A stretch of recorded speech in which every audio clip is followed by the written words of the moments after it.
Chasing Skye, Book 1. Written by Kelsie Stelting. Narrated by Courtney Encheff.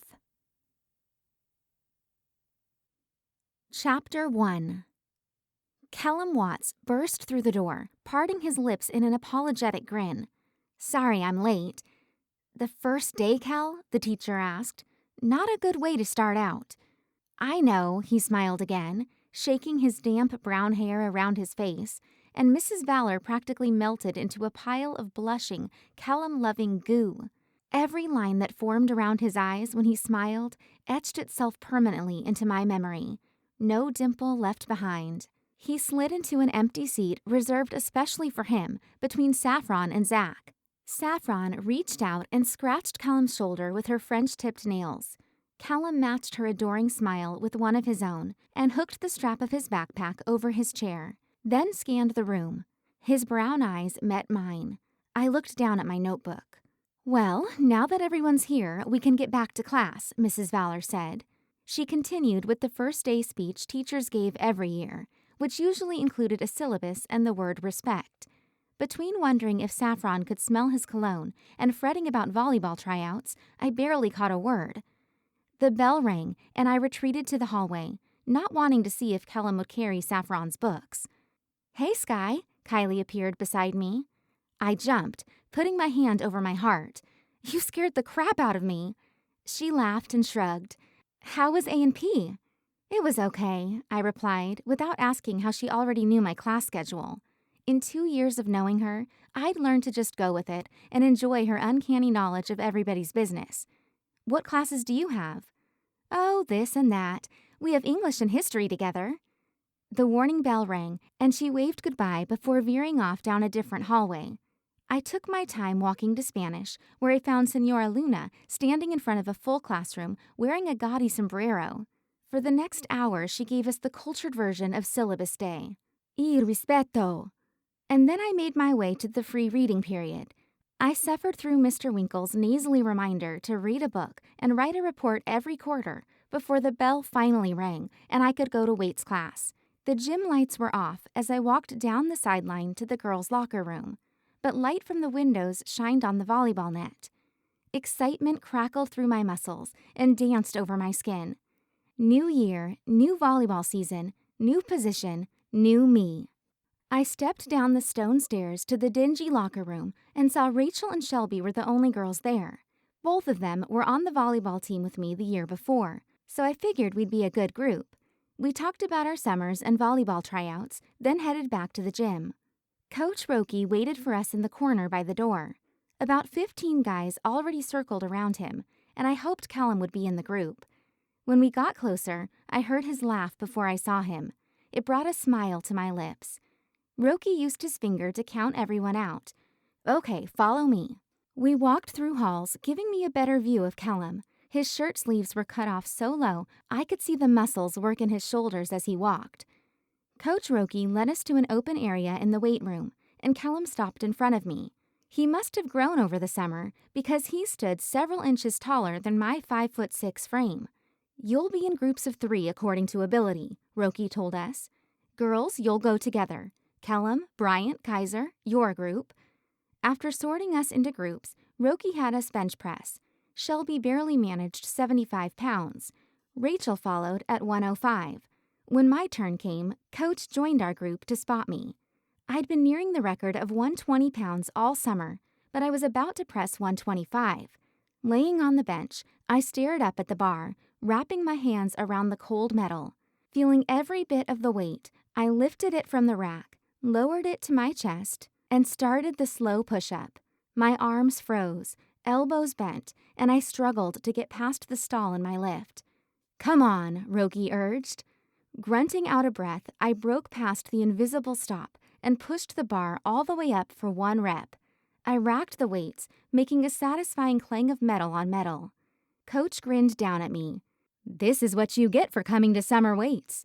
I'm sure my face was all sorts of red and unattractive as I sat back up, grinning. Zach slapped me a high five. "Nice." I blushed, thankful for the cover of exertion.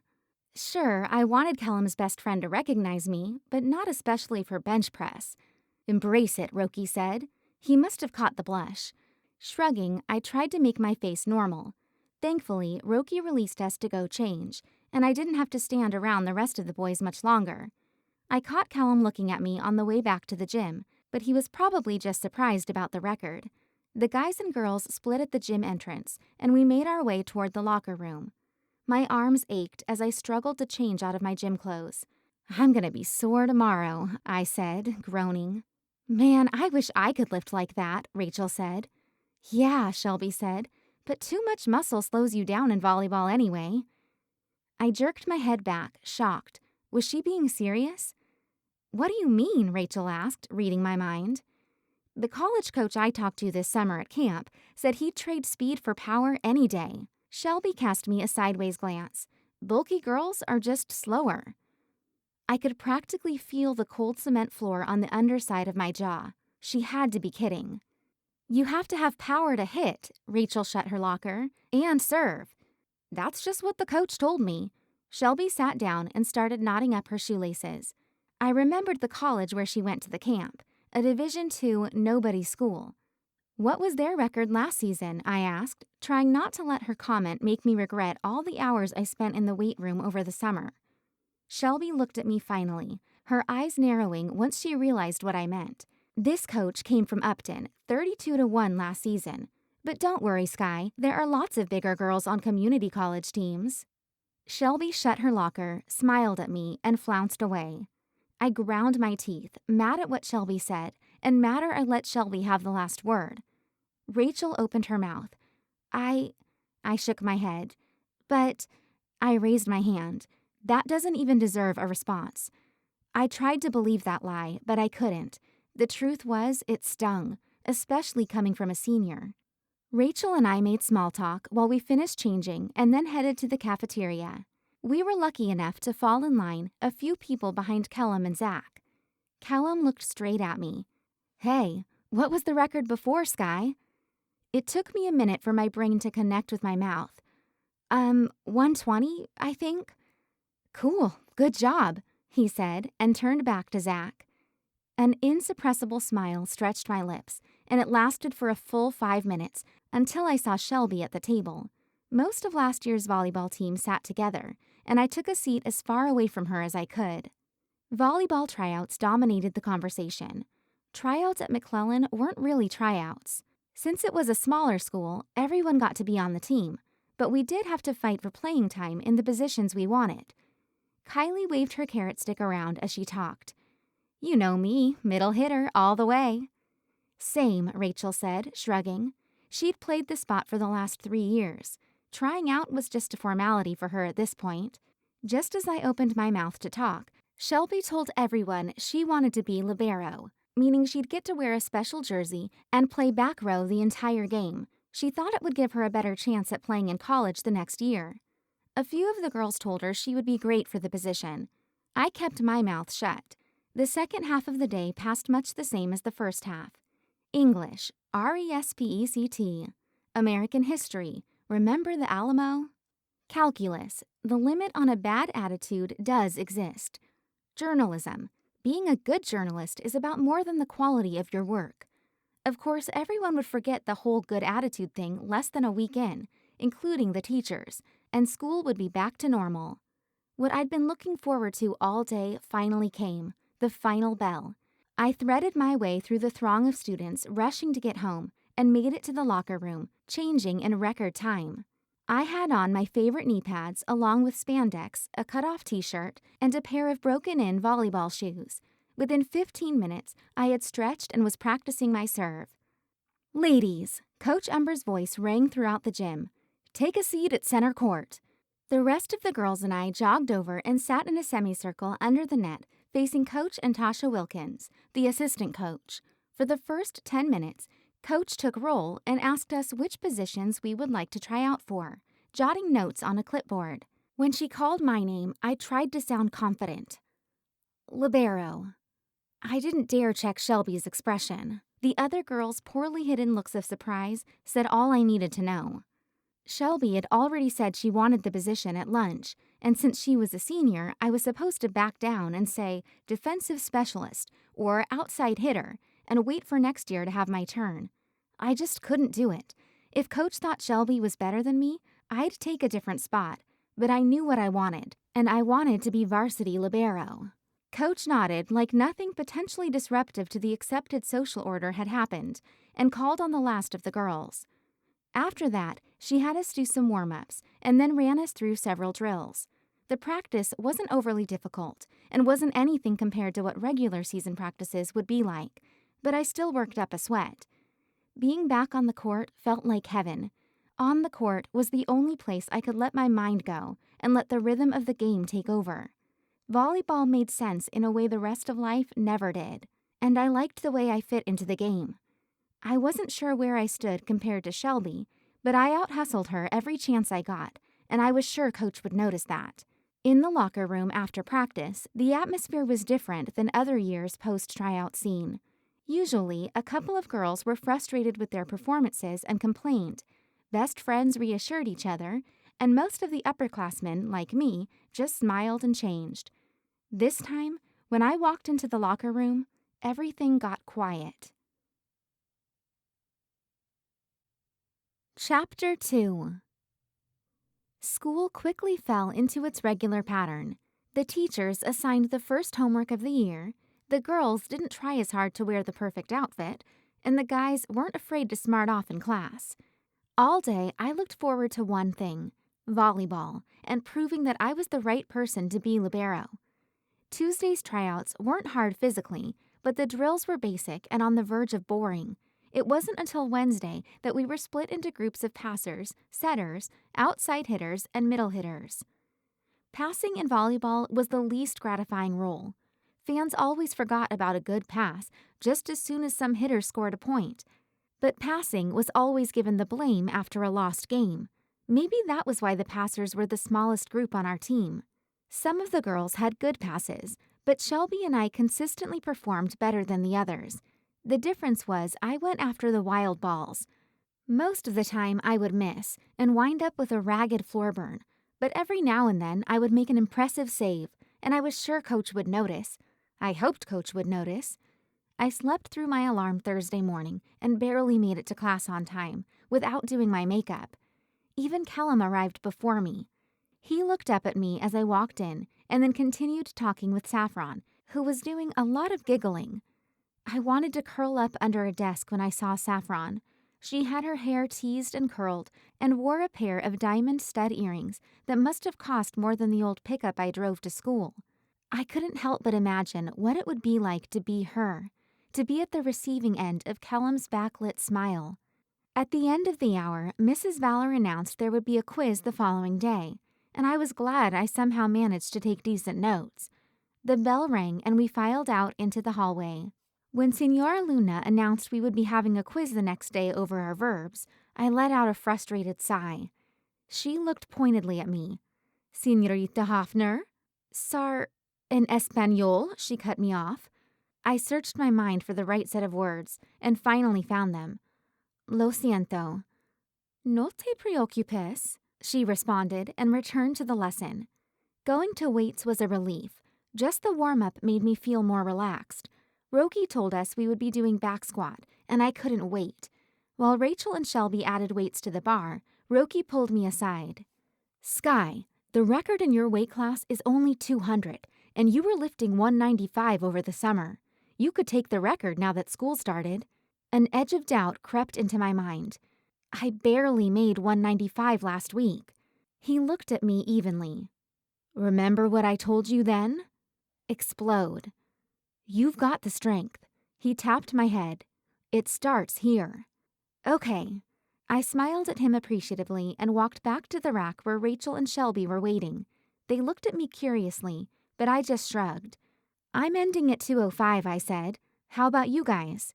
Shelby's target max was 130 pounds, and Rachel's was 170, so we let Shelby get her reps out of the way first.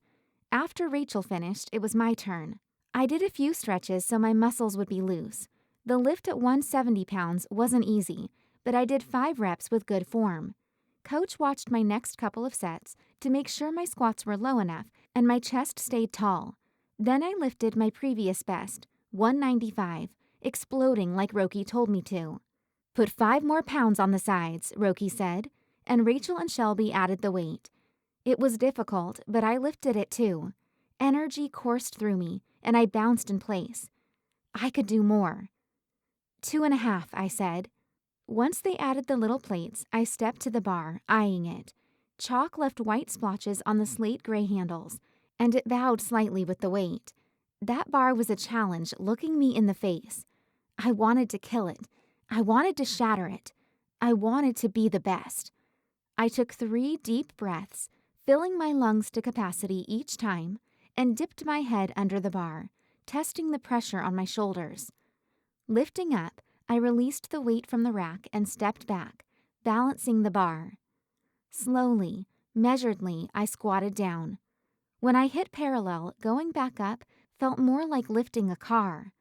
I stalled halfway up, fighting gravity and my screaming muscles. "Push through it," Roki shouted. A couple of the boys chimed in, cheering for me, and I heard Callum's voice among them. "Explosive," I ordered myself. Gritting my teeth, I used everything I had left to straighten up and walk the 2 steps to re-rack the weights. The bar clanged against the rack, and the room went quiet while Coach double-checked the weight. 210, he announced. My legs felt like rubber, and my heart felt like air. I couldn't believe it.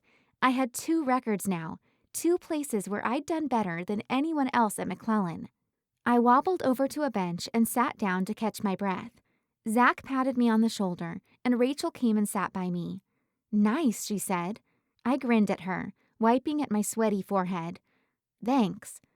Working hard for something and actually getting it was the best feeling in the world. Shelby stood by the bar I had just squatted with her arms folded across her chest. When my eyes met hers, she turned and started clearing the weights. I walked over and helped her, but she ignored me, staying focused on the task. "You girls can head back in," Roki said, even though we still had an extra 5 minutes left in class. On the way back to the locker room, I felt every bit of the 210 pounds in my shaking legs. Man, that was hard. Rachel smiled at me.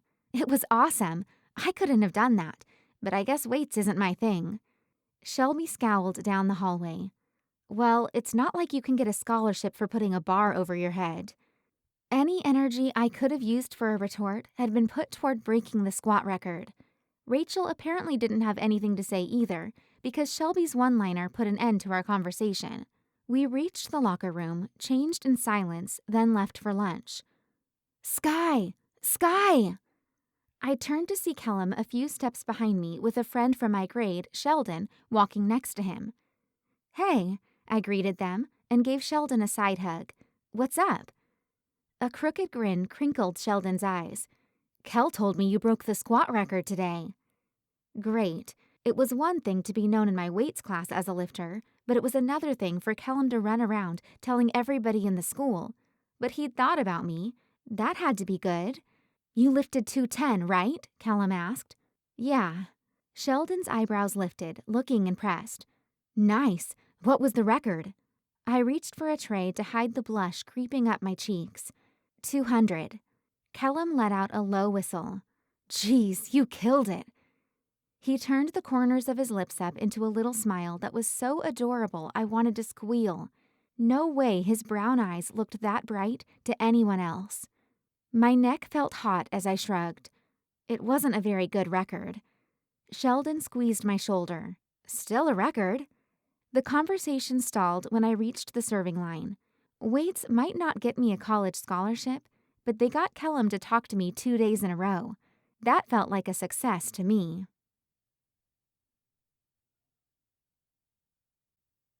Chapter 3.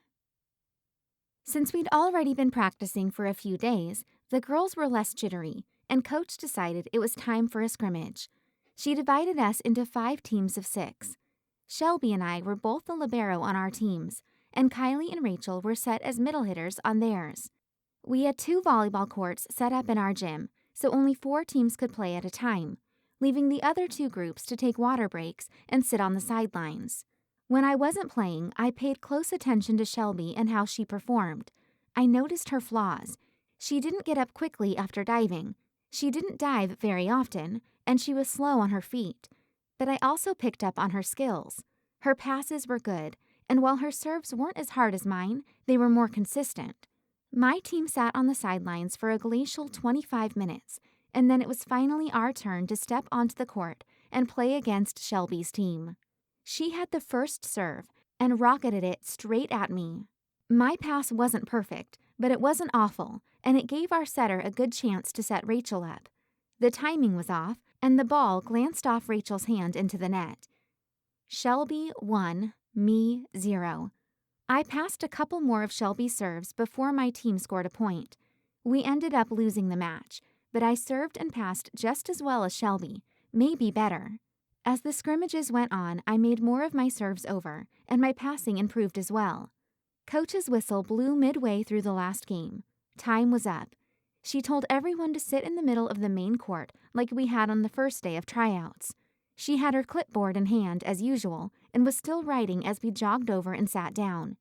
For a minute, all we could hear was the scratching of her pen on the paper. "It's been a great week of practice so far." Coach tucked the clipboard under her arm and looked around the team. "You girls have worked hard, and I'd like to thank you for that. If we keep this up, we're going far this season. I'd like to tell you right now that just because you played varsity last year doesn't mean you will this year. If you're a JV player and you're working harder and doing better than a varsity player, you'll take their spot. This goes without saying, but if your attitude's not there, you're not going to play. I'd rather have a decent player with a great attitude than an all-star who pouts. Understood?" Everyone nodded, and I allowed myself a glance at Shelby. She had a smug smile on her face, and I knew she was thinking she had this in the bag. Apparently, she missed the memo about a good attitude. "Tomorrow, I'll set the jerseys out and tell you your positions," Coach said. "Make sure you're getting enough water and eating your fruits and vegetables. Sleep, too. You should be getting at least 8 hours. If you want your body to perform, you need to treat it right." After we nodded our understanding, she had us huddle up. While the other girls went to the locker room, I walked over to the ball cart. I picked up one of the maroon and white balls, relishing the smooth leather under my hands, split by thin seams. Coach wanted a hard worker? I could be one. She wanted a good attitude? I had one.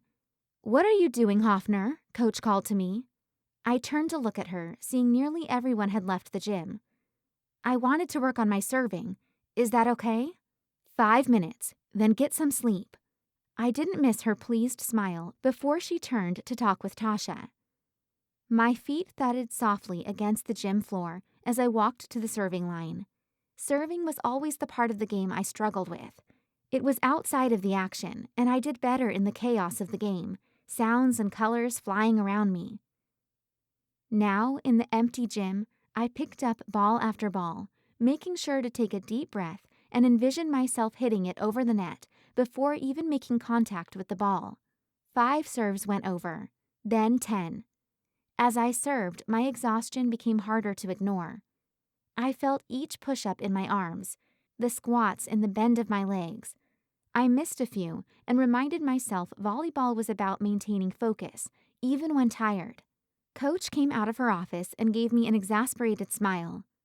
"I'll rack up the balls, Hoffner." I rolled my ball toward her, and she used her toe to bounce it into her hands. "See you tomorrow," I said, and went to the locker room. Without a ball in my hands, and with no one left in the locker room to distract me, my mind darted down rabbit trail after rabbit trail.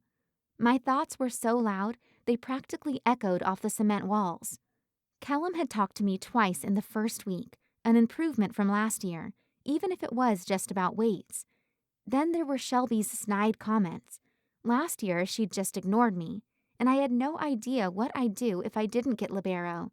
I'd have gotten on Shelby's bad side for nothing, and I was starting to think she wasn't the kind of person who'd let something like this go.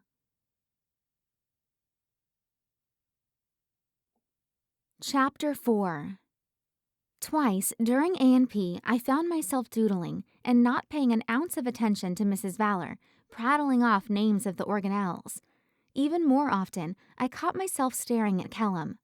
Today, the sleeves of his navy blue tee hugged his arms so tightly I could see the lines of his biceps through the cotton. I imagined tracing my fingertips over the peaks and valleys of his muscles. That would have been a much more interesting lesson in anatomy. Saffron put her hand on Callum's shoulder, dipped her head close to his, and whispered in his ear, probably some fake question about the lesson. When he replied, she leaned closer, like she couldn't hear him. I imagined how it might feel to have Callum's breath tickling my ear, the warmth of his skin under my hand. Probably something like breaking the record in weights or getting libero. She nodded like she understood what he meant, and he grinned at her. I barely suppressed a groan. Batting her hand away from him would have been too conspicuous, but I really wanted to. Class couldn't end soon enough. After the bell rang, I found Kylie in the hall. That was awful. How are we supposed to pay attention to anything with Coach telling us our assignments tonight? I don't know, she said. I'm not too worried about it. I wished I could have been as confident as her, but doubts about my position edged Callum and Saffron out of my mind, for now. The rest of my classes passed so slowly I could have sworn someone superglued the clocks. What seemed like years after A&P that morning, every girl on the volleyball team sat in the middle of the gym. I stared at the bleachers. The white jersey stood out amongst the maroon ones, taunting me. My stomach squirmed, refusing to let me relax until I had an answer. Coach started with the JV, and every time she said a name that started with an S, I flinched. I'd played some as outside hitter on varsity last year, and JV would be a move in the wrong direction. But neither Shelby nor I were named the JV libero. That meant one of us had to have the varsity spot. When all of the JV jerseys were claimed, Coach read from the varsity assignments in order by jersey number. Shelby Reynolds, right side hitter, Coach said, without looking up from her clipboard. Shelby sat motionless, mouth open. Coach glanced up, and Shelby pressed her lips together.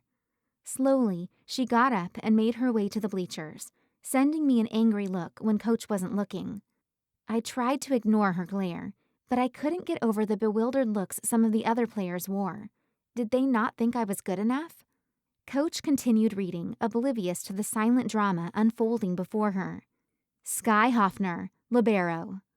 My mouth fell open too. I scrambled up and made my way toward the gleaming white jersey.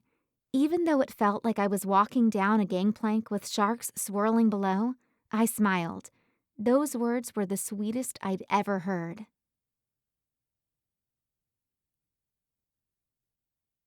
Chapter 5. Two-a-days, aka Sporting World Hell, started the next Monday.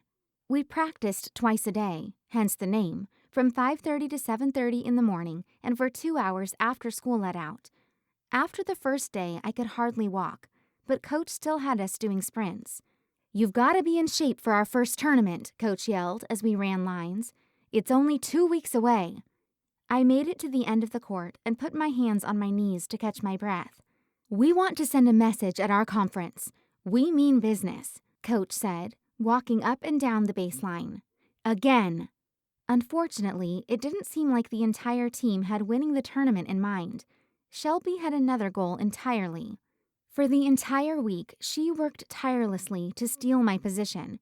She started by serving her hardest at me whenever she got the chance. I could have handled that, really.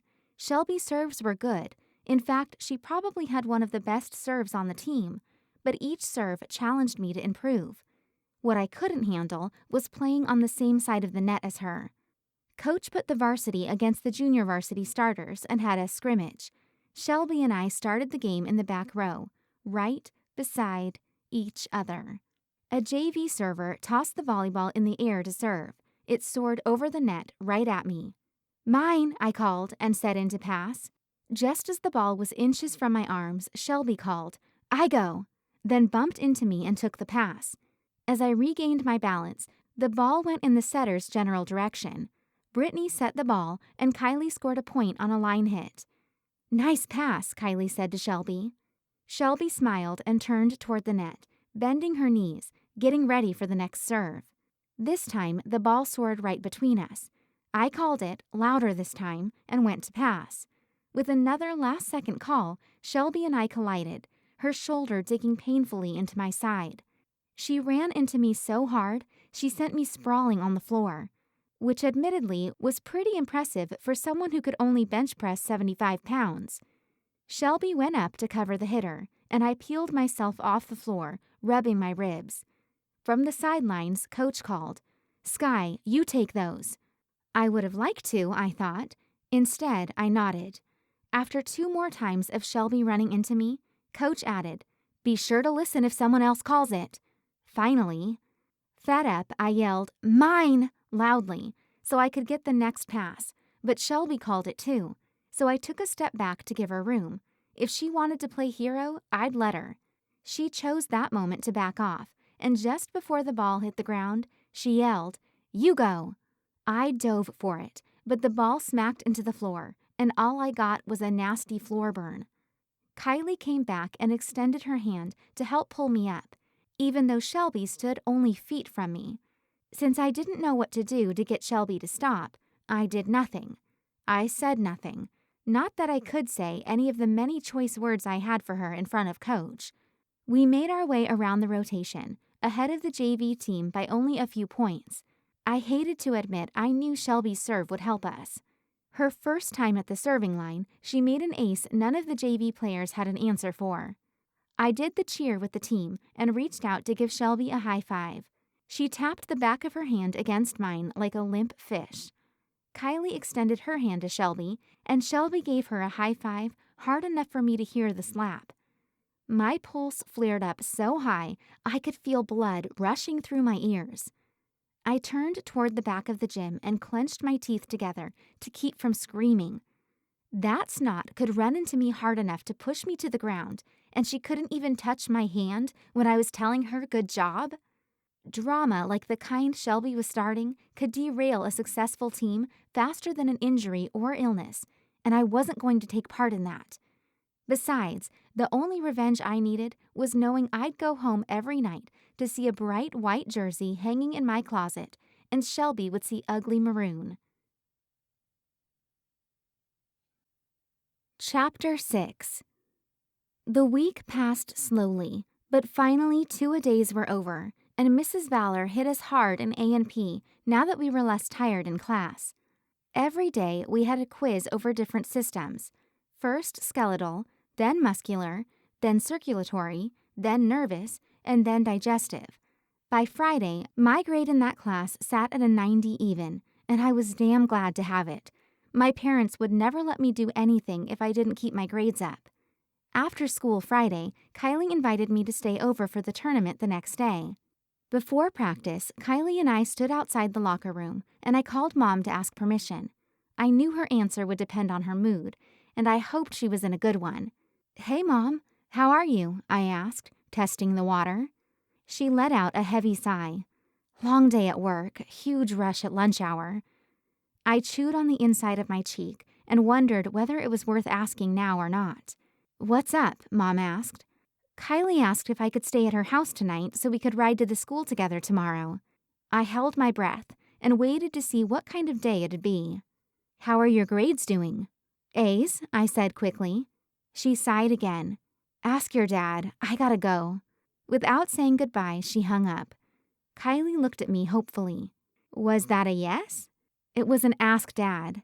I checked the clock on my phone. Still a couple of minutes before practice. Go ahead and change. Shouldn't take too long. Kylie shrugged and left for the locker room. Dad's phone rang several times, but he finally answered. I heard machines whirring in the background, so I spoke up and asked him. "You asked your mom?" he said. "Yeah, she said talk to you." "Did she?" "Yes," I said calmly, knowing a defensive tone wouldn't get me anywhere. "All right, after you get your chores done." "Thanks." I hung up before he could change his mind. I jogged down the stone steps to the locker room and gave Kylie the thumbs up. I changed quickly and jogged back upstairs to the gym so I would still have time to warm up. Coach Umber called me over to her like she'd been waiting for me. "Skye, can I talk to you?" She didn't seem especially happy, but she didn't seem angry either. I nodded tentatively and followed her to the coach's office. Once we made it inside, she shut the door behind us. I folded my arms across my stomach, trying to smother my nerves. "What's up?" I asked. "Go ahead and sit down." That didn't help. I dropped into a chair and looked at her, hoping she'd break the bad news so I didn't have to keep imagining all the horrible things she could tell me. "Skye." She folded her hands on the desk in front of her. "You've been doing a great job in practice, but you know Shelby wants to be libero." My heart hit the floor faster than one of Rachel's spikes. "Yeah," I choked out. "Well, Tasha thinks we should give it to Shelby." I didn't know I could feel worse than I had 2 seconds ago, but I did. "Tasha thinks that since Shelby's a senior, she should have it," Coach continued. "But that's why I'm head coach. It should go to the best player, not the oldest one." Unsure where she was going, I waited. "You're going to be playing libero tomorrow at the tournament all day. It's going to be stiff competition, and we need our best passers back there. But at an easy game, I might give Shelby the white jersey just to let her try it out." The thought of Shelby wearing my jersey made me sick, but Coach had told me I was the better player. I didn't know whether to smile or find a bathroom. What position would I play then? For the last 2 weeks, all I'd done was pass, serve, and hit back row. If I were to play front row, I knew it'd be ugly, and mediocrity wouldn't get me noticed by the all-conference selection committee, much less a college coach. "We'd play you as a defensive specialist," Coach said. "We'd just have a DS and a libero one game." She didn't give me much time to think about it, though, because she got up and opened the door. "Go ahead and stretch on your own. Get into the drill when you're ready." Practice was light and short to keep us rested for the tournament, even though our teachers missed the memo and I had a massive calculus assignment and an A&P test on Monday. Plus, our journalism teacher tasked me with writing the article about the tournament since I'd be there. Telling my teachers I had bigger fish to fry this weekend would have been futile, even though it was the truth. Schools twice as big as ours would be competing, and we wanted to leave our mark. After practice, Coach called us into the huddle and told us we would be leaving at the crack of dawn, otherwise known as 6 a.m. She also reminded us of what we needed to bring, and of course, reminded us to take care of ourselves. When I walked up the steps to my house, I heard the TV through the door. When I twisted the handle and walked in, I saw Mom and Dad watching one of the few television stations we could pick up with the antennas. "Hey," I said to the back of their heads. Mom twisted to see me coming through the door. "Hey." I walked past the living room to one of our 2 bedrooms. I used to share it with my older sister Liz, but now her bed just served as an extra place to toss my things. Liz was 3 years older than me, and she hadn't been home since her first Christmas out of high school. Her boyfriend had brought her, and before we'd even buttered our rolls, she picked a fight with the parents about them not letting me go to a Christmas party Sheldon's family was throwing. Liz had always been on my side, but Dad threw the pot of potatoes against a wall, and Liz and her boyfriend left. I still got text from her sometimes, but not often enough. I shoved a change of clothes, extra socks, a blanket, my uniform, and the team warm-up shirt into a duffel bag and went to leave for Kylie's. If I stayed too long, they'd find something for me to do, and it'd be late before I got there. As I walked out of my room, Dad's eyes met mine. "Leaving?" he asked. "No, just bringing my bag out." If he thought I was leaving without asking permission, I'd be in trouble. "Good. Your mom set some meat out to thaw. Why don't you cook supper before you go?" I hated browning meat and cooking supper nearly as much as I disliked eating meals at the table, but I dropped my bag and went to the kitchen. One step out of line, and they'd make sure I didn't go to Kylie's. My parents ate supper with me and even asked about the tournament the next day. Neither of them were going, before I finally got to leave. Kylie opened the door for me. "Parents hold you up?" I gave her an exasperated look and dropped my bag by the door. Course. "Come on, Mom made dessert." She led me to her family's big dine-in kitchen, and my eyes immediately landed on a half-eaten cherry pie sitting on the island. I knew I shouldn't. Kylie never had to worry about what she ate, but I knew if I got too carried away, I'd put on extra pounds. It took me a lot of hard work to drop into the right weight class for weights over the summer, and I didn't want to start dieting again. "Just a little one," I said. She reached into a cupboard and retrieved a small dish. Whipped cream? Better not. Kylie sat at the island with me while I ate the homemade cherry pie, savoring each sweet bite. Ready for your first game as libero? She asked. I groaned. Kind of. I'm nervous. The knots in my stomach backed me up. And Shelby's going to take me out one of these times. Her eyes got wide as she nodded. Can I tell you something Coach told me? Again, she nodded. Promise you won't tell anyone? Even as a gossip, she usually kept her word. Promise.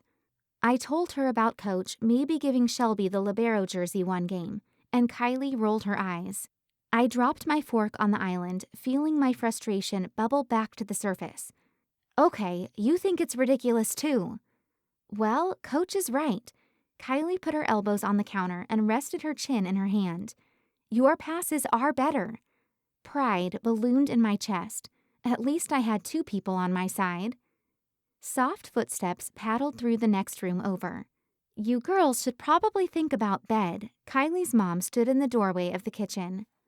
She had her hair twisted up in a clip and wore an old-school t-shirt that hung off her round frame. Big day tomorrow. I nodded. The pie was delicious, by the way. Kylie's mom winked. You know us. We've always got to have something a little sweet around here. I smiled at her. Mom hardly ever baked pies, except for birthdays or holidays. Don't worry about your dishes, she said. I'll take care of them. Kylie hopped down from the stool and went to hug her mom. Love you. You too, honey. Kylie's mom squeezed her, her eyes closed. Good night, girls. This time, the knots in my stomach came from jealousy. Kylie didn't even know how lucky she was.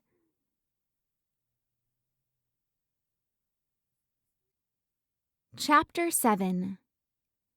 Kylie's mom knocked on the door to the guest bedroom I slept in. The handle clicked and the door opened. Morning, sweetie. I rolled over in the bed and squinted against her silhouette in the hallway light. Good morning. What time is it? 5. She leaned against the doorframe. Breakfast is ready downstairs. Thank you. She left down the hallway and spoke softly into Kylie's room. I stretched out in the bed, then pushed myself up and rubbed my eyes, reveling in how cool Kylie's family kept their house. It was so refreshing not to wake up covered in a thin layer of sweat. The window unit in my room at home was for exceptionally hot days only, and it didn't cool as well as it used to. Kylie was always slow getting up in the morning, so I went into the hall bathroom and washed my face. I had eaten half my plate of bacon, eggs, and blueberry pancakes by the time Kylie trudged herself downstairs.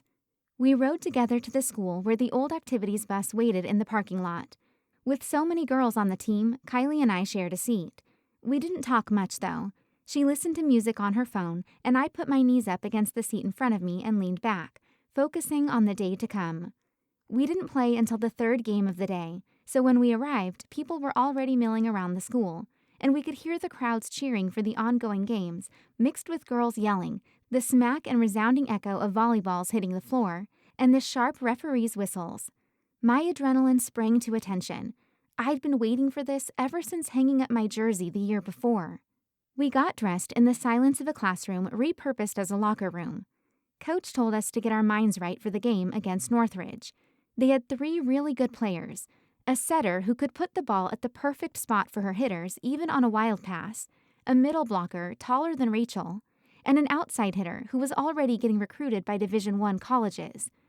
The other 3 or 4 girls who would sub in weren't extraordinary, but they could definitely hold their own on a volleyball court. Coach Umber and Tasha walked into the locker room a few minutes before warm-up. We've put in 2 hard weeks of practice, not including the first week of tryouts, Coach said. We've gone over who's starting, the rotation, libero subbing, and we've done drill after drill. We're nowhere near where I want us to be at the end of the season, but we are ready to win some games today. I whooped, and several other girls followed suit. Excitement I only found before volleyball games coursed through me, and soon we were all yelling and cheering. Coach put her hand out, and we formed a tight huddle, our hands piled in the middle. Coach shouted, "Lancers on 3. 1, 2, 3. Lancers!" the team yelled, and we jogged to the court, ready to play. For the first 3 games, we went undefeated. Shelby took a couple of my passes, but not too many. I wasn't sure how to interpret it, but I hoped that meant she'd put some of her petty behavior aside for the team's sake. By the time we finished with the 3rd match, we'd worked out some of the early season kinks, and it felt like we had been practicing together for months instead of weeks. During match 4, we eked out another win, thanks to a wild save that left me with a red spot on my left thigh and a perfectly placed tip by Rachel. That win was enough to put us on the right side of semifinals. I was still basking in the glory of the pancake save I'd made by lunging forward and letting the ball bounce off my flattened hand when Coach told us we'd be playing Rally next. A small groan erupted through our huddle. Rally was easily better than all of the teams we had played that day, and we had a history. "Remember what happened last year?" Coach asked us. Like we could forget. They'd knocked us out of the sub-state tournament in the final round, nixing our chance at a state title. "Our serving killed us," Coach said. "We had good passing and hitting, but we gave them too many points with missed serves. We've definitely improved from last year. We just need to do the little things, and we've got a chance at first place this tourney." I nodded, resolute. I'd missed 3 serves in a row last year, and I had to do better this time. Since we didn't have time to rest before the game, we went onto the court and stretched. From my spot on the slick wood floor, I examined our team. A few of the girls were visibly worn out, even with all of the conditioning we'd done the last couple weeks. Thanks to weights and the hard practices, my muscles were tired, but I knew I could push through it. I glanced around the crowd, trying not to be too obvious about it. During the game, I had no problem focusing, but now? The voice I heard in my daydreams rang out through the crowd. "Let's go, Lancers!" I looked over my shoulder to see a group of McClellan boys in the bleachers. Callum was at the center of it. He wore his usual uniform of nice jeans, tennis shoes, and a fitted Lancers t-shirt. Adrenaline of an entirely new variety sent my heart pounding, just the boost I needed. From the time the whistle blew for the first serve to the end of the game, when the refs told us to return to our sides, it was a death match. We wanted to redeem our loss from last year, and Rowley fought like hell to make sure that didn't happen. The score at the end of the 3rd set was 25-20, McClellan, and from the looks on our faces, a stranger would have thought we'd just won the state championship. After going through the line and telling the other players good job, Coach ushered us into an empty hallway and told us to have a seat. "I'm proud of you guys," she said. "But that game's over now. You need to get your minds focused on the game coming up. I'll come get you when it gets close." Coach Umber and Tasha left us in the hallway, and Kylie came and sat across from me. "Nice game," she told me, with a tired smile on her face. "Your passing was awesome." I thought back and remembered my good moments as well as my bad. I still had a long way to go before I'd be good enough to be scouted for a college team. "Thanks," I said anyway. "Those tips you made were awesome. They never could get to that spot." She grinned and waggled her eyebrows. "Not bad, huh?" "Yeah, not bad." I leaned my head back against the wall behind me. "You see who was there?" she asked, her green eyes lighting up. I nodded. She'd had a monster crush on Trevor since he worked for her dad last summer, and if the way he'd eyed her as we ran by was any indication, the feeling was mutual. "He was totally checking you out," I said. Biting her bottom lip, she looked toward the ground.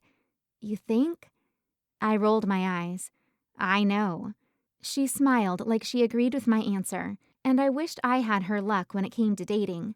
She didn't need any help getting guys to notice her. I wanted to ask her advice on getting Callum to look at me the way Trevor looked at her, but that was one secret I couldn't risk getting out. We had to focus on the next game anyway. I wasn't sure who we'd be playing yet, but we knew it would either be Oakdale or Tyler High. Both of those schools were bigger than McClellan by at least 100 kids. Oakdale had a stronger front row than us, but Tyler never let a ball drop on their side of the net. I prepared myself for both possibilities. Oakdale would be swinging away, attempting to catch our defense getting tired toward the end of the day, while Tyler's weaker offense would be trying more tips and roll shots. Coach came back an hour later and told us Oakdale stood between us and the championship. "Our defense has got to be ready for their hitters," she said. "They're going to try to stay on offense all night. Blockers, middles especially, you better be ready to move. Our blocks need to be there, okay?" We nodded and huddled up, then went out on the court and warmed up to play one of the hardest teams we would face all season. I had the first serve of the game, so I stepped back and sent a jump float their way. Their libero easily passed it up, and their setting sent it to the outside hitter. I found my spot on the court and followed the direction of her shoulders to judge where her hit would go. She wound back and slammed a hard line outside our blocker's hands. I dove over and got it up with one arm. Our setter bumped it up for a back row hit, and the rally continued until Kylie hit it to an unattended spot on their side of the court. The guys in the stands went crazy, including Callum. As the game progressed, we made tired, sloppy mistakes. Every now and then I'd make a great save, and sometimes I'd miss. The front row hit into the net several times. We managed to take them into 3 sets, and even though the third set was close the whole way through, Oakdale pulled ahead by a few points. The score was 24-21, and they had the serve. When the ref signaled their player to serve, she reeled her arm back for the kiss of death. It zoomed straight toward me, too fast for me to back up and get under it, so I reached up to bump it up with the heels of my hands. I positioned my arms just a fraction of an inch wrong, and the ball shot erratically off the court. Kylie chased after it, not even coming close. Oakdale had just won the tournament on a shank made by me, a libero. I didn't need to look to feel Shelby's withering expression. A couple of my teammates came and patted me on the back as I fought off tears. Already, the moment played over in my mind. I could have taken an extra step to the pass. I could have leveled my arms more. I could have made that pass, but I didn't. Coach walked up to me after we told the other team good job, and I wiped my eyes to keep from looking weak. She put her hands on my shoulders. "You played great, Skye. Don't let anyone tell you you didn't, not even yourself." I nodded, fearing I'd cry even more if I tried to talk. The guys and the families in attendance came onto the court. Trevor beelined to Kylie and gave her a quick hug. "Great game," I heard him tell her. I saw Callum and Zach mingling with the team, telling the girls good game, and I noticed Sheldon walking toward me. Tears were still working their way down my face, and I didn't want to hear from anyone how great I had done. But Sheldon was different. He had a knack for making me smile when I didn't think I could. Shelby stepped out in front of him and hugged him. I thought back to all the passes I missed, especially the last one, and I turned and went to the locker room, classroom, to change. My teammates filtered in groups of 2 or 3.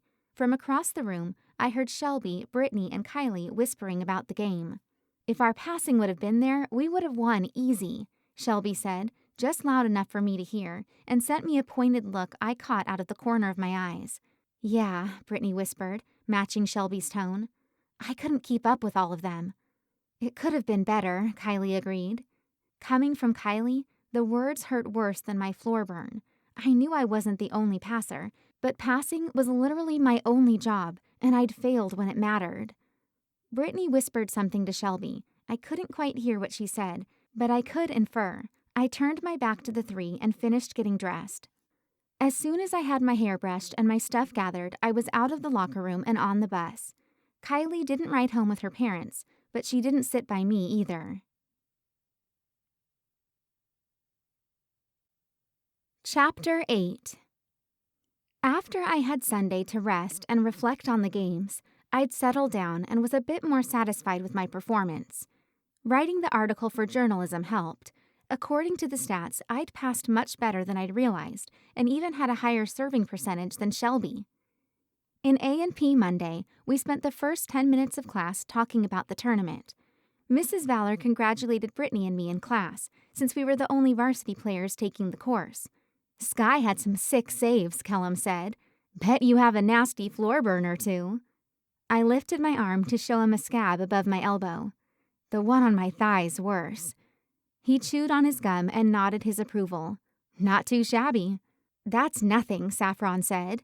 "You saw the bruise I had when they dropped me from the pyramid last year, right, Kel?" Callum turned away from the back row where I sat and gave Saffron his full attention. "Yeah, I do. It was bigger than my hand." Zach snickered. "We don't want to know how you figured that one out." Ugh. Callum shook his head, but he didn't deny anything. Mrs. Valor decided that would be a good time to pass out the tests. As I read the questions, I had a hard time getting the image of Callum and Saffron post-bruise out of my mind. Weights was even more difficult than the test since my legs still ached from the long day at the tournament. Of course, Roki tasked us with my least favorite lift, the snatch. Basically, a snatch meant lifting the bar from the floor to straight overhead in one smooth motion. Technique mattered a lot more than strength, and Shelby took advantage. "This is my lift," she said, rubbing her bony hands together like a praying mantis gone bad. Roki nodded from his desk. "Might even get close to Skye." Luckily, the rock music he played during weights covered my groan. During the summer, my max barely cleared 90 pounds, and Shelby was set to end at 75 today. Rachel had both of us beat with a 100-pound max. I could accept losing to Rachel, but if I did as bad as I thought I would, Shelby might outlift me. I didn't want to know what snarky comment she'd make in the locker room if that happened. Shelby easily lifted the first rep and followed it up with 4 more in good form. Maybe if she'd been that enthusiastic at the game, we'd have won. The first set was easy for me, not because I had great form, but because I could have stood still and pressed the 45-pound bar over my head no problem. Shelby did the next 2 sets, always walking to the side and waiting with folded arms to watch me do the lift. With her eyes needling me, I asked Coach if he'd give me some pointers on technique. Shelby shrugged her shoulders with a smug smile. "I could help, Coach. I think I've got the hang of it." Not rolling my eyes at her took all of my strength. "I got it," Roki said, coming closer to our station. He reminded me to keep the bar as close to my body as I could on the way up, while doing everything else I already was. I tried his tip, which made the lift considerably easier. For Shelby's last set, I took her pervious stance, arms folded over chest, hip cocked to one side, daring her to fail. She jerked the bar overhead and caught it in a low squat. With wobbling knees and a red face, she lifted herself up and finished the lift. 75 pounds. Her chest heaved as she dropped the bar, but her eyes shined gleefully. Channeling every bit of anger I'd felt toward her since the start of school, I stepped up to the bar and did the 5 sets, working like hell to make sure she didn't see me struggle. Her mouth hardened. "I can do more, Coach." He clapped his hands together. "Now that's what I'm talking about." I glanced toward Rachel to see if I could read her thoughts on Shelby's behavior, but she was watching Zach do his reps and cheering for him. I loaded one side of the bar and Shelby did the other. With Roki watching, she stepped up to the weights, took a deep breath, and yanked on the bar. She couldn't get the 85 pounds over her shoulders, not even once. I had to fight my smile. "Next time," I said. She rolled her eyes. "Not like it matters anyway." Ignoring her, I walked over to the bar, knowing if I at least lifted it one time, I could put her in her place. Rachel took notice of me preparing for the lift and said, "Come on, girl, get it." Zach heard too and yelled for me. At the sound of Callum saying, "You've got this," and clapping his hands, I wrapped my hands around the rough surface of the bar and pulled. Remembering the mechanics and using Callum's voice as support, I went on to do another 5 reps at 90 pounds. Whether it was to prove Shelby wrong or Callum right, I didn't know, but both felt awfully good. In the locker room, Rachel congratulated me on my PR. "I don't know how you did so much better," Rachel said. "I'm still exhausted after Saturday." Shelby kept her back to us and jerked her shirt over her head. "Coach gave me a tip on technique that really helped," I said. Rachel nodded. "Seems like Shelby's a natural at it. Shelby, I bet you could go to state weights and place, especially since you'd be in one of the lighter weight classes." Shelby turned to face us and resolutely shook her head. "I'm only taking weights because it was this or art appreciation." Judging by her sour expression, we both wished she'd chosen art. Coach told us at the start of practice we'd be spending the entire 2 hours on passing drills. "We need to get our passing down if we're going to make it to state." My insides churned at the comment, but I tried to remind myself that I wasn't the only one passing. Still, I felt like my white jersey was getting closer and closer to being Shelby's. We ended practice with a JV versus varsity scrimmage, and Shelby started the first play by stepping in front of me for a pass I called. She didn't stop stealing passes until Coach let us go for the evening. In the locker room, Shelby had her brat pack talking about passing and how poorly we'd done at the last game of the tournament. Especially when it counted, Shelby said. We need to be able to play under pressure. I balled my fists inside my jacket sleeves. Subtle much?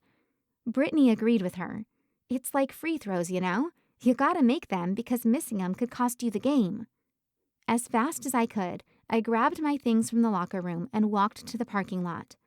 Shelby and all her petty behavior was bullshit.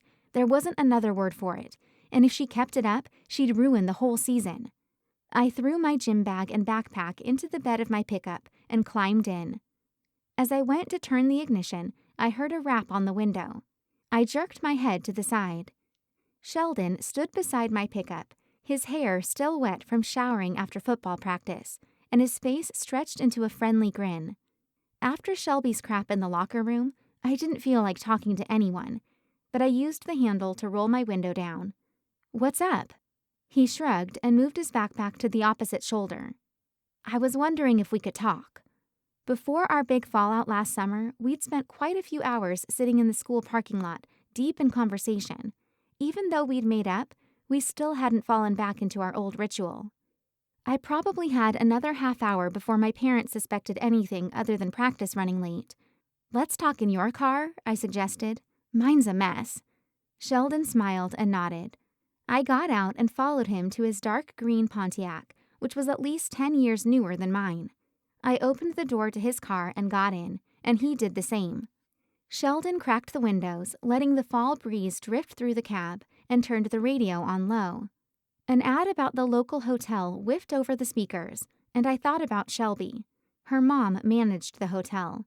I'd thought about applying for a job cleaning rooms there, so I wouldn't have to wait tables or work with Dad over the summer, but now it looked like I'd have to come up with another option.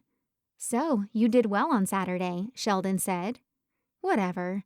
I leaned back on the seat and covered my eyes. "Remember that pass?" "It wasn't that big of a deal. I mean, you're not the only one who made a mistake." I dropped my hands to my lap. "It cost us the game." He tilted his head down so he was looking at me under his dark lashes.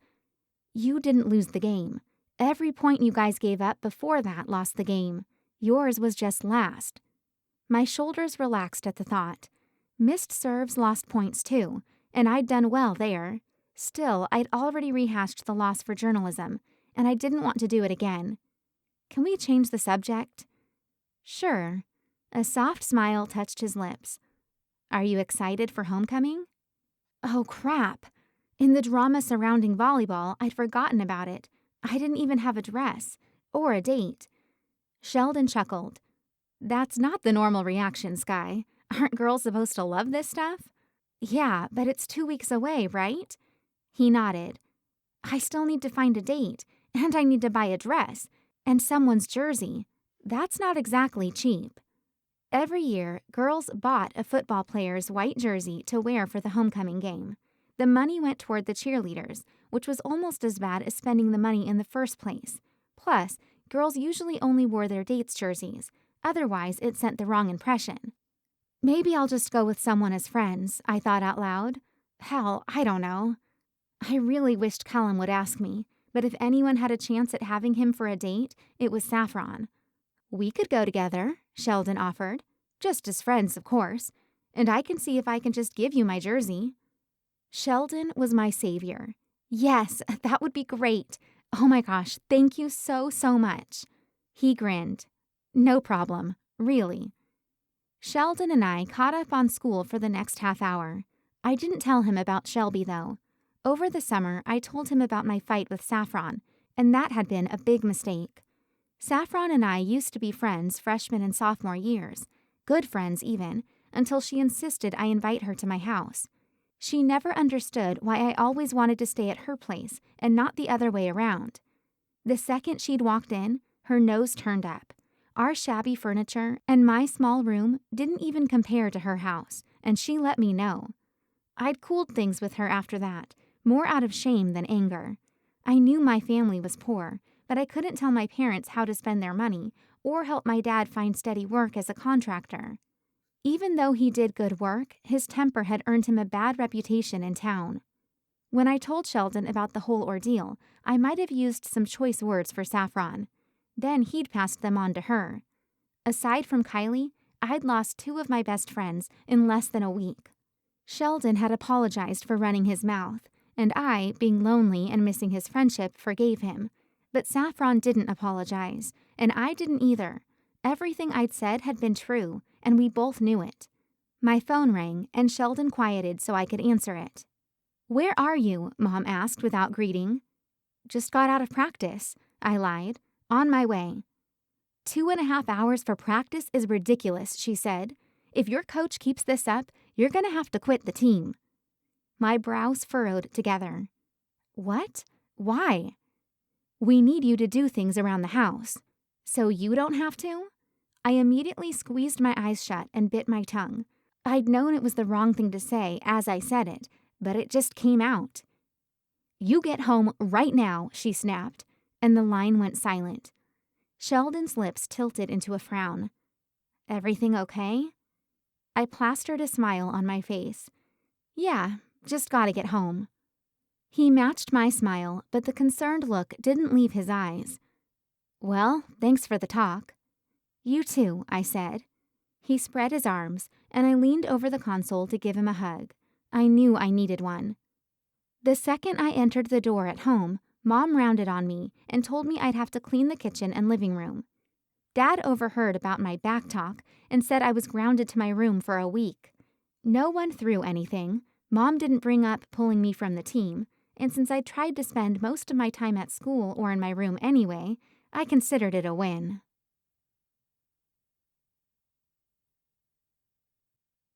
Chapter 9. The next week, everyone buzzed about homecoming. At lunch, Kylie and I sat across from each other, trying to guess who would wear whose jersey. Kylie leaned over the table and whispered, "I heard there's only one girl Callum wants to wear his jersey." I rolled my eyes. Saffron. She shook her head so quickly her layered hair fanned out around her. I glanced across the lunchroom at Callum. Zach had 2 napkins rolled up and sticking out of his nose, and Callum laughed so hard his eyes were nearly closed. A small smile grew on my lips. "You don't think he meant one of his sisters?" I asked, trying not to get my hopes up. "Nope." Kylie had a twinkle in her eyes that only came from the juiciest of secrets. "You're kidding," I said, extra careful to hide the giddiness making my cheeks burn. "Who is it?" Trevor wouldn't tell me. Her glossy lips pulled into a frown, and he said I'd never guess either. It couldn't be me, could it? "Is he asking that person to homecoming?" I fished. Kylie held her finger up while she finished chewing. "No, but I guess Saffron basically assumed they were going to homecoming together, and he didn't correct her." The amount of disappointment I felt was unreal. There are 60 girls in this school, I reminded myself. No way would he ask a bulky, poor weights girl to homecoming when he could have his pick of anyone, especially Saffron. Saffron bought Callum's jersey before it even went on sale. Privileges of being a cheerleader. Not that anyone would dare buy it out from under her. There was an unspoken rule that dates got dibs on homecoming jerseys. I'd never had a date to homecoming before this year, not that my parents would ever approve of me having one, so I was looking forward to knowing whose jersey I'd get. The cheerleaders set up a table over lunch every day of the week before homecoming to sell the jerseys. Seniors got first pick on Monday, so after lunch Tuesday, Kylie and I went to buy our jerseys. With a pleased grin, Kylie said, "Trevor Turner." Brittany, who always served as flyer on the squad, showed a freshman cheerleader which pile to go through. While Kylie paid, I said, "Sheldon Kate Lee." Brittany's smile was just as fake as her eyelashes. "Shelby's going with Sheldon." Kylie gave me a confused look. "He asked you, didn't he?" I nodded. "Last week." Shrugging, Brittany said, "Must have changed his mind. Tough luck, girl." The glint in her eyes told me she was enjoying this way too much, but with my heart sitting on my vocal cords, I couldn't come up with anything to say, witty or otherwise. "Probably just a miscommunication," Kylie said. Kylie stuck Trevor's jersey in her backpack, and jealousy tore at my chest. Trevor asked her to the dance with a cute sign and balloons and candy. No one could have miscommunicated, "Will you go to homecoming with me?" printed in big, bold letters. Brittany kept up her wolfish smile. "Well, all sales are final anyway. Whose jersey do you want instead?" I asked if I could have Cameron's, a guy in my class who I knew was resolutely single. My stomach churned at the thought of Shelby wearing Sheldon's jersey while I wore Cameron's. This had to be some scheme she and Brittany cooked up. I refused to think Sheldon would cross me that badly. Still, I decided I'd ask him about it after practice. My emotions were so haywire from the whole situation that practice went terribly. I could hardly make a serve go over the net, much less aim my passes the right direction with Shelby standing next to me. After practice, I sat on the bleachers by the guys' locker room. Football practice had already ran 15 minutes over, and if Sheldon didn't get out soon, I'd be in major trouble for getting home late. The second he came out the door, I stood up. "Hey." He ran his hand through wet hair. "Hey. Can we talk?" "Sure," he smiled. "What's up?" "In private?" His blue eyes clouded over, but he nodded. We walked away from the gym together, and talking about school stuff nearly killed me when all I wanted to know was why Shelby had gotten her stupid, rotten fingers on his jersey. When he went past the doors to the parking lot, I gave him a questioning look. "I have a better place," he said. He led me to the auditorium and walked backstage. A couple of musty old chairs sat near the curtain poles, and he settled into one. I did the same, worrying how bad the news had to be for him to find a place this private. He reached out and took my hand in his. He'd done it before, but it still gave me goosebumps. I'd only ever had one kiss, a short peck goodnight from my ex-almost boyfriend, James, on prom night. "I heard a rumor about you," he said, "and I wanted to talk to you about it and see if it was true." My eyebrows scrunched up. "Okay, shoot." I aimed for nonchalant and landed somewhere between scared and angry. He took a deep, slow breath and ran his thumb over the back of my hand. "Well, I heard that you wanted to take someone else to homecoming instead of me. And, I mean, that's cool if you didn't want to go with me, but the girl who told me this wanted to go with me, and I didn't think it was fair if you had 2 dates and she didn't have one." His words wound their way around my heart and squeezed. I'd cook supper for my parents every night for a year and sell my left arm if it meant I could go to homecoming with Callum. But no one knew that, not even Kylie. Sheldon tilted his head, and I realized he was waiting for a response. "Who told you that?" My voice came out shaky, angry. "I told her I wouldn't tell." I clenched his hand in mine. I knew who had made up that story, and Sheldon, who was supposed to be my friend, believed her and was actually defending her. "Shelby." My voice was hard. His expression changed, and I had my answer before he said, "I can't tell you that." I gripped his hand more firmly. "I do want to go with you, okay? Shelby was lying, okay? Lying." Sheldon squeezed my hand back, his face annoyingly absent of the betrayal I felt. "That's why I was asking you, Skye. You can never know if rumors are true until you ask." I stood up on legs that felt like unset jello. "So are you picking me up or should we meet here? For the dance, I mean." He took in a breath. "Well, actually," he said awkwardly, "I told that girl I'd go with her, so—" "Are you kidding? You already said you'd go with me, Sheldon." What was wrong with Shelby? With him?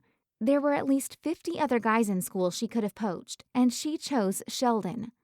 It's her last homecoming, Skye. You can't blame me for wanting to make it good for her. Instead of blowing up like I wanted to, I said, "Whatever," and left him standing alone behind the stage.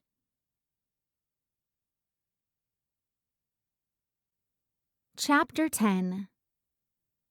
Friday hit me like a slap in the face, especially lunchtime when Shelby strutted up to me wearing Sheldon's jersey and an infuriatingly smug grin. I hadn't talked to Sheldon since Wednesday, and it might be quite a while before I did again. Again, I debated whether or not to confront her about what she'd told Sheldon, something I'd constantly vacillated on the last 2 days.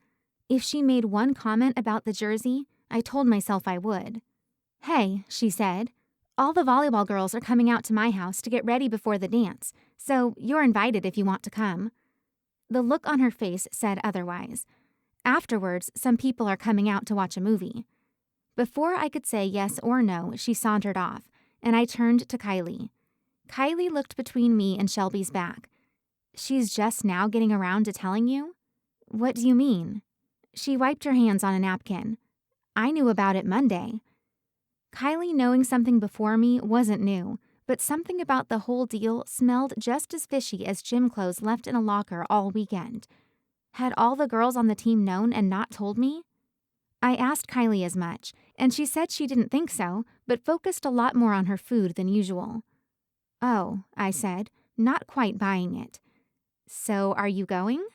Since making Shelby angry wouldn't upset me any, I told Kylie I would, and hoped my parents wouldn't have a problem with it.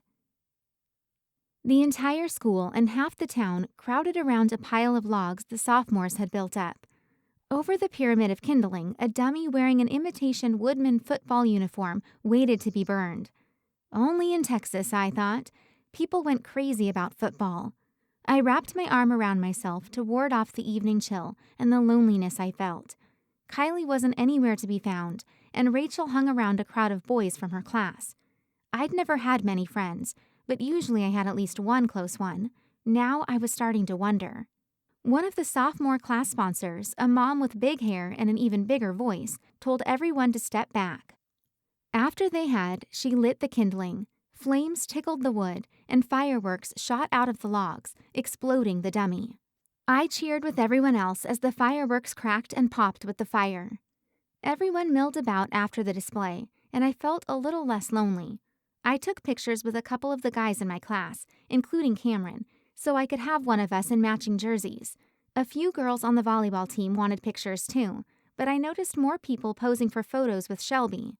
Surrounded by a couple of her loyal henchmen, she made the rounds, whispering to people and holding out her phone for selfies. I wondered if that was her attempt to figure out who everyone had voted for homecoming queen, or if it was something else entirely.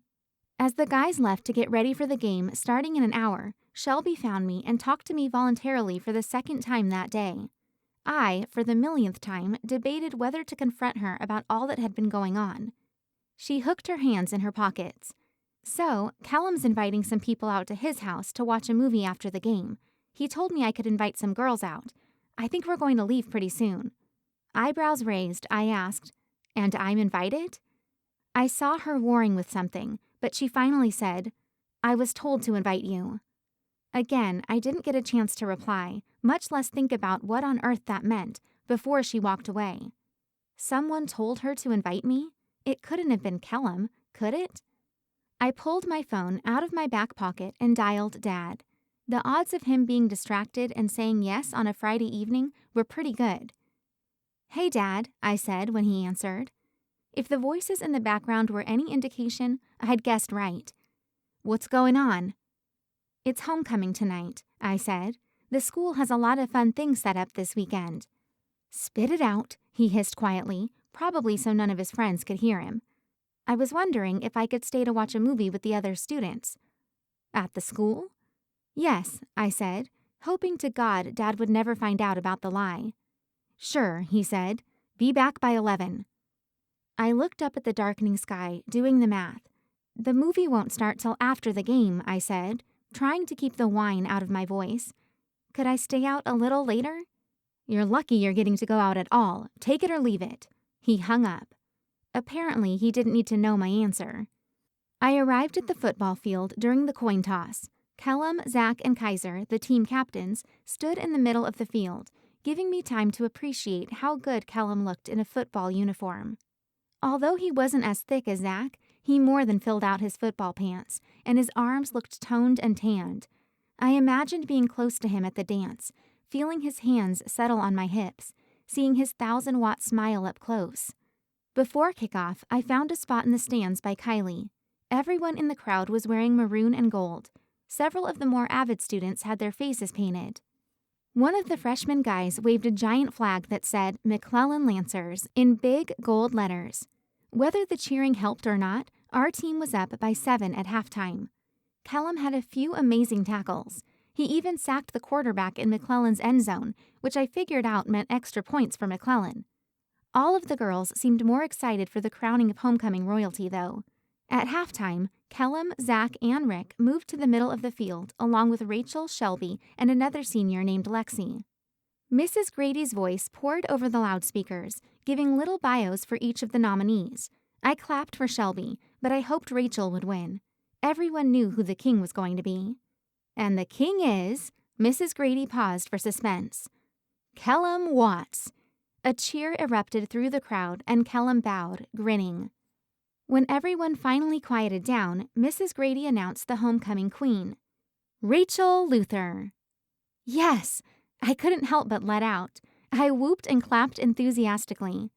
Rachel and Callum walked together toward the front of the field. He placed a shining plastic tiara atop her head and then presented her with a bouquet of flowers. A group of obnoxious boys started chanting, "Kiss, kiss, kiss," and soon the entire high school joined in. Callum leaned in and gave Rachel a quick kiss on the cheek. Even from the stands, I saw her blush. I caught Saffron with a similar look of envy from where she stood along the sidelines with the other cheerleaders. The atmosphere at the end of the game was amazing. McClellan won by 12 points, a pretty solid win.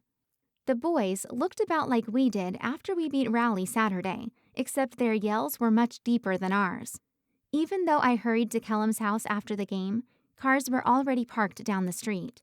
As I walked the couple blocks to his house, I fussed with my hair to make sure it looked all right and applied a thin layer of lip gloss. My appearance definitely wasn't at its best, and I was stressed about curfew since I'd need to leave in less than an hour. But in the small chance Callum wanted me there, I had to go.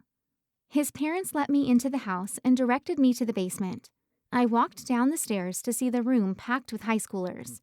Most of the guys were upperclassmen on the football team, and cheerleaders and volleyball players made up most of the girls. I took the only empty spot I could find, beside Sheldon, and berated myself for not getting there earlier so I could have sat closer to Callum. Pretty soon after I sat down and told Sheldon good game, Callum got up from his spot on the couch by Saffron and turned off the lights.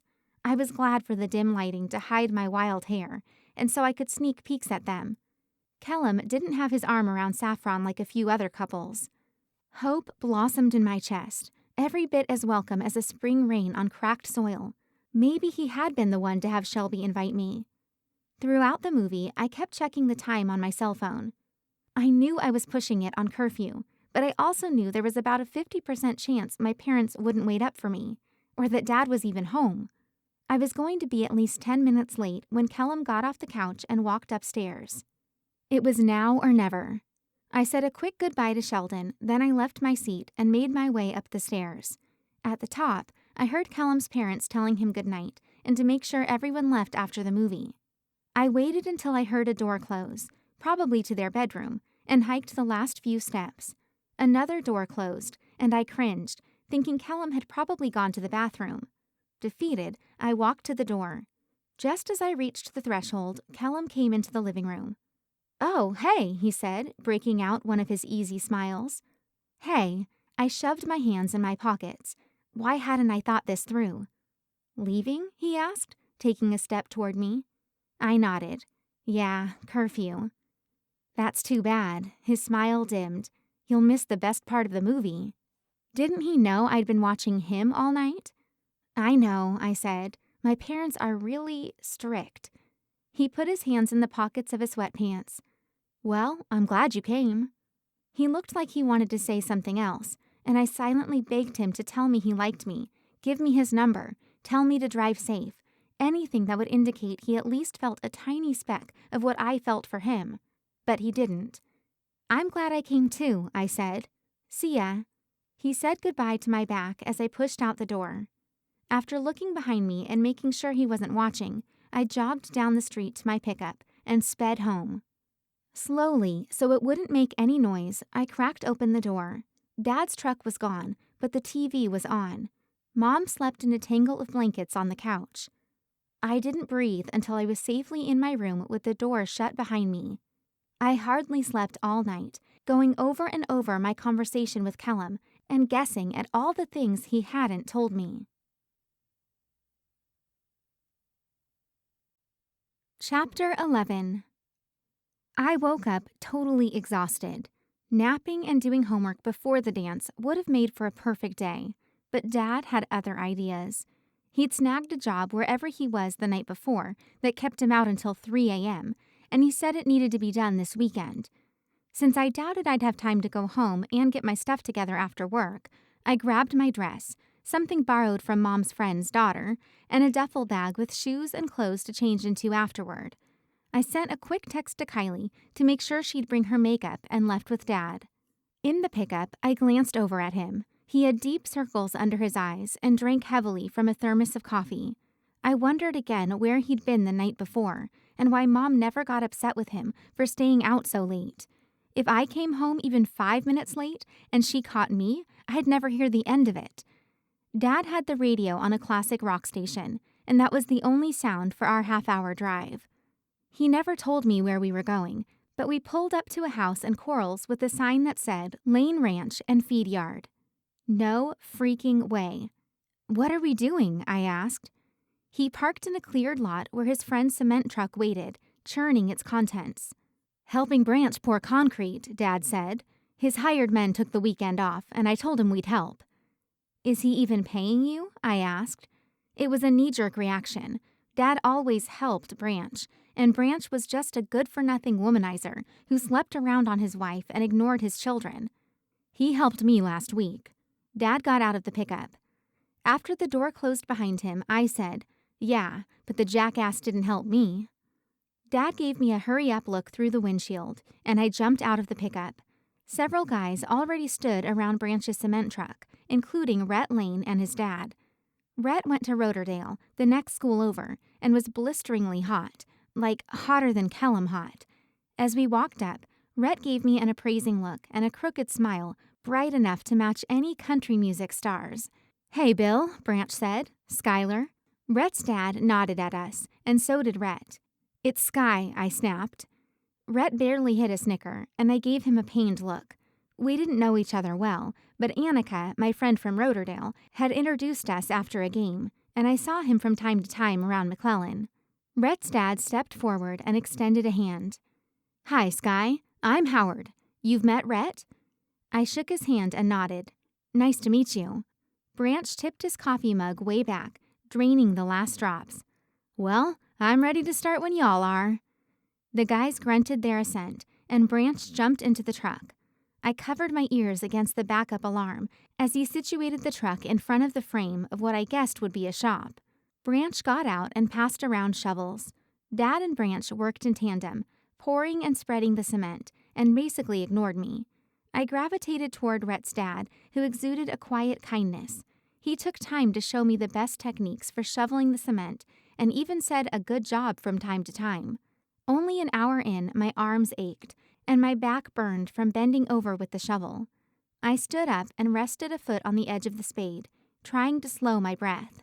Rhett smirked at me from a few feet over. "Tired?" Pride bubbled up in my chest. "Just hot." He leaned against the handle of his shovel and looked me up and down. "I'll say." At the innuendo in his tone, my cheeks flushed red, and I jerked my head around to see if anyone had heard him. Dad and Branch worked close to the cement spout, and Howard had moved to a different section. No one seemed to notice us at all. When I looked back at Rhett, he was pulling his sweaty shirt over his head. I swallowed, trying not to salivate at his muscled torso.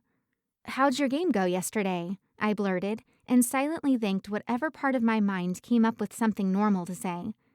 Annika had told me Rhett got around, and a girl who'd hardly even kissed a guy shouldn't play with fire, even if it looked as good as Rhett Lane. "We won," Rhett said, tossing his shirt aside. Then again, how could I turn away a six-pack like that? "That's awesome." "Going to homecoming with anyone?" I looked back at my shovel, wishing I'd never stopped working. "Nope." "No one asked you?" My hands clenched around the old wood of the shovel handle. "Someone did." "Heartbreaker," he accused, a smile playing around his full lips. Gosh, I could get used to hearing the sweet rumble of his voice. "Not exactly." Dad called, "Skye, get over here." Rhett opened his mouth to say something, but I said, "Gotta go." Dad didn't like to be kept waiting. He had me smooth the already poured cement while the guys filled in the rest. The sun beat on my back as I worked on my hands and knees, and I said a silent thank you for my olive skin. Kylie's would have been burnt to a crisp in under an hour. Around 11, Rhett's mom and little sister Harley pulled into the driveway and got out of the pickup. I recognized her from volleyball. Even though she was only a freshman last year, she played on the varsity team, and her strength gave her a big advantage at the net. His mom waved at the group. "Hey." I kept smoothing cement while she and Harley walked up, but watched out of the corner of my eye as they greeted Rhett and Howard. They were wearing jeans, tank tops, and boots covered in dirt and manure, so I guess they'd been working at their feedlot about a half a mile away. His mom propped her foot up on the wood frame around the wet cement. "Steers are sorted, so they're ready for shots after lunch." Living on a farm would have been so nice. The space to get away from my parents would have made it worth all the extra chores. Rhett's mom told them she and Harley would make lunch, which Harley protested about. "Pick up a shovel then," Rhett's dad said. Harley shook her head and went into the house. Rhett's parents exchanged a smile before his mom followed her daughter inside. By the time Rhett's mom came out and told us lunch was ready, we had more than half of the concrete poured and smoothed. My stomach grumbled at the promise of food. Dad took off his hat and fanned his face. "You don't have to feed us, Dana. We're all right." "Speak for yourself." "Nonsense," she said. "We made plenty." Grateful, I dropped my trowel and followed her inside. While the inside of Rhett's house looked about 10 years behind compared to the design in Kylie's house, it felt warm and welcoming. Papers littered the counter, and baskets of laundry sat unfolded in the living room, but food was piled high on the table, along with a pitcher of tea. I sat next to Dad, and Rhett's mom, she introduced herself as Dina, sat on the other side. The first thing I did was pour myself a tall glass of sweet tea and savored it with long sips that soothed my parched lips. Everyone passed around buns, hamburgers, fixings, and a potato salad. I took some, even though eating in front of Rhett made me feel self-conscious. His sister was probably as stout as me, if not more so, but that didn't mean I was his type. My nerves didn't last long, though, because Dina yelled at Rhett for talking with his mouth full. Rhett grinned at me with potato salad coating his lips, and I giggled. Goofball Rhett was a lot less intimidating than shirtless Rhett. Branch complimented Dina on her cooking more than once. The third time, I asked him how his wife and 3 children were doing at home by themselves on a Saturday, which shut him up. Rhett snuck me a wink, and I tried not to smile. Just as that tired post-meal haze started to set in, we went back outside to finish the job. This part went slower, because we had to blend and smooth each of the sections to match. Branch, being very meticulous, had us work at least an hour past when Howard would have called it quits. When we finished, I asked Dad if we could leave. He always stayed well after a job was done to chew the fat with everyone, but with it being 4:30 already, I'd barely have time to take a shower and do all the hair and makeup I wanted to. Dad said we could go, but continued talking to Branch and Howard about Upton's football program. Branch clapped Rhett on the back. "Thick guy like you should make the team." "If I go," Rhett said. "To Upton?" Branch asked. Rhett gave his dad a sideways glance. "To college." Shocked, I stared at Rhett. Why wouldn't he want to go if he could? Howard looked away from Rhett. "You going to college, right, Skye?" "She's just a junior," Dad said. Howard's caterpillar eyebrows lifted. "You know, I know a guy who needs some help around his ranch part-time. Got a lot of fence to fix this summer and some to build." I perked up at the thought of not waiting tables or cleaning rooms. He doesn't want one of the high school kids?" Dad asked. I glared at him. "I am in high school." Dad laughed. "I meant one of the guys." "Skye worked just as hard as Rhett today," Howard said. Rhett nodded. "Not bad, Hoffner." I practically saw Dad's chest swell. "Yeah, she does pretty good." My insides warred between being happy he noticed me and mad it took someone else to compliment me first. But I couldn't miss out on an opportunity like that. "I'm interested." "Rhett, you got her number?" Howard asked. My heart pounded. No way. No freaking way. "Not yet," Rhett said. "Add it to your phone," Howard said. "Left mine in the house." Rhett grinned at me under his lashes, and I almost wanted him to tone it down so Dad wouldn't get edgy about a guy having my number. Almost. Rhett pulled his phone out of his pocket and tapped on the screen. "What's your number?" I told him, and he typed it in. "Dad, I really need to go," I said. Branch rolled his eyes at me. "Better let her get gussied up before we have to hear any more about it." Yeah, Dad said, just like her mother. I squared my shoulders and stalked to the pickup. I wasn't like my mother. I wouldn't put up with Dad, his stupid friends, or their crap. Dad trailed slowly behind, only after I heard him make plans to meet Branch later that night. Before Dad got in, my phone dinged with a text from an unsaved number I could only assume was Rhett. Rhett, "It's about time I got your number." Wink face. Me, "Be sure to thank your dad."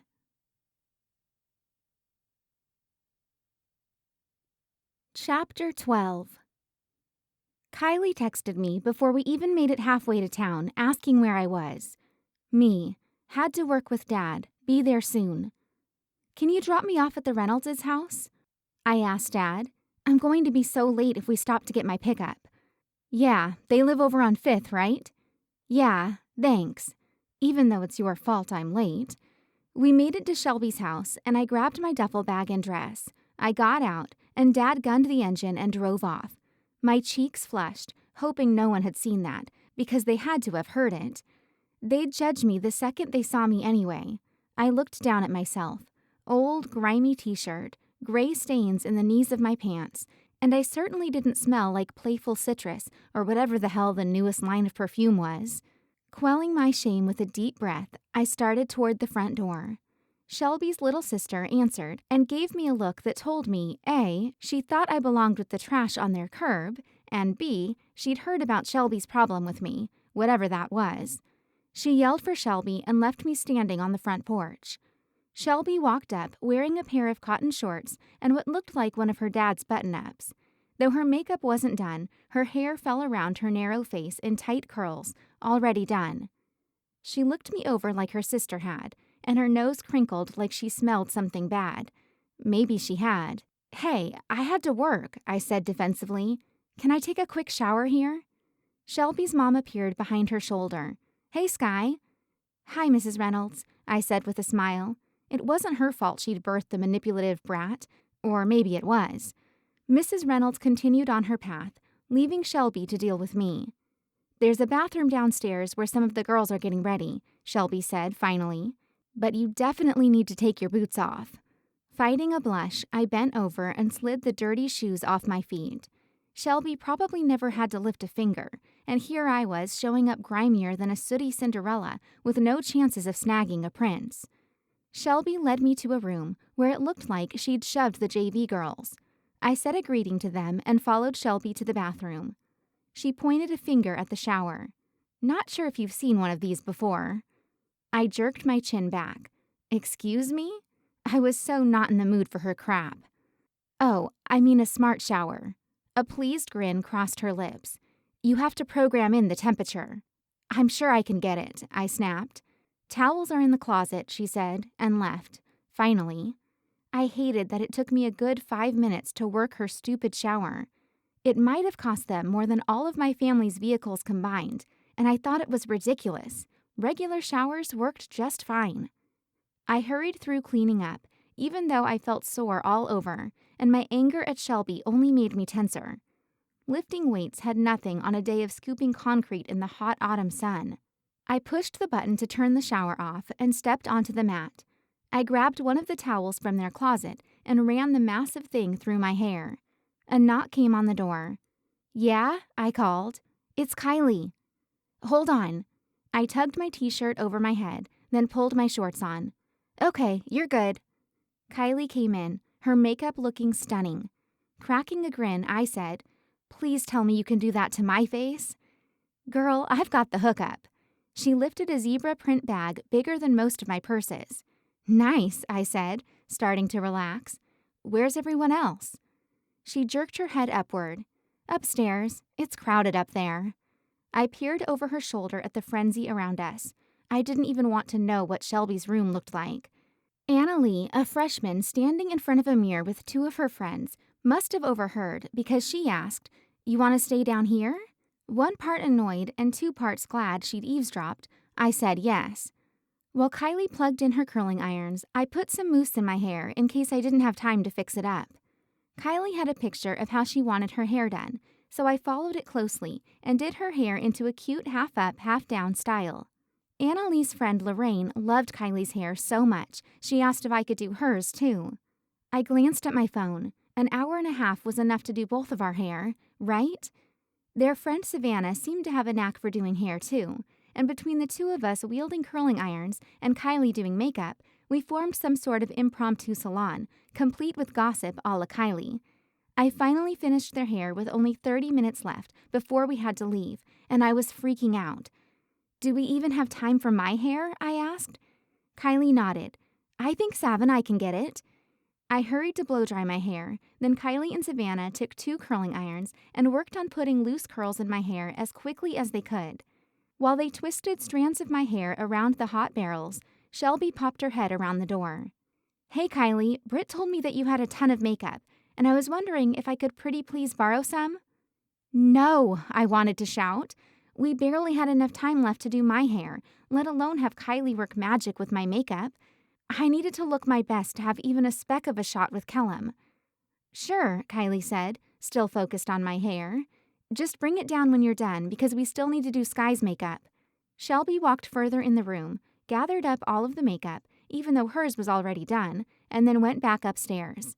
After 10 minutes of frantic curling, Lorraine's mom had arrived to pick up the other 3, leaving Kylie and me alone. Shelby opened the door and poked her head in. "Sheldon's here to pick me up." She looked right at me, grinning. I felt so mad, I had to remind myself to breathe through the urge to throw something.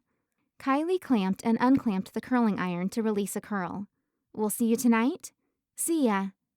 Shelby shut the door behind her, and I threw a balled-up sock at it. Kylie stepped in front of me with a confused look. "What's that about?" Did we not just both witness the same thing? Her telling us goodbye? My voice shook. No, her rubbing in the fact that she's going with Sheldon to the dance. Kylie turned away and unplugged the curling iron. "I mean, you guys were just going as friends, right?" Good thing her back was turned because my mouth fell open in shock. Was Kylie seriously blowing this off? "Shelby didn't bring the makeup back down," I pointed out, because I couldn't find any other words. "I'm sure she just forgot it. Here, let me call her." Kylie took out her phone, tapped on the screen, and held it to her ear. "Her phone's off. Here, you spray your hair and touch up what you want. I'll go get it." So angry, my ankles shook when I stood. I fixed the little mistakes they had made with the heat left in the iron. Then I pulled on my dress, a light blue draped sleeveless that fell halfway down my thighs. Then I put on a pair of black peep-toe slingbacks I'd had since freshman year and a chunky black necklace picked up at a thrift shop. Even all done up, I still felt like I was in work clothes. Hardly anyone else at McClellan had to wear secondhand clothes, especially to dances. With 5 minutes left until we absolutely had to leave, Kylie came downstairs empty-handed. My mouth formed a hard line. Of course she didn't bring it back. "I'm sure she just threw it in her bag on accident," Kylie said. "Let's just go find hers." If hers was any good, she'd have used her own. Kylie frowned, but instead of replying, jogged toward the door, her dress bouncing with her. "Come on, let's see what she has." We ran up the stairs to Shelby's room and then into her bathroom, looking for her makeup. After searching all the obvious places, I opened the cabinet doors underneath her bathroom sink and saw a corner of the zebra print bag peeping out behind rolls of toilet paper. I snatched it out and left the rolls scattered on the floor. "Found it," I called to Kylie. Neither Kylie nor I pointed out what it meant that Shelby had hidden it. I felt like shouting, though, or stomping holes in her floor with my heels, but I didn't have time for that. We made a solid base of foundation, eyeshadow, and eyeliner, but I had to put the finishing touches of my makeup on in the car. I looked good, but not perfect. I hoped it would be enough for Callum, at least. A few minutes from the school, my phone lit up. A call from Sheldon. I debated whether or not to answer it. Finally, curiosity won out. "Hello?" People talking and music in the background almost drowned out his reply. "Skye, are you coming?" "Yeah." I twisted a bead of my necklace. "Aren't you with your date?" "Yeah," he said in a guilty tone. Then lower, he added, I paid you in, so don't pay again, okay? Now I felt guilty. Oh, thanks, Sheldon. Anytime. When Kylie and I got to the school, the only light in the gym was a multicolored strobe light flashing from the DJ's table. Kylie met up with Trevor, but I had no idea where to go. Sheldon was my closest guy friend, but he had a date, and not just any date. I thought maybe I'd see Cameron, but he wasn't among the people sitting around the edge of the gym, so I scanned over the people dancing. Trevor wasted no time holding Kylie close to him on the dance floor.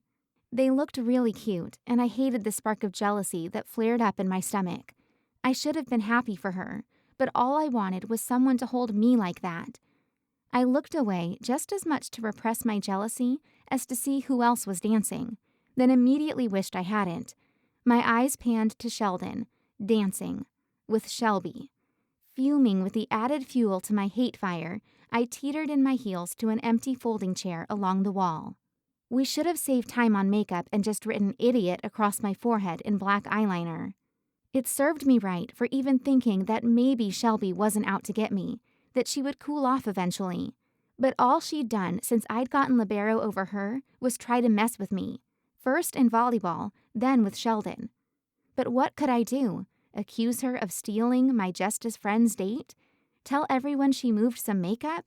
Say something about her insinuations during weights? Or suggest she'd been wrong about the smart shower? It hardly incriminated her and would just make me look like a drama queen. Sheldon sat beside me. Hey. I jumped, my hand flying to my chest. Gosh, you scared me. Sorry, he grinned and patted me on the leg. You look great.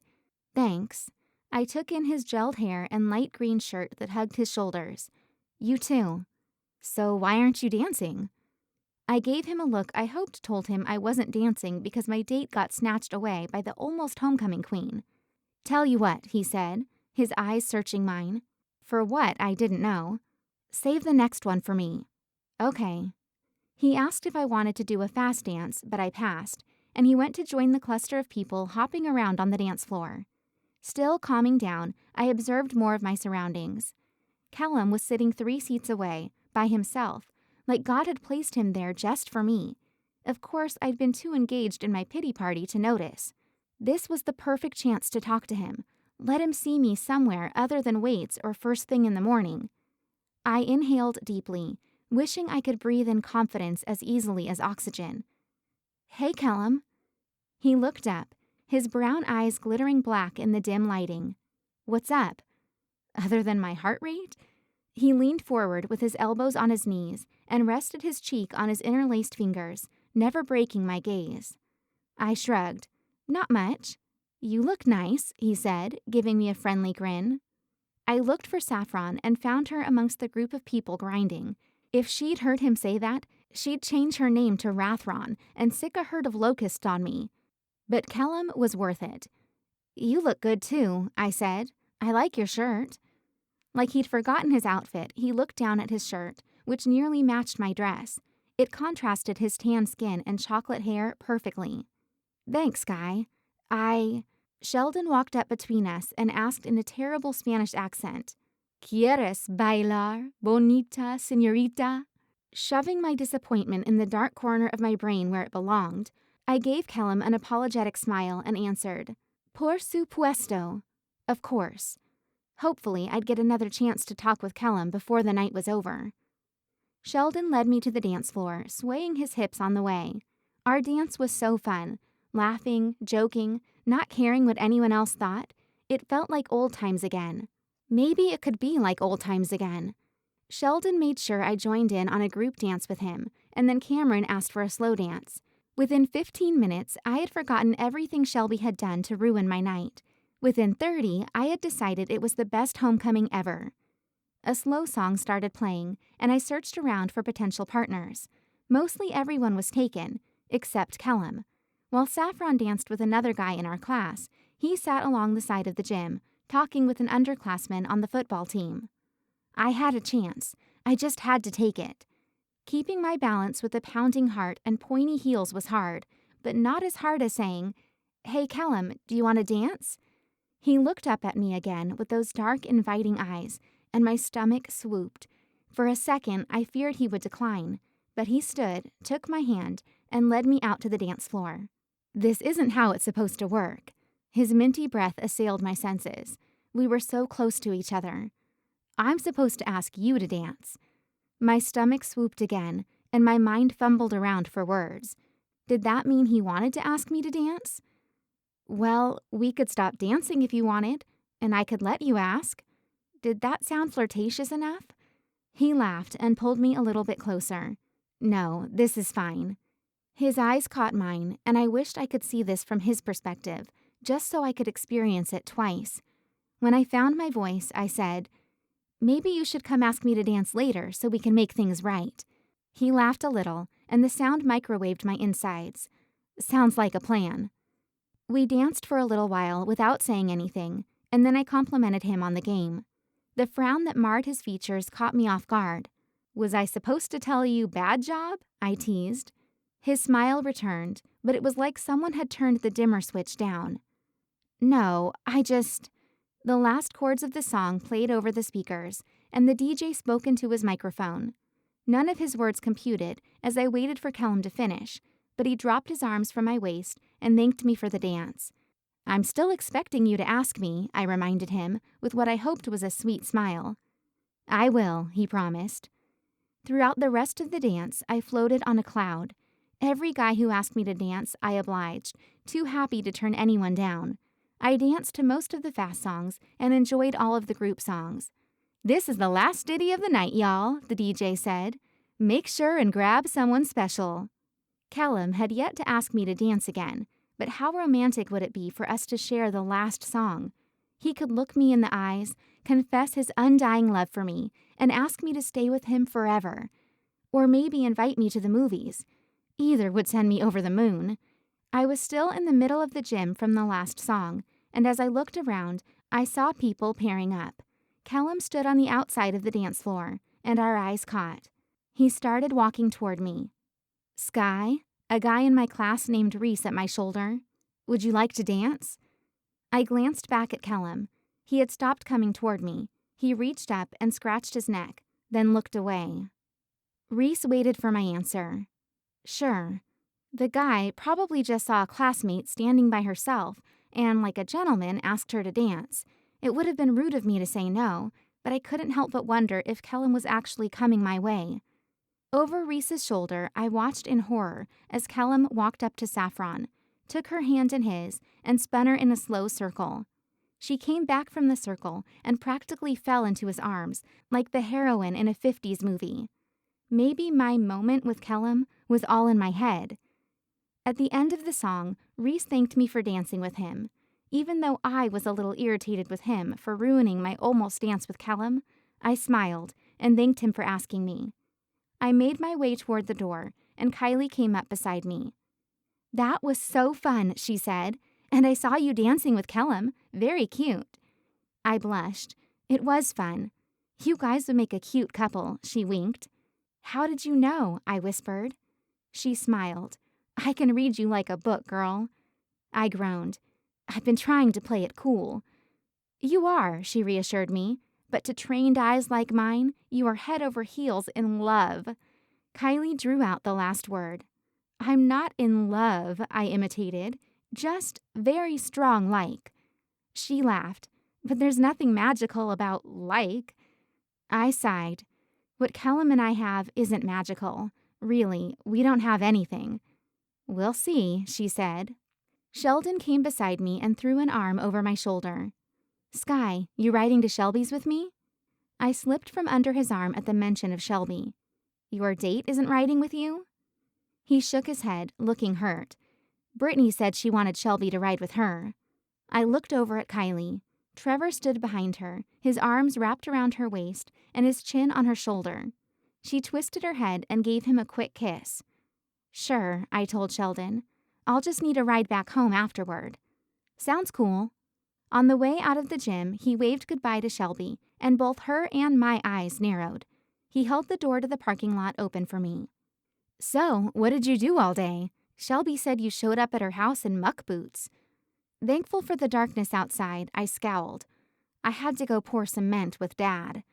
What for? We reached his car and got in. Now I was doubly thankful he had his focus on the road because I couldn't put away my grin.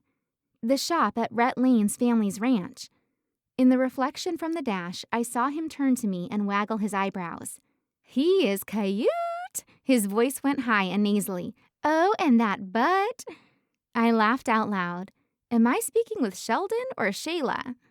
Shayla, he pouted his lips out. Girl, tell me you got his number.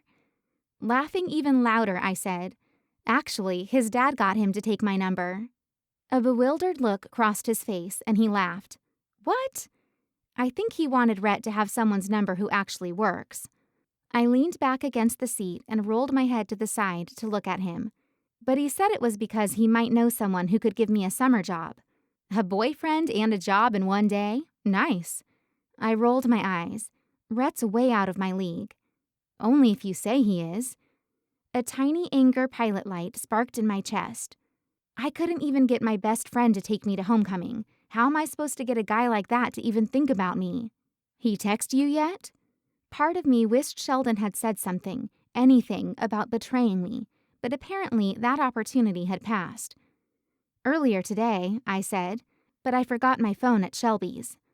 Well, you'll be able to check it soon. We're just about there. We parked down the block from Shelby's house and got out. Kylie and Trevor got there about the same time, and we walked inside together. Kylie and I parted ways with the guys so we could go change out of our dresses. In the room, I grabbed for my phone and checked the screen. Rhett. Oh, I'm definitely going to thank him. Me. Good. Smiley face. I put on my sweatpants and an old volleyball t-shirt and walked with Kylie to Shelby's media room, which would have been more aptly described as an in-home theater. So many kids sat inside, there was hardly any room left. Sheldon was sitting on a blue beanbag chair, so I laid on the floor in front of him and rested my head on part of the beanbag. Callum and Zach walked in just as the opening credits rolled. Zach laid down about 2 feet from me on the right, and I noticed, maybe for the first time, he was actually cute. His curly hair and cartoonish wide smile made the room a little brighter. Callum settled behind me, sitting next to Sheldon. If he moved any closer, I'd be able to smell his cologne again. My phone vibrated in my pocket, but I didn't dare check my texts for fear of Callum seeing me messaging another guy. During the first half of the movie, Zach kept teasing me. He poked me in the side, causing me to let out a little squeal. He, Callum, and Sheldon had a good laugh over that. Then he tickled my leg, making me squeal again. After that, he pulled on my ponytail, messing it up and drawing another laugh from Callum and Sheldon. Guys usually didn't pay attention to me, so I couldn't say I hated the attention. All publicity is good publicity, right? I thought I couldn't possibly be more distracted from the movie until I heard Sheldon and Callum whispering to each other. Man, my back hurts, Callum muttered to Sheldon. That guy hit me hard. Sheldon whispered, That stinks. Do you think I could trade you spots? I almost let out another squeal right then, without any prompting from Zach. Callum was going to sit in a chair that I was resting my head on. Yeah, man, of course. Sheldon got up, and they switched spots while a guy behind us yelled, Down in front! With all the grace and energy of an 80-year-old man, Callum transferred to the beanbag chair. His sweet scent washed over me again. Sheldon came to lay between Zach and me. Once everyone had settled down, Callum reached down and messed up my already unkempt ponytail. I reached up and flicked him on the knee. He let out a quiet laugh. My stomach did a little back flop. Since my head was just inches from one of his legs, I shifted a little bit, like I was trying to get comfortable, and leaned against him. He didn't move away. My heart fluttered at what that might mean and the rush of being this close to him. Sheldon texted throughout the entire movie, and I noticed him holding his phone carefully so no one could see what he was sending. I glanced around the room and saw Shelby texting too. I wasn't convinced they were texting each other until I saw Sheldon twist and meet her gaze. Not even that was enough to ruin my moment. I was resting my head against the only person I wanted to text. My imagination ran away with Callum as more than a classmate. Every breath I took in, I tried to imbue his scent in my lungs. Every time he reached down to muss my hair, or when he whispered to me about the movie, I fought a smile that would give away how much I wanted this moment to last forever. Like the dance, the movie ended too quickly. Callum stood up first and stuck one of his hands out to help me up. Zach occupied Callum's attention, so I went to stand by Sheldon since he was my ride home. He tapped the screen of his cell phone, an exaggerated frown tipping down the corners of his mouth. "What's up?" I asked. He sighed. "Mom said I need to get up early tomorrow to help my uncle farm. I'm not going to get much sleep as it is." I looked around. I didn't want to ruin Kylie's night by asking her for a ride, and there was no way I'd call my parents for one. Did I even have any other friends good enough to drive me halfway out of town? Sheldon looked around his shoulder and waved Callum over. "Hey, Kel, will you give Skye a ride to her house?" My eyes widened. If Callum drove me home, Sheldon was forgiven, totally forgiven. Callum sauntered over. "I thought you were driving her." "I have to get home," he said. "So, can you?" Callum shrugged. "Yeah, I guess so." He seemed so indifferent about it, I worried maybe what happened during the dance and movie wasn't as much as I had made it out to be in my mind. Maybe he was just being nice. Maybe his back really did hurt. Either way, Callum was my ride home, and I wanted to make the most of it. "Hold on," I said. "I'm going to go get my stuff. Wait here." "Yeah, okay." He pulled his phone out and started thumbing out a text. I couldn't help but wonder whether he was texting another girl. Saffron hadn't come to Shelby's, but maybe they were still talking. When I returned, his phone was back in his pocket, and he led me out to his car. The night air had a bit of a bite to it, and I mentioned it to him for lack of other conversation. "Oh, and you're just wearing a t-shirt," he said concernedly. "Here, take my jacket." Before I could tell him I had a jacket in my duffel bag, he'd handed me his pullover. While I slipped it over my head, he opened the car door for me, and I set my bag in the back seat. As he walked to his side of the car, I tucked my nose into the collar, reveling in the feel and smell of it. He dropped into the driver's seat and started the car. "That movie was pretty good, huh?" "Yeah," I said. The 1 minute I'd been able to pay attention to seemed all right. He pulled the car out onto the street. We sat together quietly, and I occasionally gave him directions. I debated having him drop me off at a nicer house down the street, so he wouldn't see our bare yard and peeling paint. But we were getting close, and we'd hardly talked. "So you never asked me to dance," I said, closing my eyes shut. If he was going to reject me, I didn't want to see it. "You looked like you were having fun without me." "Oh, was that jealousy or just an excuse?" I didn't ask, and he didn't tell me. Who was I to think I had a chance with someone like Callum anyway? I was the weights girl who didn't wear makeup on Mondays and lost the championship game. And Callum, well, Callum was flawless. "Take the next right," I said. He pulled off the blacktop and started down the unpaved road. "Third house on the left." "Well, here you are," he announced, pulling up next to my pickup in the dirt driveway. Our neighbor's dog woke up and barked incessantly at Callum's car, and I fought the shame spreading in the pit of my stomach. I started to take off his jacket, but he reached out and touched my hand. "You can bring it back on Monday. It's going to be cold out there." "Oh, thanks."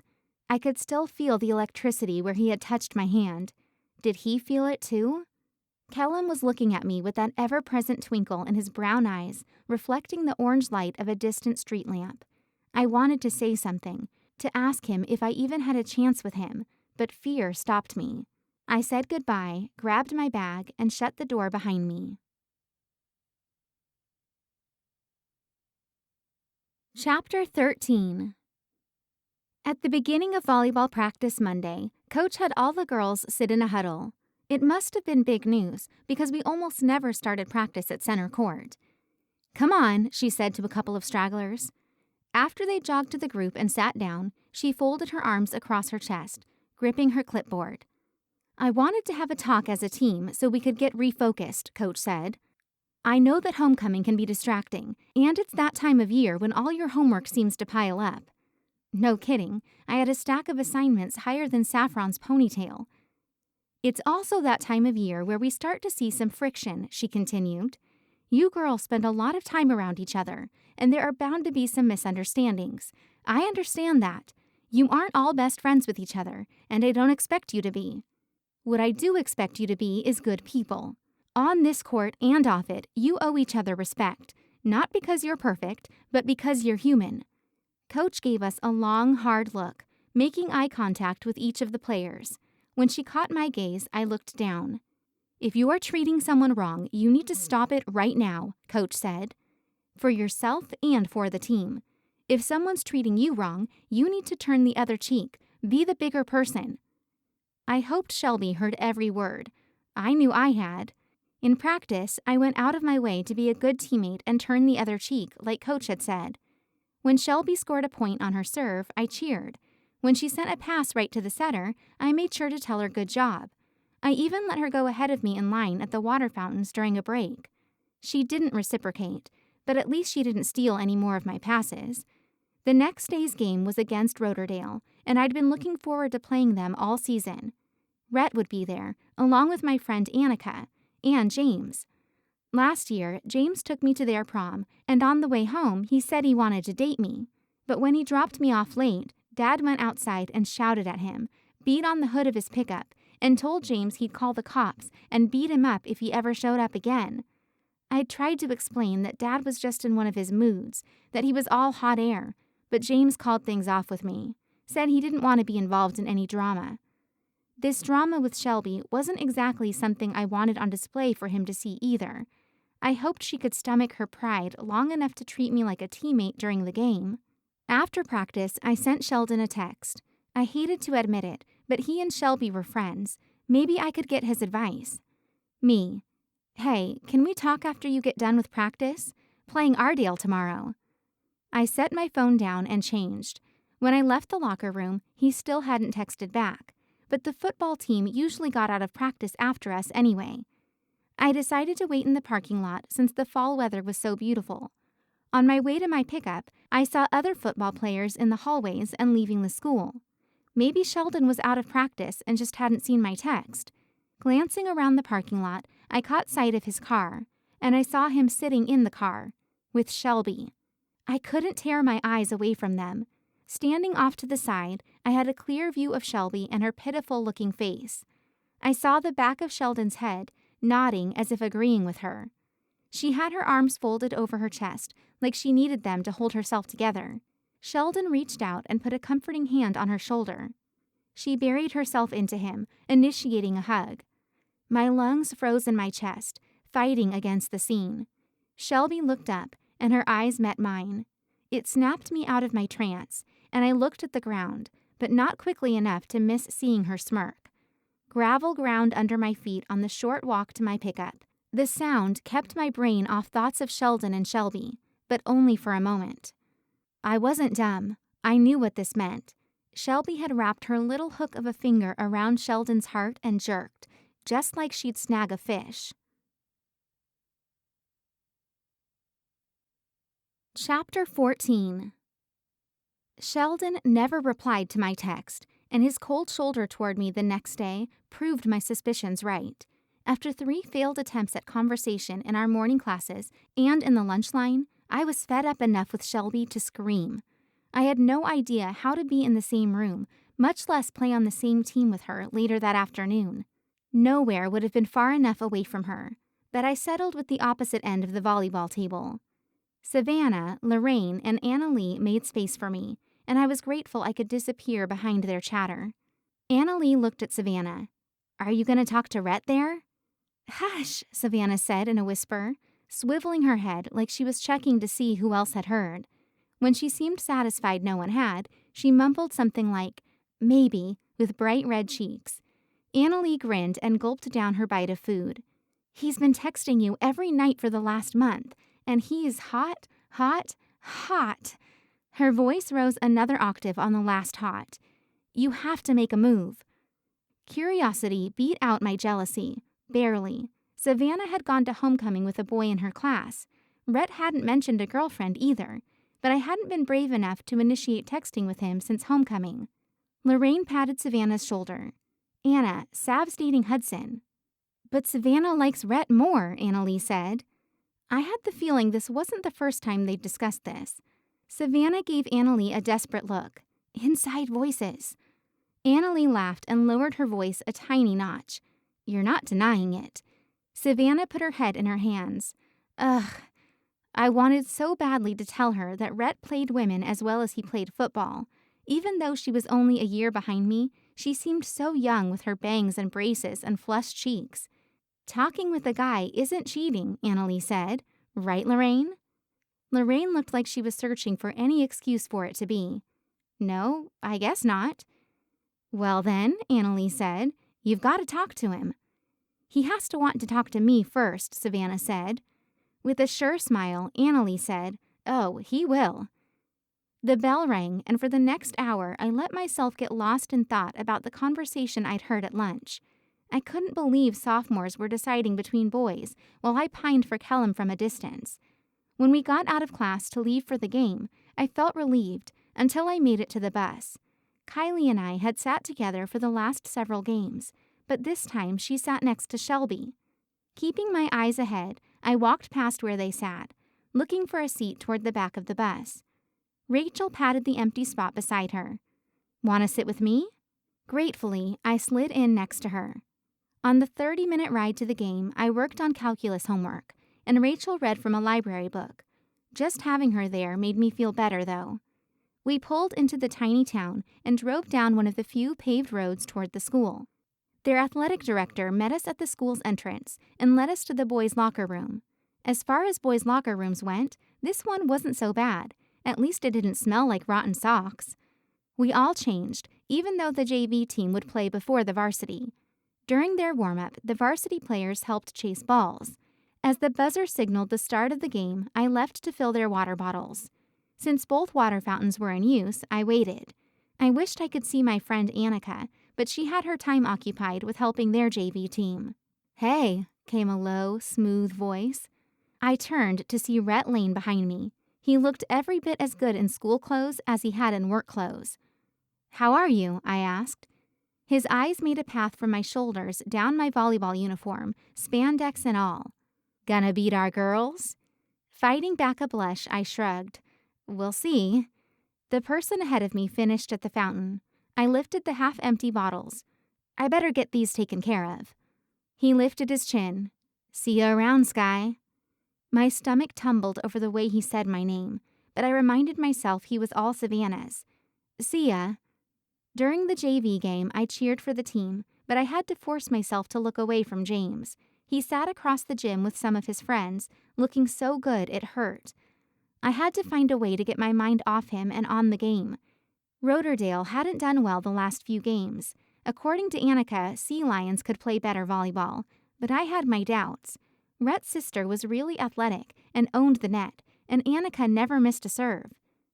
Thankfully, something about warming up put my mind in the right mood. The volleyball and keeping it off the floor became my only focus, until Shelby started stealing passes again, even worse than before. In nearly every huddle while Shelby and I played back row, someone told us to call the ball. And I became progressively more upset because I had. If I backed off and let Shelby have them, she never got a good pass because they were out of her reach. If I did call it, she stepped in front of me or knocked into me. As we made our way to the other side of the net for the second set, Coach walked beside me and whispered in my ear, "Be aggressive and take those. They're yours." She kept walking like she hadn't said anything, but I nodded anyway, taking her words to heart. I played the hardest I had all season in the second set, chasing any wild ball and making sure I stayed 2 steps ahead of Shelby so it'd be harder for her to steal passes. Rotordale played well and kept up with us, putting them in the lead near the end of the game. Coach called a timeout. I jogged over to the bench, and the closer we got, the angrier she looked. "We're letting way too many balls drop," Coach yelled. "Skye's running ragged in the back row. If she makes a save, someone else better be there to pick it up so she's not diving all over the place for nothing." I snuck a glance at Shelby and saw her staring at the floor, shoulders heaving. "Understand?" Coach said. The girl said yes, and Shelby nodded. "Good," she snapped. "Now get out there and win this game." We took the court, and I wished more than anything we weren't ending the game with Shelby and me playing back row together. It would be just like her to ruin the game trying to play hero. At the ref's whistle signaling Rotordale's serve, I dropped into a passing stance. The serve went long, and the girl on my left lost control of the pass, sending the ball wildly behind her. "Mine," I huffed, chasing it. Shelby called the ball too, but I knew I was closer. Just as I reached my arms out for the ball, Shelby lunged under me.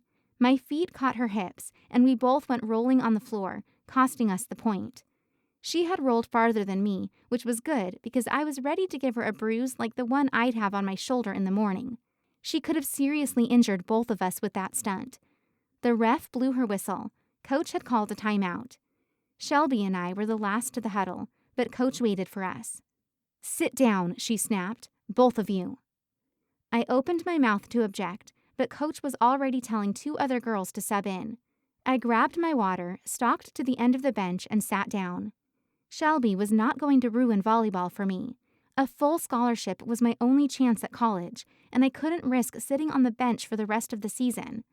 That spoiled brat didn't have to worry about anything like that with her rich parents, but I did. The girls made quick work of Rotordale after we subbed out, and we won the game.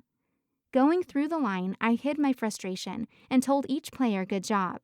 When I reached Annika, I widened my eyes at her in a "did you see that crap" expression. She did a "let's talk after" head jerk toward the bleachers across the court. Coach led the team to the locker room, and when she finished addressing everyone, she asked Shelby and me to follow her. She and Tasha took us to an empty classroom and ushered us in. "Okay," Coach said, her temple twitching. "I don't know what is going on between the 2 of you, but it has to stop." Shelby opened her mouth, and Coach held her hand up. "No, I'm very, very disappointed in you. You're a senior, Shelby, and Skye, you're a leader in the back row. Whatever drama you have, it needs to end the second you set foot in practice or start a game." Tasha nodded. "It's dragging down the entire team, and it reflects poorly on our school." Honestly, I had no idea why I was in that room. Stealing passes? Shelby. Stealing makeup? Shelby. Stealing dates? Shelby. All I had done was try to play the game I loved to the best of my ability. Coach folded her arms over her chest. "I'm going to tell the rest of the team this too, but if there's an issue or drama, take it to me, because I don't want the whole team wondering what's going on between the 2 of you and picking sides when they should be focusing on the game." Tasha nodded again. "Got it?" Coach asked. I waited for Shelby to say yes before I nodded. "Okay, go get changed," Coach said. I jogged into the locker room ahead of Shelby and didn't bother to shower. I could do that at home. I pulled on a pair of sweatpants and a sweater over my uniform, leaving the locker room and the curious looks of my teammates. Annika stood near the bleachers with a guy and girl who I knew were her friends, Brandon and Leslie. "Hey, girl," Annika said as I approached them. "Good game." "You too," I said. Leslie jumped in. "Okay, Dish, what's the deal with that girl? We don't like her, right?" For the first time in days, my chest lightened enough to laugh. "Absolutely not." "What's going on?" Annika asked. "Basically, she's done everything she can to sabotage me since volleyball started." At Brandon's raised eyebrows, I added, "I'm not even exaggerating." After I told them the whole saga about homecoming and everything else, even Brandon was planning revenge. "I just don't know what to do," I said. "It's not like I can say everything she's done, because I'd just sound stupid." Leslie nodded. "She's sneaky." "Exactly." Annika rubbed my shoulder. "Just keep your chin up, girl. You played way better than she did." "You think?" She nodded. Leslie made an apologetic face. "Coach actually told us to serve at her. Said she had an ego." Well, Tasha had been right about one thing. "Savannah, Skye, Kylie," Coach called. "Bus is leaving."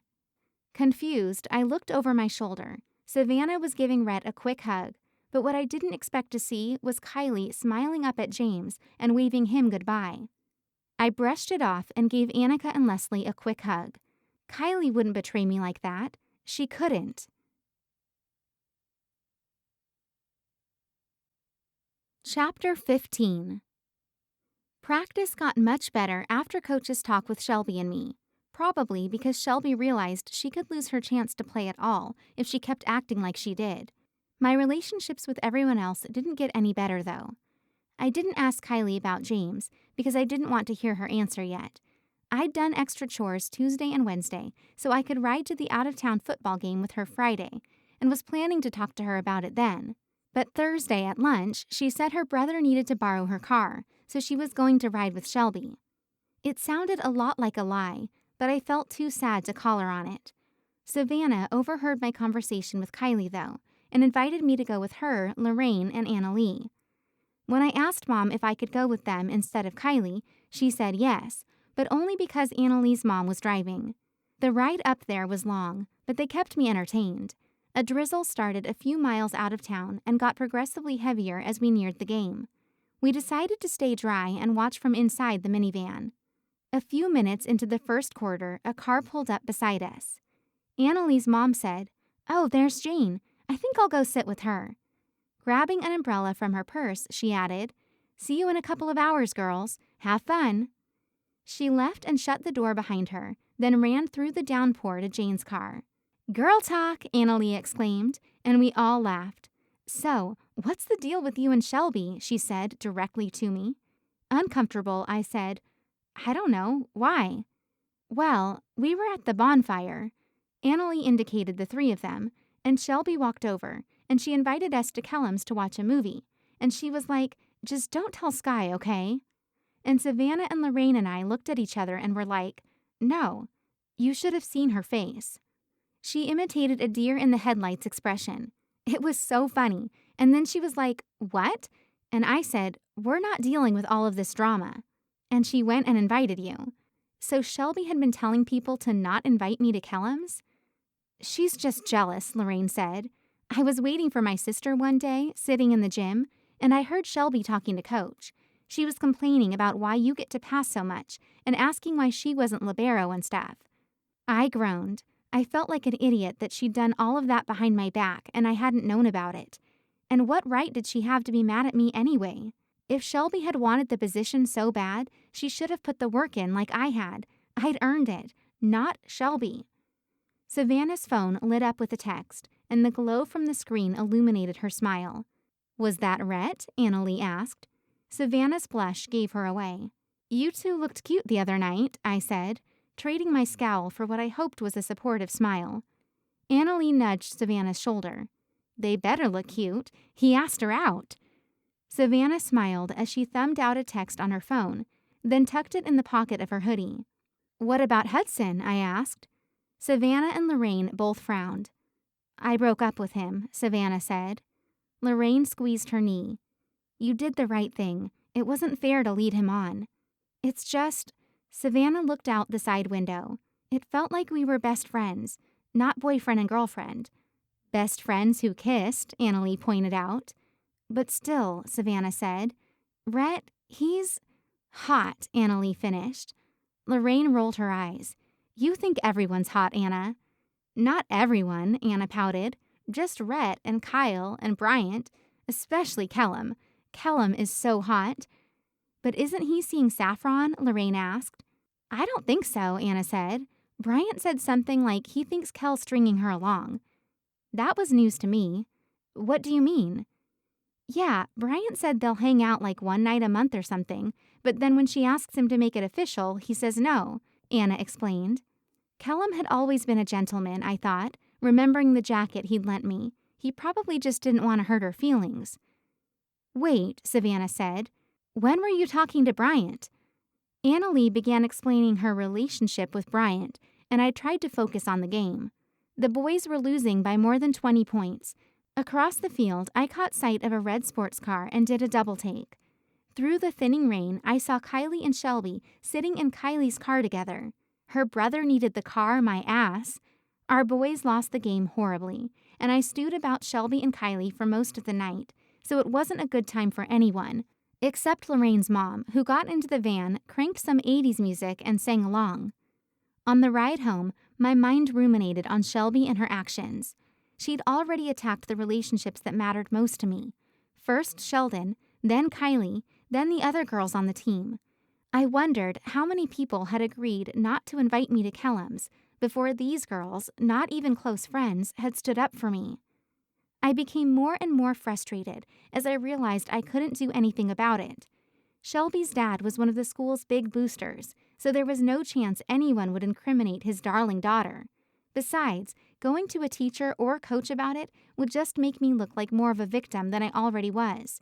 I wasn't going to give Shelby the satisfaction of letting her know she had power over me, even though she did. Chapter 16. A couple of weeks later after practice, Coach said, "Since you girls have been working so hard, I have a treat for you. On Wednesday, we're going to go to Blackburn to watch the college play." A smile touched my lips. I'd never been to a college game before. "My sister's the coach there, and we've gotten approval to take a bus, so you just need to bring $5 for admission, $10 for gas, and then money for food. If you can't go or need money, come talk to me or Tasha, all right?" $15 plus food? Kylie clapped her hands together excitedly, but my smile slid from my face. No way would Mom and Dad go for that. I stayed late after practice, and when all the girls were gone, I asked Coach if I could talk with her in the coach's office. She nodded, and we walked silently to the cluttered room. "What's up?" she asked. I ground the tip of my shoe on the cement floor. "Coach, I didn't know if I could do this. About the money, Don't worry about it," Coach said. She reached into a bag hanging on one of the coat hooks and took out a $10 bill. "For the meal," she winked. "It'll be our secret." Before thinking, I hugged her. After a beat, she relaxed and put her arms around me. "Thanks, Coach." She stepped back, smiling. "If anyone deserves to go, it's you." "I really appreciate it," I said. "Really." She nodded. "Now go home. Get some sleep." Coach's sister had reserved a section for us so we could sit right up close to the court. Some very good-looking college guys had painted their chests, and the rest of the crowd was decked out in the team's colors. Our crowds were never that big. I had stars in my eyes at the thought of one day being able to play college volleyball, maybe even on this court. The team was practicing hitting during warm-up, and the libero dug nearly every spike. I envisioned myself playing in her position. She had on that beautiful white jersey no one else got to wear. Her movements were quick and graceful. She cheered on every one of her teammates and never seemed fazed by any of her mistakes. Coach made the line down the benches, telling everyone which players to watch and model after. She reached me, but I didn't need her to tell me who to watch. It was obvious. She did, however, tell me what I needed to work on. "Do you see how she pumps everyone up? We need someone like that on our team, and I want it to be you." That meant never getting down on myself, or if I was, being extremely good at hiding it. It also meant cheering everyone on, including Shelby. What Coach was asking would be difficult, even more so than working on my technical skills. But if it got me even one step closer to playing college volleyball, I'd do it.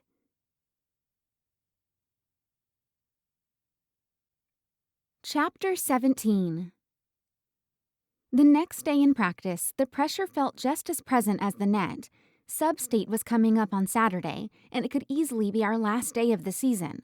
What Coach Umber told me at the college game stayed with me, and throughout the first half of practice, I tried hard to be the girl who got everyone excited each play.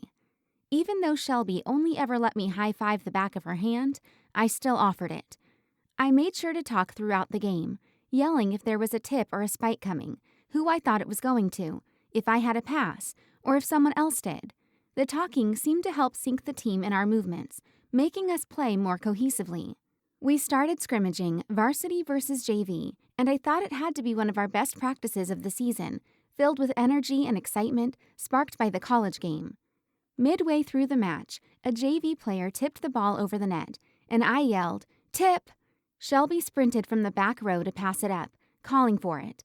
Before Shelby could get there, Rachel reached up and set it to the setter. Shelby's lips formed a thin line, but she wiped it before Rachel could see. Shortly after, a wild free ball careened to the area between Shelby and me. We both called it. I stepped up and took it so we wouldn't run into each other, feeling the ball bounce perfectly off my arms. It went straight to the setter, who shot a quick set to the outside hitter for a kill. I was in the midst of high-fiving the outside hitter when I heard Coach's voice. I think the varsity needs to have a huddle." I saw the JV girls walk over to the benches to take a water break, and I felt confused. The scrimmage was going great. Why would Coach stop us when we had our momentum going? I glanced back at Coach and Tasha, where they stood by the net to try and figure it out, but when I came to the huddle, I knew the reason. Shelby had a glare deadly enough to make me feel like a pile of smoldering ashes on the shiny wooden floor. It seemed like we were all waiting for someone to say something. Shelby kept glaring at me, and it was like my mind was in a straitjacket. Shelby had been stealing passes from me the entire season. I'd taken one pass that we both called, and she threw a fit bad enough for Coach to call a break? Rachel broke the silence, looking right at Shelby. "So, what's the problem?" Shelby shook her head. "Nothing." Her voice went up in pitch, and she raised her over-tweezed eyebrows. From the tone in her voice, I could tell Rachel was frustrated. "Just spit it out, Shelby, because honestly, you're starting to tick me off." Shelby took a deep breath and folded her arms defensively across her chest. "I just think if we play this way, we're not going to win any games. I don't even think we're going to make it to state this year." My mouth literally dropped open. Rachel had about the same reaction I did. "I don't understand. I thought we were playing really well together, actually." "Not from what I saw," Shelby said, looking over her shoulder. "Okay, if this is about me taking a pass from you, I'm sorry," Rachel said. Shelby glared at me even more angrily, if that was even possible. "That's not the one I was upset about." Rachel might have apologized, but I refused to ask forgiveness for taking one pass from her that we both called, when the entire season all Shelby did was take pass after pass and undermine me as libero. Kylie nodded her understanding. "I saw what you meant. It would have pissed me off, too." It was like someone had opened a trapdoor beneath me, and I was falling into a lightless dungeon. Even I couldn't trick myself into thinking Kylie was still my friend. "This is ridiculous," Rachel cut in. "Do you think Skye hates you or something?" Rachel didn't indicate who she was talking to, but we all knew the answer. Shelby. What I had been trying so hard to avoid for months was looking me straight in the eyes, right before one of the biggest games of the season. Shelby stared decidedly at the floor. "Actually, yes, I do." I wanted to scream. All of the crap Shelby had done behind my back, manipulating my friendship with Sheldon, purposely telling people to exclude me from things, the makeup ordeal at homecoming, ruining my friendship with Kylie, and I was the one who hated her? Rachel was right. This was ridiculous. We were a team, and just because Shelby didn't get her way, didn't give her the right to go and do all of those underhanded things to me. Coach Umber and Tasha strode toward us, apparently deciding it was a good time for intervention. They should have stepped in months ago and put Shelby in her place for being a self-entitled little brat. Shelby must have thought that was the coach's intention because she chose that moment to double over and start wailing. Tasha hurried to stand by her and pat her on the back. So did Kylie. I rolled my eyes. Surely everyone would see through her act. But one by one, I watched every girl on my team turn on me. I easily distinguished which of my teammates, JV or varsity, were on my side, and there weren't many. Tasha obviously wasn't on my side either. I could see it in the way they looked to Shelby and then looked back at me as if it were all my fault. Coach started talking through all of the silent chaos. "All of these emotions you're feeling," she said, "it's just volleyball. It shows how much you love the game and how invested you are in this season." No one spoke, but it was the loudest silence I'd ever experienced in my life. "If you girls ever have any problems, don't bring them to practice," Coach continued. "You can talk to me or Tasha anytime, before practice, after practice, or just call us, okay?" The rest of the varsity nodded, while I stood frozen. Shelby was the master manipulator. She stood back up with fake tears fresh on her puce-colored face. She looked at me, one eyebrow ever so slightly lifted. In that moment, we both knew that she had won. Chapter 18. The drive home did nothing to calm me down. I pulled into our driveway, my blood still boiling, and a million ideas about what I should have said to Shelby cluttered my mind. I walked down the cracked sidewalk to the front door, wondering why Shelby had to pick a fight with me. She had everything: a big house, nice clothes, money to go to volleyball camps, parents who loved her, friends she was actually allowed to hang out with. I didn't have much to take away other than volleyball and my friends, and Shelby had managed to ruin both. Once inside the house, I nodded at my parents and walked past them to my room. With the door closed behind me, I pulled out my load of homework and slammed it on my desk. My heart drummed the war beat of a battle I never wanted to fight. I pounded my fist down on my desk and stood up. Skye? Mom cracked the door open and peered in. Of course she hadn't knocked. What? What's going on? I eyed her. Mom and I weren't friends like Kylie and her mom were. I didn't tell Mom about the guys I had crushes on or how embarrassed my thrift shop clothes made me feel. I'd never even mentioned Shelby or our problems, but she was still my mom. I had a bad day, I said, lip trembling. What happened? Telling her about feuds with friends usually backfired, but I needed a mom right now, someone to love me and tell me everything would be all right. She sat down on the bed, and I moved to sit beside her. And I opened up about everything Shelby had done in practice. I left out the parts about Callum and Sheldon and feeling embarrassed about where I came from. When I wrapped up, I felt sick, like a vulnerability hangover. She put an arm around me, and I tried not to shy away. Shelby sounds like a real brat. I snorted. She is. Mom folded her hands in her lap.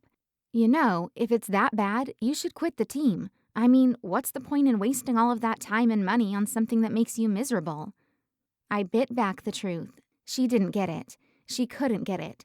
There was no way to translate that volleyball was my only escape from her and Dad's weird blend of eagle-eye strictness and utter indifference. I'm not quitting.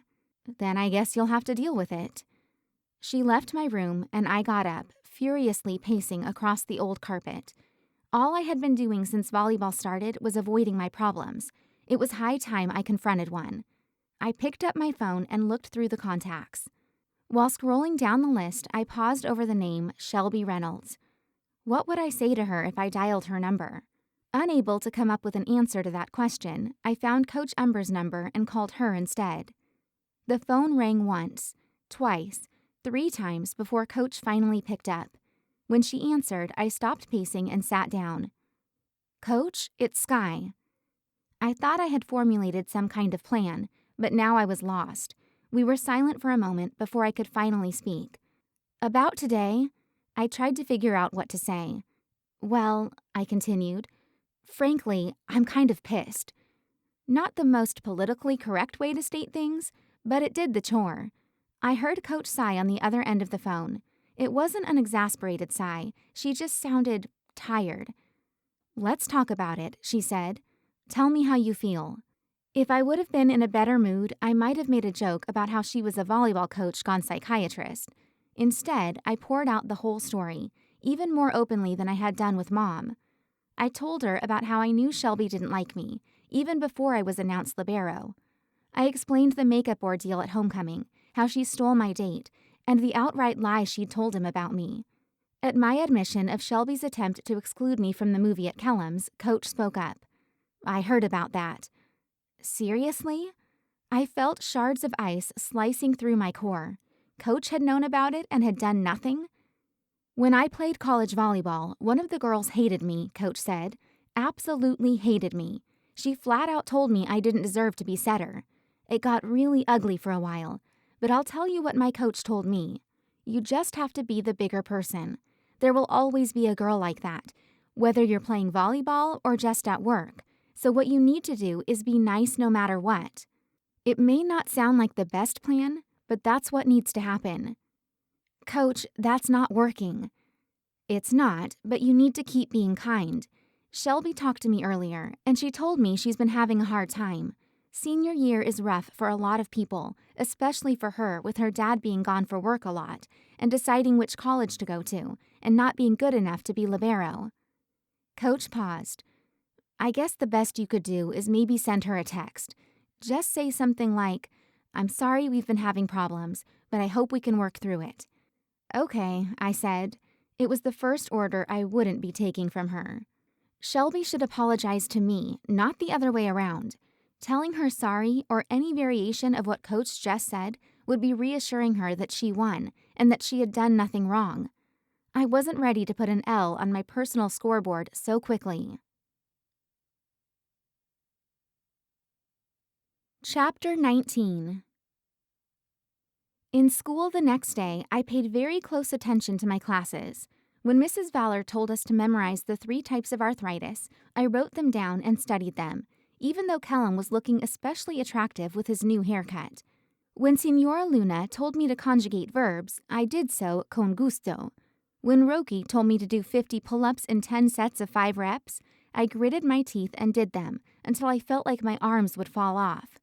Truthfully, I would have done anything to keep my mind off what happened in practice the day before. Sheldon still hadn't texted me. He hadn't even talked to me, except for when class projects called for it. Kylie didn't seek me out in the halls between classes. When I walked by several girls on the volleyball team at lunch, they became very quiet and toyed with their food like they'd just been talking about me. Today's practice loomed over me, and I realized it was the first time in my life I would have preferred going home to playing volleyball. If everyone had treated me so coldly in school, I couldn't even imagine what practice held in store. Would they steal passes from me like Shelby had? Or would they treat me like a fly, ignoring me unless I got close enough to swat away? The only way I would know was to go through it. I found a spot by myself on the floor to start stretching. People walked and stretched around me, but I let my mind wander for a moment. Of course, the first thought on my mind was Shelby. In one season, under 3 months, she had managed to change how I felt when I was playing volleyball. She made me nervous, angry, and apprehensive, even during practice, when I used to feel most free. Today, I decided I was going to play from my heart, the way I had before Shelby caused all these problems. Coach teamed us up for a quick scrimmage, splitting the JV and varsity players. I noted she put Shelby and me on opposite ends of the net. When I got a good pass earlier in the season, I usually got at least a good job. My first save of the game showed just how different today's practice would be. I got up from the floor to hear, "Nice work," from Coach alone. Savannah handed me the ball, and I took it back to the serving line. Focus. I spotted Shelby in the back row and pictured myself sending a scorching serve her way. I lifted the ball, swung my arm through, and then rocketed it toward her, just like I'd envisioned. She was slow to the ball, but it bounced off her arms in the general direction of the setter. Kylie attacked the ball, and it ricocheted off the blocker's hands, going out of bounds. "Great pass, Shelb," Kylie said, bouncing up and down. Brittany smacked Shelby's backside. "Yeah, it was perfect." My eyes narrowed. It had been at least 2 feet off. The rest of the game carried on that way. Every little thing she did remotely well was met with cheers and pats on the back, while my successes were met with indifference. I tried to turn my brain off. Pass, pass, pass. Repeating the word helped me focus on only one thing. During drink breaks, I tried my best to keep my thoughts silent, but it was easier when I was running or doing a drill. After practice, in the absence of drills or whistles, I was left with the anger and betrayal from before. Coach held a brief huddle, letting us know we'd have practice at 1 the next day, since school was canceled for parent-teacher conferences. It would be a light practice, she said, just to tweak the rotation, work on special plays, and do some scrimmaging. My heart nosedived into the pit of my stomach and bathed in the acid. Tweak the rotation? She wouldn't bench me this close to sub-state, would she? Chapter 20. I didn't remember the last time either of my parents had actually gone to a parent-teacher conference, and this year was no exception. They both went to work, so I was left alone in the house with my thoughts. Finishing my homework for the weekend took 2 hours. I even double-checked each of my answers, scared to lose my best form of distraction. Without homework or chores to do, I paced around the house until about an hour before practice. I just couldn't stand being in the house any longer. I cranked the radio in my pickup as loud as it would go on the drive, but when I got to the school and walked inside, the silence was deafening. With the gym still dark, I flipped on the lights and watched them slowly buzz to life. Since we weren't supposed to practice without an adult present, I sat down in the stands. The court splayed out in front of me, empty and clean. Smooth maroon lines marked out the space I so loved playing on. Closing my eyes, I envisioned myself making a perfect dig off of a hard hit, imagined the way it would glance off my arms into the setter's hands. I pictured myself as the libero on a college team, playing in tandem with my teammates. Then, like someone had taped over my daydreams, images of all the things Shelby had been doing took over. Stealing passes, glaring, whispering behind my back. I smacked my hand against the seat. The sound resounded throughout the gym. Skye? I jerked my head to the right. Rachel stood silhouetted in the doorway, already in her practice clothes, with her knee pads around her ankles. Hey, I said weakly. As she shuffled in, she pulled her drawstring bag from her shoulders and set it on a seat. Then she sat by me. What's wrong? She asked. I looked away. Tears of frustration had started to roll, and I didn't want her to see. One escaped down my cheek, and I wiped it away. Sorry. It's okay. She put a hand on my shoulder. Is this about Shelby? There was no avoiding it. I met her indigo blue eyes struggling against the moisture in my own, and nodded. It's just, she's done all those things to me this season, yet somehow I'm the one who hates her? I know. The strength of her agreement took me aback. I am so mad at her for that. She's just acting that way because she's jealous of you. I don't know why she would be. I scuffed my foot against the floor. Shelby may not have made libero this year, but she had so much else. Her family was rich and lived in a beautiful home. She single-handedly turned basically an entire volleyball team against me, along with my best friends, and I didn't even know if that was all she had done. Top it off with her slender frame and the fact that she didn't have to worry about going to college, and she had it all. She'd won. Shelby's the kind of girl who always gets her way, Rachel said. She's mad because you got to be libero and she didn't, and you're actually doing a pretty good job of it. On top of that, you're super gorgeous. I gave her a yeah right look. Really, you are so much prettier than her. Plus, you're better in weights, and Shelby hates to be shown up like that, especially in front of the guys. I used the heel of my hand to wipe at my eyes again. This was the first time I'd told anyone and actually gotten any real sympathy or understanding. I'm just at a loss. I tried ignoring it, and now I don't know what to do. It seems like everyone's on her side, and she's turning everyone against me. Not everyone. She smiled at me, and I managed a pathetic imitation. A few girls came in together across the gym, and I turned away to wipe my eyes. Let's stretch, Rachel suggested. We sat on the floor and warmed up our muscles in companionable silence. Like the day before, I paid special attention to my tasks, trying to avoid a notice from anyone, especially Shelby. But I felt a little better knowing I had someone on my side. The gym grew more crowded over the next 15 minutes. Everyone was stretching or warming up when Coach crouched down beside me. What's wrong? She asked. I'd stopped crying, but my eyes still stung. I gave her a look. What else could it be? Coach twisted her mouth to the side. We could get you guys together after practice and talk about it. I picked at the edge of my knee pad. It wouldn't solve anything. Okay, just don't let the other girls in on this. I don't want them to be worried about it right before sub-state. I wanted to point out the fact that Shelby's little stunt had already caused that, but instead I told her I understood and went back to stretching. During practice, we worked mostly on the rotation. Coach had tweaked it so Shelby and I always had a player between us, which relieved my fears of being benched. Once we had the new rotation down, we did a few passing and serving drills. Like the days before, I got out of the gym as quickly as possible. Volleyball used to make me feel great, but now I was glad to be free of the gym, and mostly glad to be free from Shelby.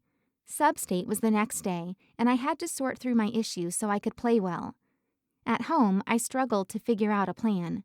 I'd known going against Shelby for libero would have repercussions, but I had no idea the cost would be losing everyone close to me. To de-stress, I tried a bubble bath. When that didn't work, I went for a walk, even though it was a little chilly outside, and that plan failed too. I picked up my phone and scrolled through the contacts to find Liz's number.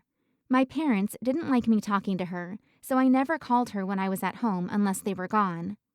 Taking a deep breath, I hit send. The phone rang a few times before a guy picked up. Hello? He said. I straightened up. I hadn't been expecting her boyfriend to answer. Hey, is my sister there? There was laughing in the background. They were having a good time, and I was just ruining it, like usual. Who's your sister? He asked. Surely Liz had mentioned me. Liz Hoffner? Is she there, Ryan? This is Doug. He sounded confused. Who's Liz?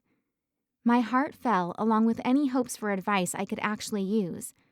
This isn't Liz's phone? Never heard of her in my life. Sorry, kid. The line went dead. My eyes stung. I knew Liz didn't like Mom and Dad, but she hadn't even thought to give me her new number. I used the computer to send her a message online.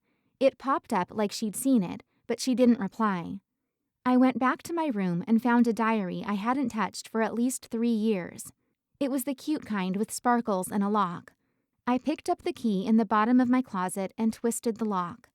I poured the story, my frustration, the hurt I felt into the pages, right where I'd left off, with an unrequited junior high love. Short of wearing me out, none of the writing helped. Deep down, I knew it was all my fault. I'd let Shelby ruin a game for me that I loved so much.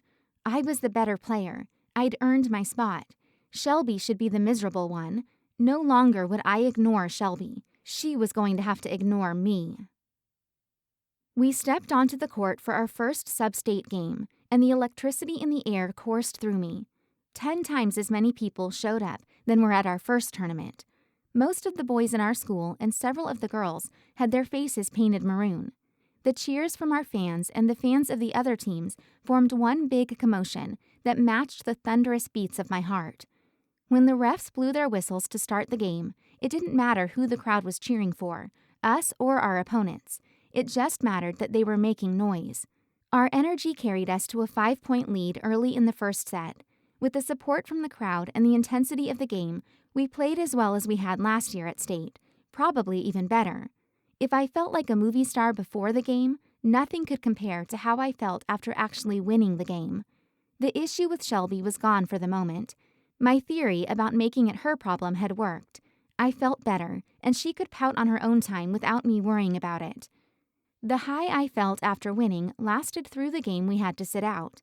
By the time it was our turn to play for a spot at state, the entire team crackled with the enormity of the moment.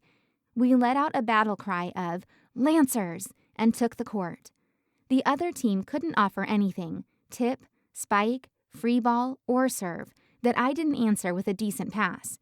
Just like Coach had asked me to, I cheered on every single player, congratulating them on accomplishments, big or small. Brittany was quick to her sets and accurate. The front row set every block perfectly, and nearly every hit went over the net. But the other team had an answer for every obstacle we threw in their way. Their front row hit around our blocks, but we outpassed and outserved them at every chance. We won the first set by 5 points, and the score in the second set was 24-18. I had the serve. Our fans started a slow clap that became progressively louder until it thundered in my ears. I thought of the first game, how I'd ruined the last point. I felt down to my core everything I'd given for this sport, for this season. I hadn't come this far to do anything but win. The ref blew the whistle. I bounced the ball on the floor. A deep breath filled my lungs. I threw the ball in the air and slammed my hand into it, like I had done hundreds of times before. It soared over the net and glanced wildly off their passers' arms, giving us our 25th point and a position in the state tournament. Chapter 21. On Monday, I walked into our school to see it decorated all over in maroon and gold. Posters hung on almost every available surface with messages like, "Take state, Lancers," and "You go, girls." On my way to A&P, at least 5 people told me good job or good luck. I rode my own personal Cloud 9 into the classroom, feeling lighter than I had all year. Mrs. Valor dedicated the first 20 minutes of class to talking about the game. There were only a few volleyball players in the class, but it seemed like everyone had something to say about how we'd played, even Callum. "Kylie had some killer blocks during that last game," he said. Zach chimed in. "Yeah, and Skye got down on defense." He winked and said it dirty, eliciting laughter from nearly everyone in the class except Mrs. Valor, who promptly started the lesson. We were supposed to be learning about immunodeficiency diseases, which led to a discussion about AIDS and who Saffron thought had STDs in our high school. She shut up when one guy hazarded a guess at how many she had. With the exception of Senora Luna, who claimed volleyball wasn't popular in Mexico, all the teachers went easy on us that week. Coach Roki even gave us lighter workouts and weights. The one part of my week that didn't let up was volleyball practice. Coach pushed us harder than ever. She said she wanted us to be the most in-shape team in the state tournament. She wanted us to leave it all on the court and play without any regrets. And then the kicker. She said we were lucky to be practicing at all. If I multiplied the feeling I had before sub-state times 1,000,000, it still wouldn't explain how it felt walking into the arena before the first game of state. The ceiling of this gym stretched taller than any we'd played in, and there had to be at least 10,000 seats for the crowd. We won the first game of the day, but it came with that kind of happiness that had a caveat. I knew we couldn't be too excited yet, because we had to beat at least one more team to move on. Winning the second game was like winning sub-state all over again. We jumped, we hugged, and we grinned ear to ear. "You're moving on," Coach told us, eliciting even more cheering and screaming. The third game was fun. Our opponents, the Westlake Chargers, were easily the toughest team of the day. Knowing we were already moving on took the pressure off so we could enjoy the game. My favorite part of the game was when the Chargers' big outside hitter drilled a hit just to my right. With perfect form, I stretched over and easily had the most amazing dig of the entire tournament. Even the crowd, who rarely noticed passers, let out a huge cheer for me. It felt amazing. And tiring. After the games, I took my time showering in the locker room. The hot water felt good over my tired muscles and helped wash away the adrenaline practically seeping through my pores. I changed into a pair of shorts and a long-sleeve t-shirt, and once I had all of my things gathered, exited the locker room. Coach was standing outside with some of her family. "Skye," she motioned me toward her. "We wanted to talk to you." I sat my stuff down by the door and walked to her. Coach introduced me to everyone standing there, including her sister, the coach at Blackburn Community College. "You are such a great libero," her sister said in a hushed voice, like she didn't want the other players to overhear. "You would be welcome on our team any day." My grin was impossible to hide. "Wow, thank you." "See, Skye?" Coach whispered to me with a proud smile on her face. "I told you you were the best." I blushed, and, if it was even possible, my smile grew wider. I fell asleep that night in the hotel room still smiling, and woke up in the morning feeling refreshed. We had to be at the Coliseum early, so I put on my beautiful white jersey and shorts, then threw sweats on top. I was ready to see how far we could take this season. Our first game was against the highest-ranked team in the state. Seeing why they were the best was easy. Each of their front row players easily cleared 5'10" and were built for volleyball. Their back row players all had defined quads and were quick on their feet. They probably outmatched us in talent, but state was a battle of wills. But in the game, I realized I had severely underestimated them. If I thought their hitters were good, I was fooling myself. They were amazing. I had trouble keeping up, and people noticed. It seemed like I was getting it from all ends. Coach telling me to stay low, the crowd yelling at us to get better on defense, and my teammates saying we needed to pass before anything else would work.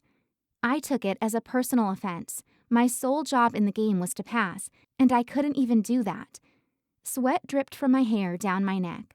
My thighs burned from staying in a squatting position so long. Red marks marred my forearms where the ball had slammed into them so many times. None of it matched the pain I felt in my chest when we lost. After Coach left us in the locker room to regroup before the next game, I heard Shelby say to Kylie, "If we could have just passed well." Rachel moved to stand in front of them, hands on her hips. One person didn't lose the game. Shelby mumbled something incoherent, and Rachel stared her down until she seemed satisfied Shelby was done.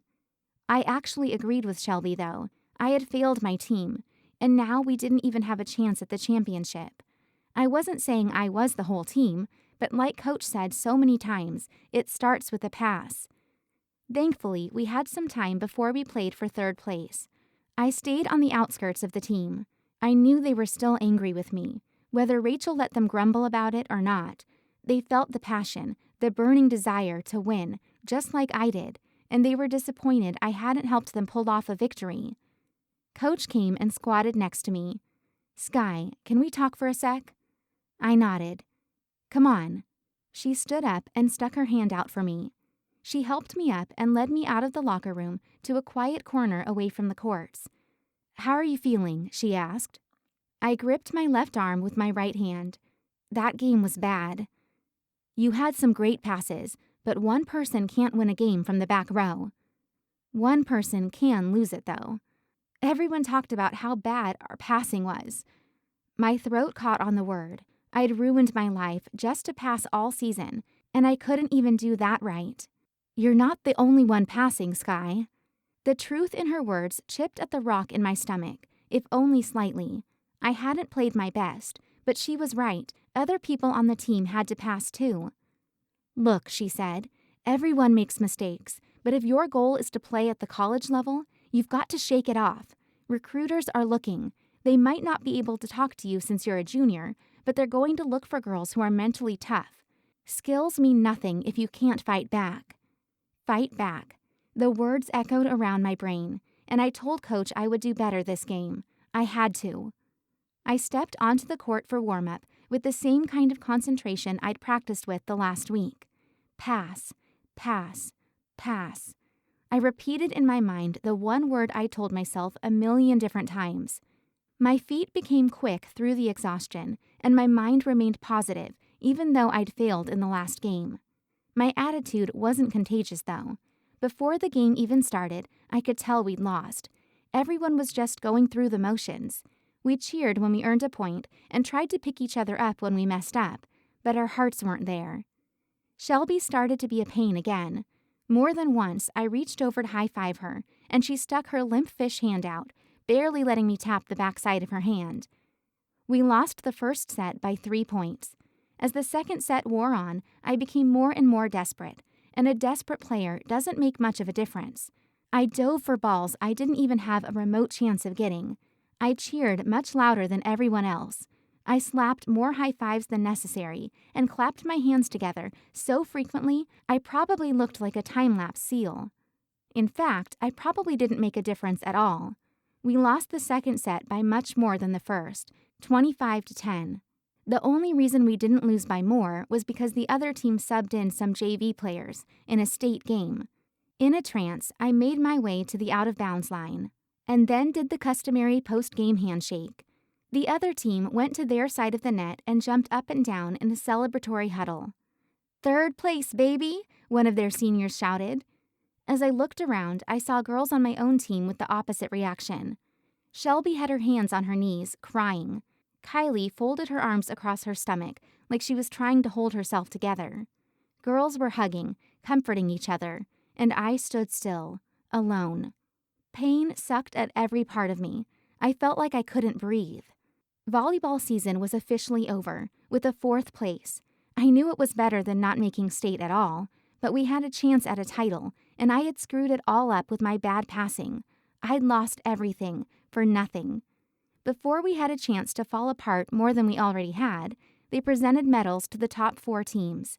Every player on my team was called out by name, and Coach Umber placed a lousy 4th-place medal around each of our necks.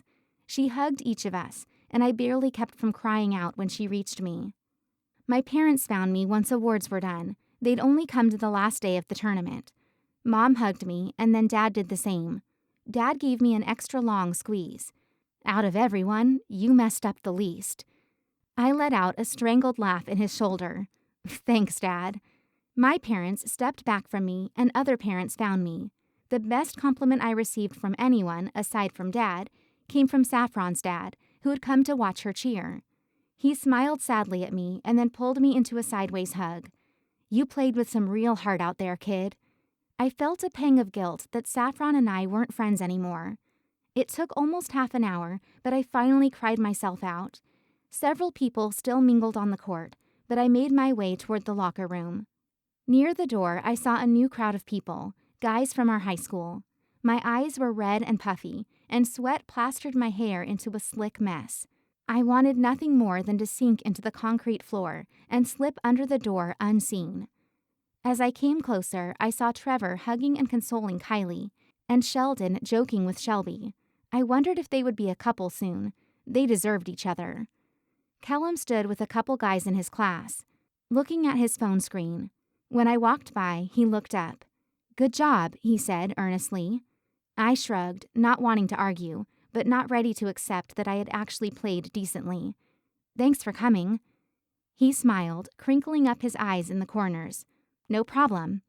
I turned to continue toward the locker room. "Hey, Skye?" I turned to see Callum stepping away from the other guys. He put one arm around me in a half hug that sent every piece of me wild. "For what it's worth," he said, keeping his arm around me, "I thought you had a great season. Next year's going to be good for you." Callum looked like he would have liked to talk longer, but in that moment, I didn't want to talk. I needed to go to the locker room and mourn the ending of everything I'd worked so hard for.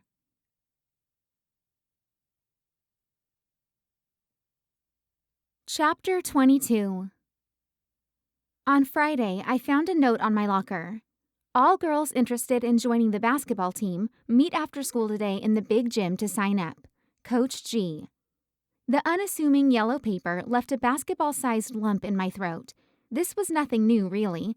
Volleyball had ended, and it was time for another sport to get its chance, but that didn't make me feel any better. Last year, I only went out for basketball for a chance to get out of the house. Somehow, I made the top 12 for varsity, but the only time my shoes touched the court was during warm-up and the rare occasions when we blew out another team, or we got blown out. I hadn't expected a starting spot, but even getting in a minute or two a quarter would have been nice. Periodically, I asked Coach Gill what I could do to improve, and he'd always brushed me off, telling me to keep up the hard work. But game after game, I ended up in the same spot, at the end of the bench, or, as a middle school coach had called it, the unemployment line. Even so, I knew I'd go out again this year. The only thing worse than being a failure in a basketball uniform was sitting at home, unable to leave, dealing with my parents and their chokehold rules. After school, I found myself in the gym with at least 40 other girls. Shelby sat only 5 seats away from me, chatting it up with Brittany. In a small school, almost everyone went out for all the sports, just for something to do. When it looked like everyone who was planning to come had arrived, Coach Gill started talking. "I am so excited for this season," he began with a genuine smile. "Since we only have 43 girls, I won't be holding tryouts. There will just be a varsity, JV, and a C team. A week into practice, I'll put up depth charts. They'll probably change throughout the season, depending on who works the hardest. They definitely are not set in stone. Practice will be after school every day. I expect you to be changed and ready within 15 minutes after the final bell rings. I only have 3 rules. Rule number 1, don't be late. There will be consequences." I cringed, remembering running lines for every minute the person was late. "Rule number 2, no excuses. I don't want to hear them, and real athletes don't make them. Rule 3, have fun. I love basketball, and I want you guys to love it too. So today, we're picking up jerseys, warm-ups, and practice uniforms. Seniors will pick first and then down the line. I don't want any drama over who gets what number, so let's be mature about it." Once everyone had collected their gear and sat back down, Coach Gill told us our first gym shoes on the ground practice would be Monday, and our first game 2 weeks after that.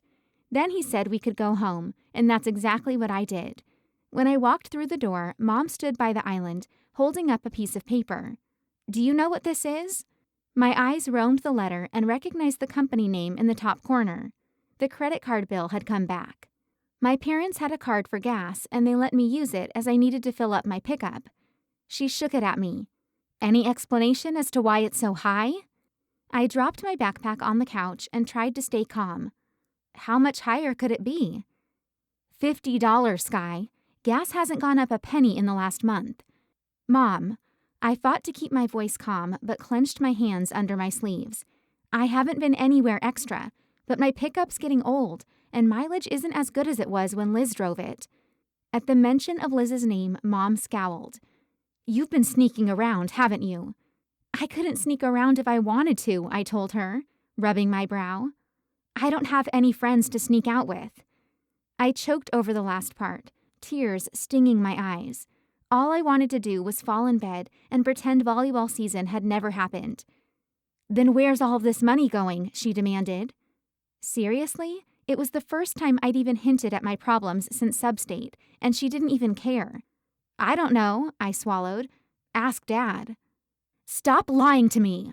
She slammed the bill on the counter right next to me and pointed at the amount due. $50 didn't just spend itself. "I'm not lying," I yelled back, tears of frustration flowing now. "The only thing you ever let me do is go to school. It's no wonder I don't have any friends." She stepped closer to me, getting so close I could see the lines under her eyes and around her mouth. "Do you not want to go out for basketball this year?" I didn't say anything. The second she knew I wanted something, they were sure to threaten me with it to keep me in line. She remained quiet, daring me to explode. When it was clear I wasn't giving in, she said, "You're grounded." "Not like you'd have let me go anywhere anyway," I snapped through a tight throat. I snatched up my backpack and retreated to my room for the night. With the door closed and locked behind me, I threw my backpack on the bed. I went to my closet, picked up my volleyball shoes, put them in a storage tote, and brought out my basketball shoes. I had everything I'd need for practice Monday, except the desire to be there.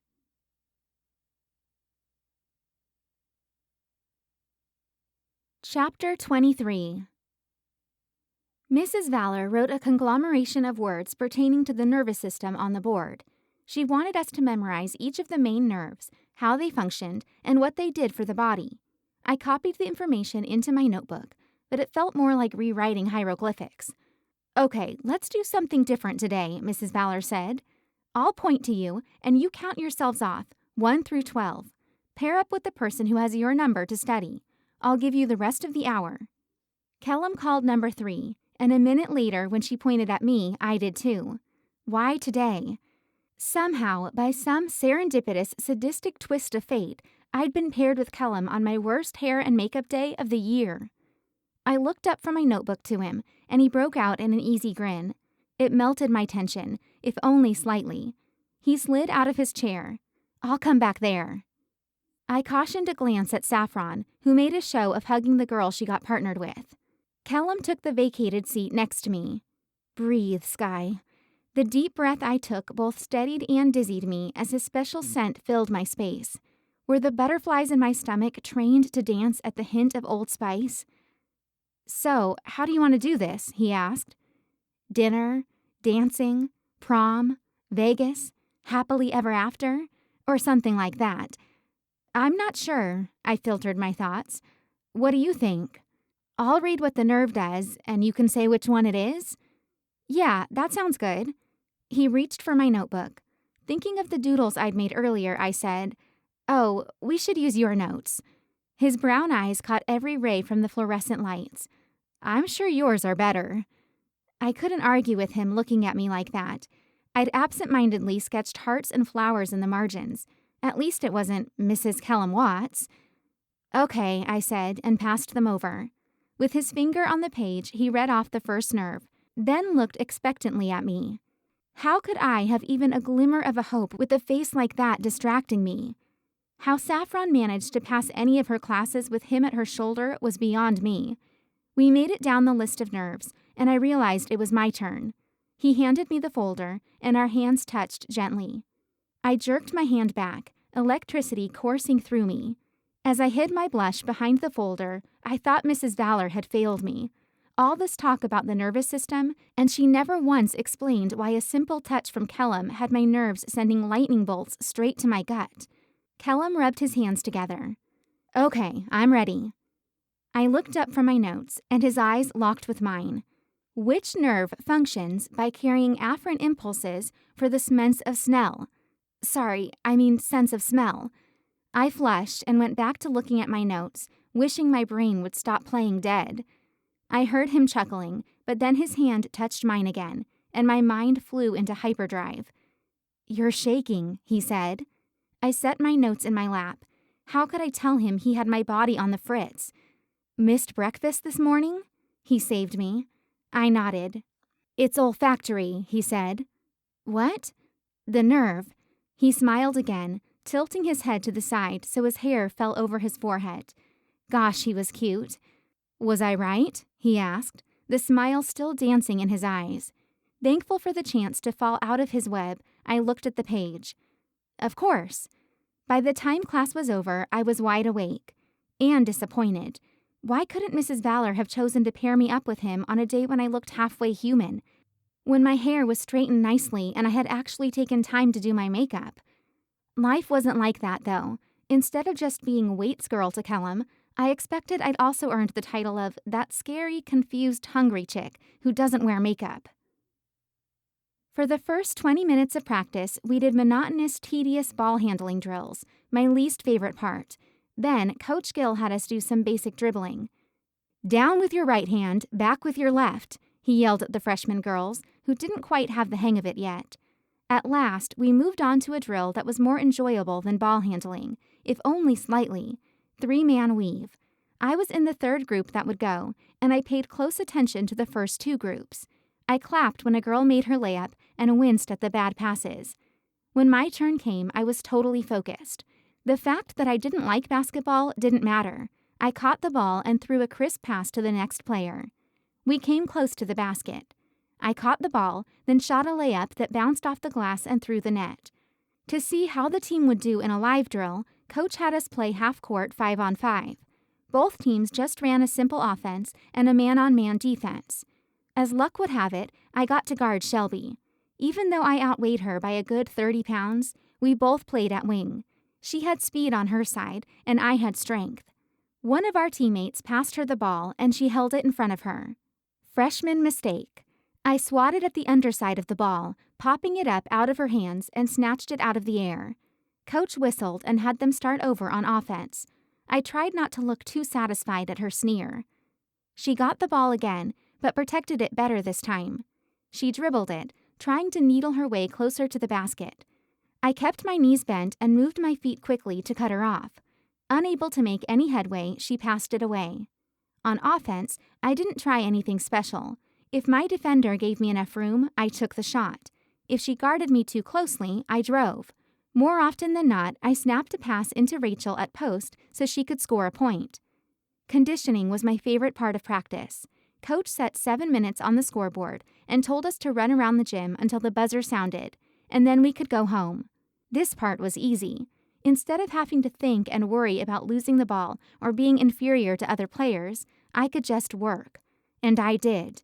I ran hard and was even toward the front of the group, which didn't happen to me in running drills very often.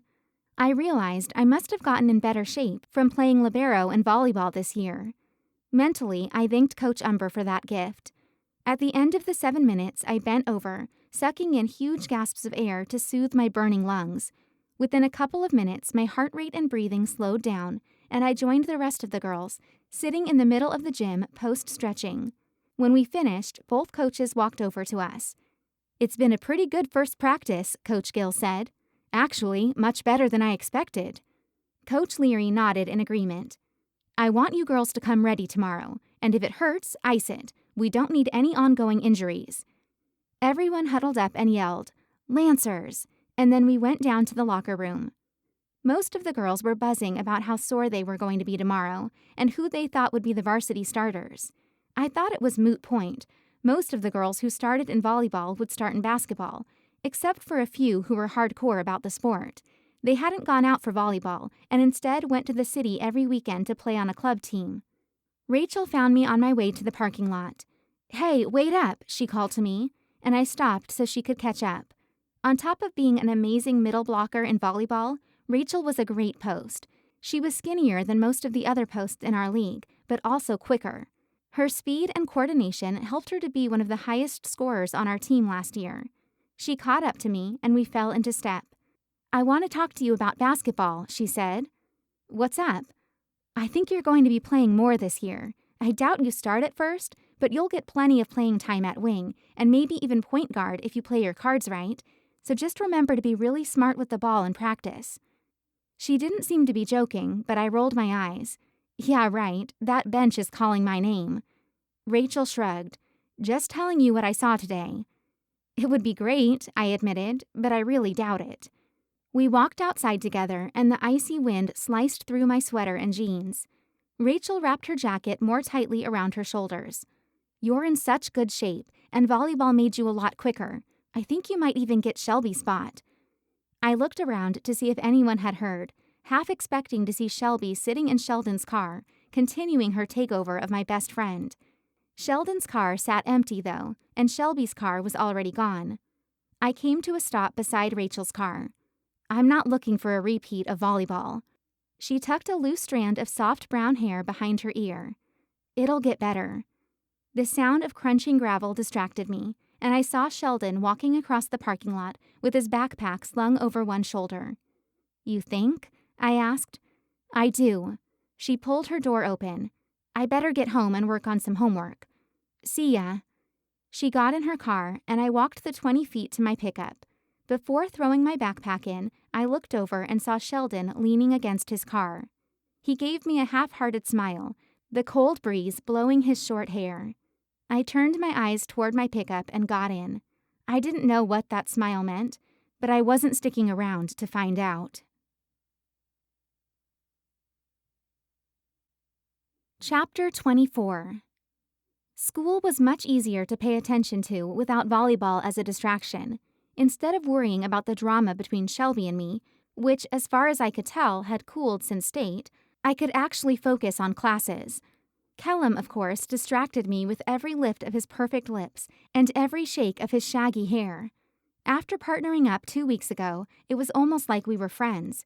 He actually talked to me first sometimes, even teased me. He'd stopped sitting next to Saffron in class, too, opting to sit on the opposite end of the room and bringing Zach with him. Annalee didn't know what happened between them, and I refused to ask Kylie.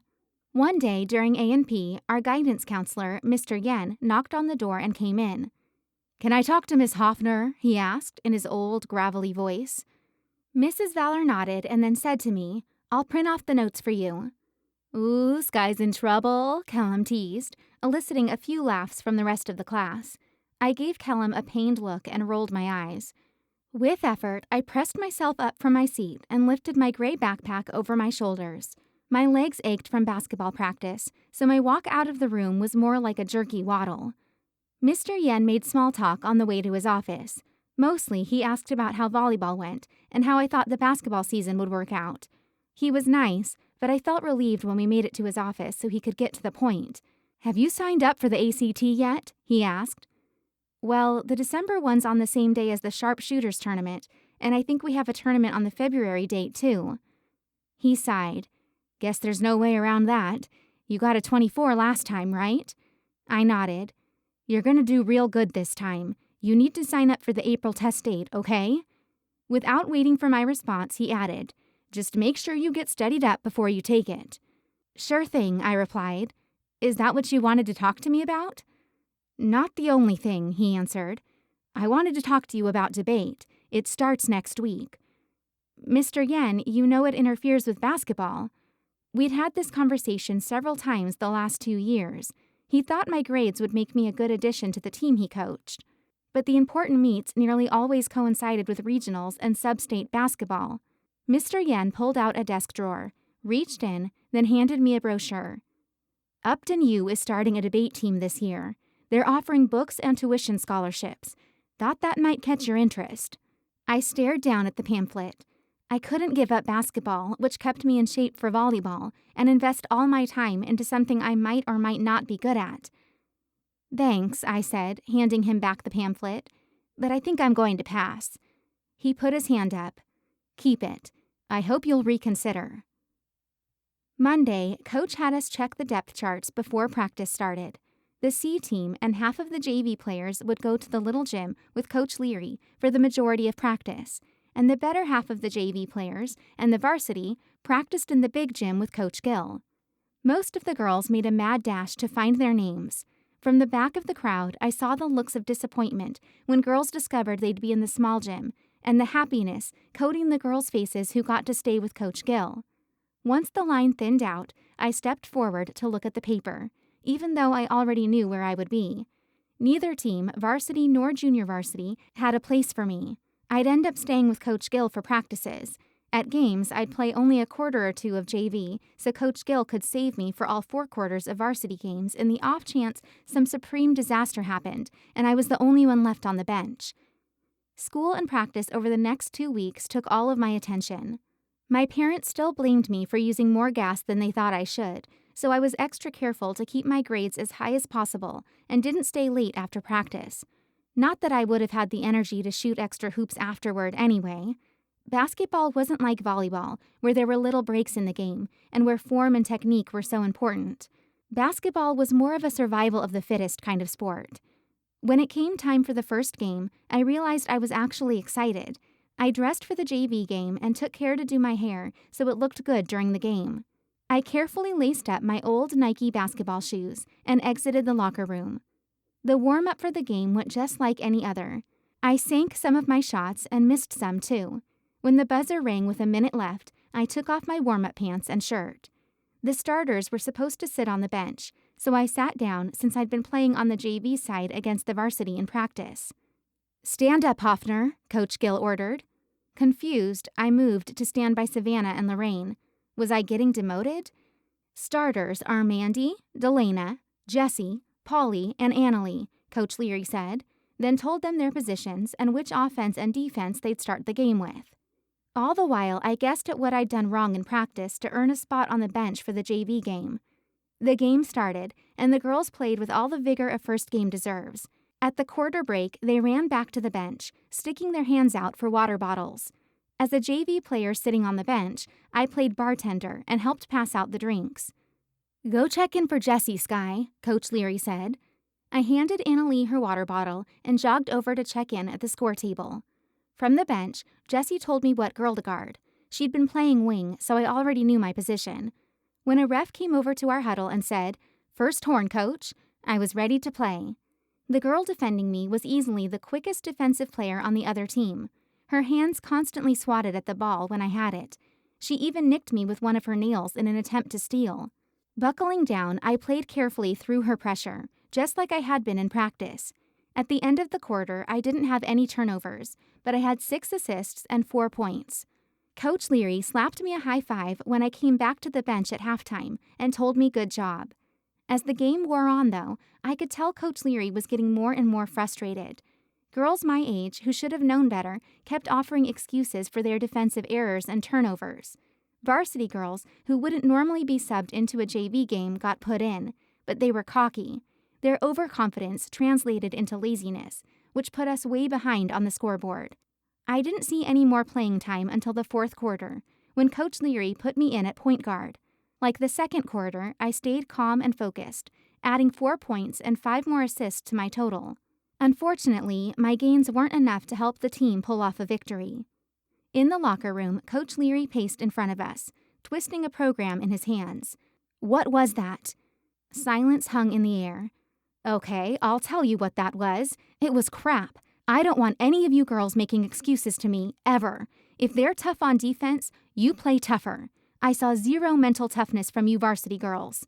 Coach Gill stepped forward and gave us all a long, hard look. "I don't want to see any of that in the varsity game, understand?" A few girls mumbled some version of yes. I said, "I don't want to see any of that crap in the varsity game, understand?" Louder this time, the whole team said yes.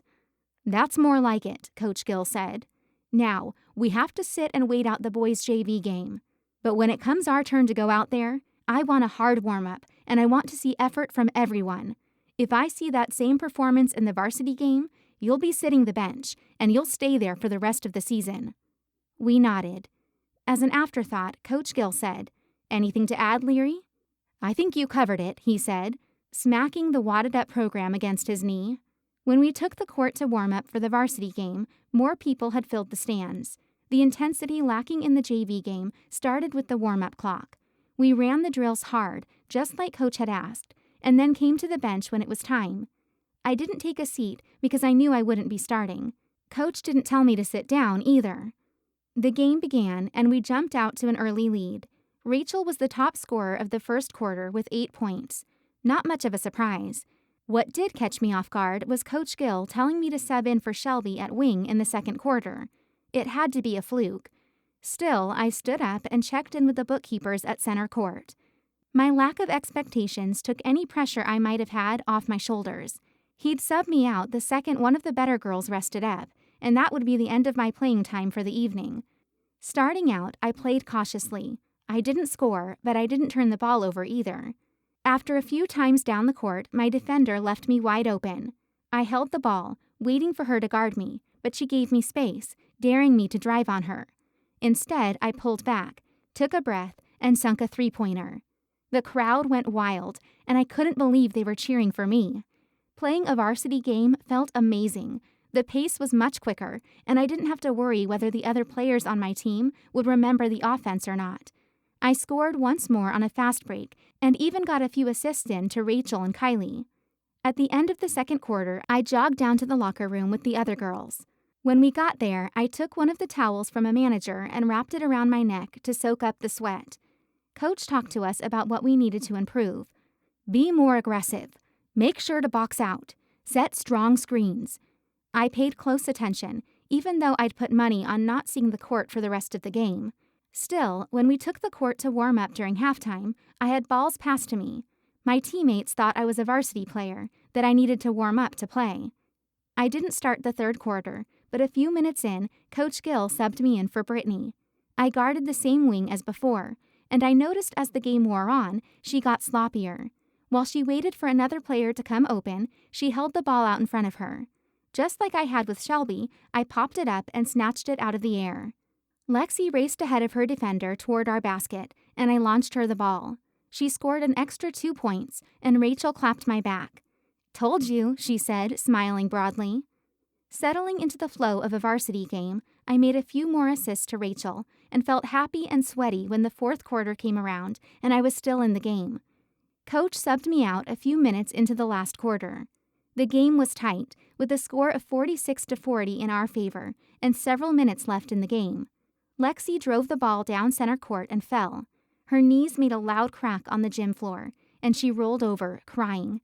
The gym went silent, and Coach Gill and Coach Leary rushed onto the court with our athletic trainer to check her out. Lexi clutched one of her knees tight to her chest. The trainer worked her through some stretches, but Coach Leary had to help her off the court. Her face was streaked black with mascara stains, and it was obvious she wouldn't be coming back into the game. Coach Gill looked down the bench. "Skye, you good to go?" I nodded. With a grim look, he said, "Get in there." I jogged out to the court with the rest of the team. Shelby had to fill in at point, and the other team noticed our weakness. They started in a press, which meant guarding us down the full court instead of just our half. Between the 5 of us, we managed to break past their press with quick passes. Our lead grew to 15 points instead of 6. With 2 minutes left in the game, they backed off of the press and set up in their usual man-on-man defense. Coach called a timeout to give us a chance to rest. I folded my hands behind my head and lifted my chest to help suck in extra air. I caught sight of Callum. He sat with some of the other guys in a corner of the gym, watching the end of the game before it was their turn to warm up and play. I should have been focusing on the game, but I found myself wondering if he'd seen any of my good plays. The buzzer went off, and we stepped onto the court to finish the game. This time, I couldn't blame my racing heart on basketball. I wanted more than anything to impress Callum. His presence gave me a second wind, an even bigger drive to guard the ball, to score, to win. Shelby passed me the ball, and I drove past my defender, sinking a layup off the back glass. Seconds ticked off the clock to 0. We won by 10 points. My legs were tired, and sweat ran down my neck and shoulders, but we won by 10 points, with Callum watching. I showered with the rest of the girls, and after the varsity boys game was over, I went out to the bus. On the way to my seat, some of the guys, including Callum, told me good job. I offered them a tired smile, said thank you, and sat down. Most of the girls rode home with their parents, so I had the back of the bus pretty much to myself. About 10 minutes into the drive, I had my knees up against the seat in front of me and listened to the radio playing new country songs. Someone at the front of the bus got up. Coach Gill. He made his way toward the back of the bus and slid into the seat across from me. I sat up to see what he wanted. With a smile on his pink face, he stuck out his fist. I couldn't help but grin as I tapped my fist to his. "Good job today, Skye," he said. "Thanks, Coach. That comment I made about mental toughness, that didn't apply to you. You played smart out there today." He paused. "I'm proud of you." My eyes stung. After everything I'd been through this year, knowing someone was proud of me felt really, really good. Chapter 25. Today's game against Woodman would be a great chance to prove myself. I knew I wouldn't stay in Coach's good graces just because of one game. Woodman would be one of the roughest teams we played all year, and if I did well in JV and varsity, I knew I'd solidify my spot on the team. Plus, playing varsity came with extra perks. Boys would actually be paying attention to me. Hopefully, Callum would start to see me as more than just a classmate. I stepped onto the court in the second quarter of the JV game with my hair in a cute high ponytail, ready to play. Coach Leary kept me at wing and had me guarding the second best girl. I kept her to only 2 points in the quarter. At halftime, he told me good job, and the team went to the locker room for the usual talk. Coach Leary reminded us of how to run the press breaker and a couple of different plays, then sent us out to shoot. While I took the court to warm up, I locked eyes with a cute guy from the other team sitting in the bleachers. He smiled at me and nodded. I snuck a smile back, and warmth found my face as a slight blush crawled up my cheeks. It left quickly, though, when the game started. Coach Leary sat me out the third quarter, and we were 20 points ahead when he subbed me in for some playing time halfway through the fourth quarter. I took my spot as a wing and made 2 shots right off the bat. Not all of the other girls were as fresh as me, though. Annalee picked up her 4th foul guarding the point guard. The point guard clearly outshined the others, and she played rough like basketball was a contact sport. She'd gotten away with pushing off more than the refs should have let her, but she wasn't worth fouling out over. As Annalee and I jogged down the court to get back on defense, I said, "Hey, switch me. I have 32. She was breathing heavily, but she huffed out, "Okay." At first, I struggled defensively, but I stayed with her and even picked up a charge that gave her 4 fouls. I glanced toward the bench and saw Coach Gill standing up and clapping for me. I glowed from the inside out. This was my earning my spot on varsity during a JV game. She got the ball again and dribbled to the top of the 3-point line. I picked up the intensity, guarding her closely. The only people in the game were her and me, and I could get her to foul out with 2 minutes left in the game. I just knew it. She made a quick drive for the baseline, and I planted my foot on the out-of-bounds line to cut her off. Her forearm connected solidly with my chest, making the air whoosh out of my lungs with a big oof, and my knee gave out with a big crack. Pain. Pain like I never felt sliced through every cell of my body. I screamed, feeling the floor hard against my back. No one came out, and no whistles blew. Then it was a rush. I cried out in short, quick sobs, followed by gasps, staring at the gym ceiling. My knee hurt so much I couldn't move it, but I couldn't keep it still either. The trainer kneeled down next to me and put a hand on my shoulder. "Calm down, Skye. Take a deep breath." I did as she said, clenching my teeth together. Coach Gill gave me his hand to squeeze while she stretched my leg out and bended it. Then she shouted orders to our manager. "Go get ice and ibuprofen." Then to me, "We can head to the bench." I moaned. I knew I was out for the rest of this game, and probably the varsity game too. But was I out for the season? Coach Gill asked, "Do you think you can get up?" "I think so," I gasped, and then he and the physical trainer extended their hands for my support. Using my right leg and relying mostly on their strength, I stood up. Refusing to depend totally on them to walk to the bench, I limped my way back there while the crowd clapped. A couple of people even stood up. Walking on my knee loosened it up and made it feel a little bit better. Going back into the game wasn't an option, though. Coach Gill returned to the coach's box, and the personal trainer walked with me to the end of the bench, where the manager waited with ice and medicine. I took the pills first, and then wrapped a towel around my leg to ice it. The trainer tossed me another towel. "You've got mascara all over your face, girl." I let out something between a sob and a laugh, and started wiping off my makeup. Most of the other team's boys stood in my line of vision, in front of the locker room. The one who smiled at me earlier now looked at me concernedly. When our eyes met, he shifted his gaze.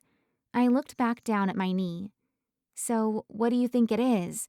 I asked the trainer, preparing myself for the worst. Torn ACL, torn meniscus, something life-shattering. She lifted the towel around my knee to check the swelling and then put the ice back. "I'm thinking you just tweaked it." The buzzer went off.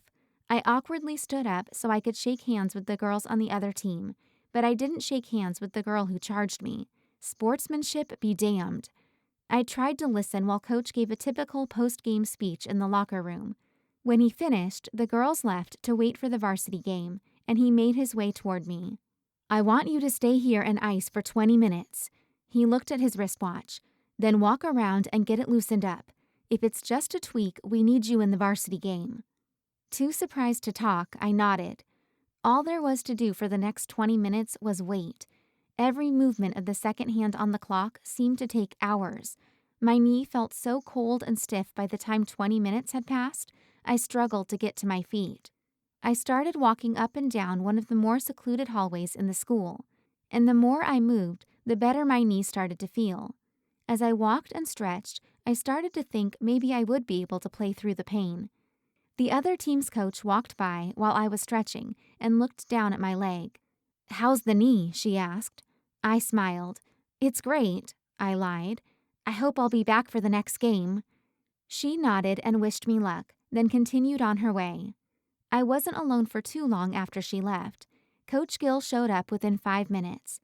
Gill's look was intense. "How's it feeling?" he asked. I could tell he wanted me to play nearly as much as I wanted to be uninjured. "Still sore," I admitted. "I don't know." "Well, it's halftime. Miranda's meeting us in the small gym to check you out." I nodded and followed him to our little gym. A couple of girls from the other team were shooting around on the other half of the court, so we took the open end. Immediately, Miranda started giving me orders. "Jog back and forth a few times," was the first one. I did so without much of a limp. "Okay, now sprint down and back." This part was a bit harder. I told Miranda I couldn't push off with my left leg without feeling like my knee was about to give out.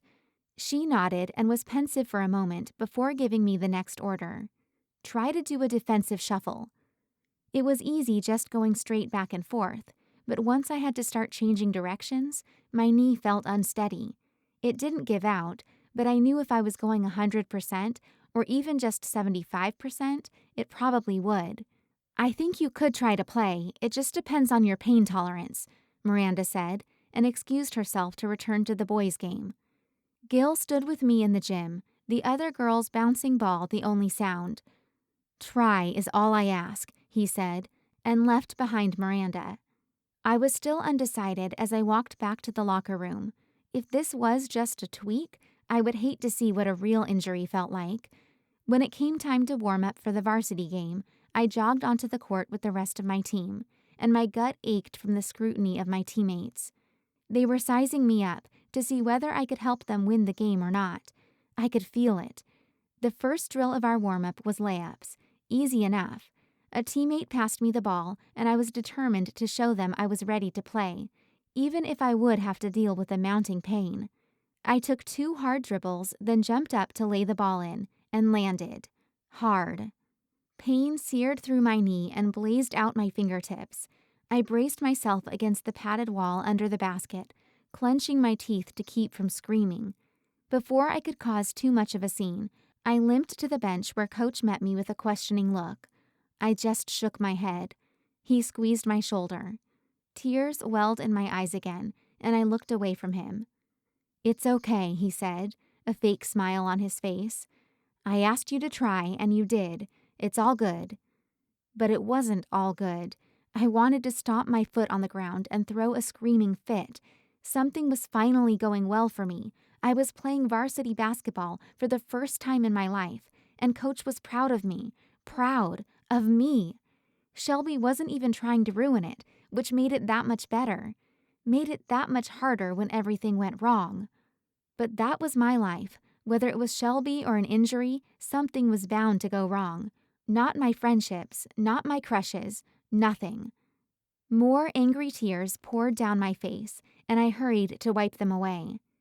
Throughout the game, I iced my knee and tried to cheer on my team. I wished I could have been on the court, scoring points, and maybe even being the clutch player. But no, I was on the unemployment line, again. Somehow, the game went on, even though I felt like I was sliding down the edge of a cliff, no hope of surviving the trip to the bottom. The team won without me, and I followed the other girls to the locker room. Coach Gill gave a talk, but I barely heard a word. He told me to heal up on his way out, and then I changed into jeans and a Lancers t-shirt. I didn't feel pretty like I had at the start of the game. I felt like a loser. While the other girls showered, I went to get food. Our school's concessions were just like any other, but I was in the mood for junk food tonight. Food and drink in hand, I wondered where to sit. Most of the tables were full since the varsity boys game hadn't started yet. I walked around the cafeteria for a couple of minutes and managed to find one table that was mostly empty. Hey, we couldn't let you sit alone. I looked up to see two boys scooting down the table toward me. One settled into the seat beside me and one across from me. I attempted a smile. Hey. Under different circumstances, I would have been thrilled to have two boys come and sit by me of their own accord. Today, I felt acutely aware of my lack of makeup and puffy eyes. My throbbing leg did little to help. The one across from me inclined his head toward my waist. How's the knee?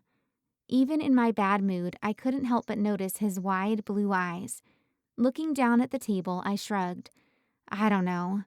With a hint of a Spanish accent, the other one said, That stinks. I nodded and used a napkin to wipe off my hands and then my mouth just in case. No way was I eating a cheesy hot dog in front of these guys. I'm Andrew, the one with the pretty blue eyes said. The smile that followed was like the sunrise. It broke across his face, brightening his eyes and revealing a set of straight white teeth, like he'd just had his braces taken off. An image popped into my mind of me pressing my thumb to the dimple in his right cheek. Where had that come from? Nice to meet you, I said, trying to clear my mind. Are you going to tell us your name? Andrew asked. I picked at my nails under the table. Skye. Roberto lifted a corner of his mouth in a playful smirk. What if we want to add you on Facebook? We might need a last name, chica. A flush crept up my cheeks. Hoffner. Cool. Andrew crunched on a nacho chip. So, you want us to beat up Stormy for you? The comment seemed so at odds with his sweet smile and pink cheeks, I laughed. Is that her name? Yeah, no one likes her, Roberto informed me. Andrew rolled his eyes. She sits with us at lunch. Roberto cracked his knuckles. Not for long, right, Skye? I laughed at his bluntness. Right. Roberto and Andrew joked about something that had happened in class with Stormy. I didn't quite catch it with Andrew's lips distracting me. They curved up at the edges, almost like he permanently had something to be happy about. Andrew looked at me like he was waiting for an answer. Mentally shaking myself, I asked, What? He broke out into one of those sunrise grins again, and my stomach rolled over, sunning itself. Were you out for debate last year? Andrew asked. Oh, no, I don't really have time. Weren't you at a tournament last year? Thinking back, I remembered helping with one at McClellan the year before, and I told him so. I thought I'd seen you around debate before, he said. Did I talk to you? I asked. I felt bad Roberto was fading into the background, but talking to Andrew felt like strolling down a path I walked every day. Hi, good luck. Remember to fill out the form, that sort of thing, he said. Not really, I guess. He looked disappointed. Well, we're talking now. I found myself smiling at him, even with my knee pulsating. Andrew smiled back at me. I was starting to like his smile more every time I saw it. The opening chords of the national anthem came from the pep band playing in the gym, and Roberto and Andrew looked at each other. We gotta go, Roberto said. Need to be with the team. Andrew got up from the table. Nice to meet you. He grinned at me, and Roberto gave me a goofy salute. You too, I said, smiling dopily at their backs. But without the glow that seemed to emanate from Andrew and his enthusiastic smiles, reality slowly seeped back. The ache in my knee spread to my chest, leaving a heavy weight I couldn't fight off. Instead of staying to watch the boys play, I grabbed my stuff out of the locker room and went outside to my pickup. In the dark parking lot, I leaned my forehead against the steering wheel, fighting back more stinging tears. I wished I could talk to Sheldon or Kylie. Knowing that was about as likely as time travel, I used the back of my arm to wipe at my eyes and turned on the pickup. By the time I got home, the weight in my chest felt like a boulder. I was irritable and in no mood to talk, but I had to tell my parents what happened. Talking with my parents was almost as painful as the actual injury. Our conversation ended with me bawling, my parents suggesting that I was overreacting for attention, and a final agreement that I would see a doctor on Monday. Chapter 26.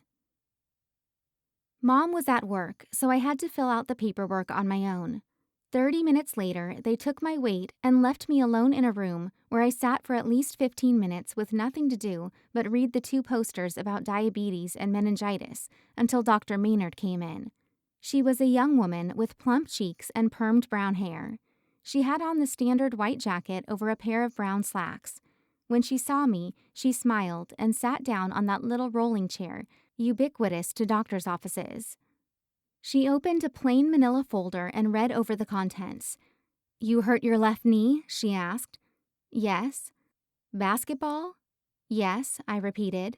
She set the folder back down. "So tell me about it. What happened?" I gave her the story about the girl pushing off of me. When I reached the part about the crack I heard in my knee, her eyebrows knit together. She pushed her wire-rimmed glasses back up her nose. "Show me how far you can bend it back." I sat forward in my chair and drew my foot toward me until it became too painful. She nodded again and did one of those cliché doctor hmms. "Well, I don't think you've torn anything, but I can't be 100% sure. I've seen kids come in here that can barely walk and have it be nothing more than a sprain, and kids who can walk just fine and have multiple things torn. I just know when I tore my meniscus, I couldn't bend my knee that much." "That's great, a medical doctor diagnosing me based on one injury of her own." "I'm going to order you a week of physical therapy," she said. "I don't want you playing basketball until the week's over, and we'll see where to take it from there." She handed me a sheet of paper with the order scribbled on it. "Bring this down to PT. You'll see a gal down there by the name of Roseanne Meeky. She's the receptionist. She'll set you up with an appointment sometime soon." I stood and followed her out of the room. Dr. Maynard hustled off in another direction, obviously behind on appointments, and left me to figure out where the physical therapy room was. At first, I wandered through the hospital, but finally I saw a sign pointing me in the right direction. I followed the arrow and found myself in a room filled with exercise equipment. On a desk in the corner, I saw a nameplate with Roseanne Meeky printed in gold letters. Behind the desk sat a heavy woman I assumed was her. I handed her the paper Dr. Maynard gave me. "Hey, I was supposed to give this to you so you could schedule me an appointment." She looked it over, fluttering her unnaturally long eyelashes, then set the paper down and started typing something into the computer. "You want to come tomorrow?" she asked, her fingers clattering over the keyboard. "Yeah, that'd be great if you can." Her fingers stopped for a moment, and she started clicking on the mouse. "What time is good for you?" I thought about which classes I would need to get to. Missing calculus again would be bad, so I needed to go after school. I would miss practice, but I wouldn't be practicing anyway. After school would be best for me, like after 3. She typed into her computer again. "Be here at 3:15, Miss Hoffner, and bring some workout clothes." I went back to physical therapy the next day after the final bell. Roseanne was there again, so she checked me in. She told me I could go ahead and change into the pair of shorts I brought.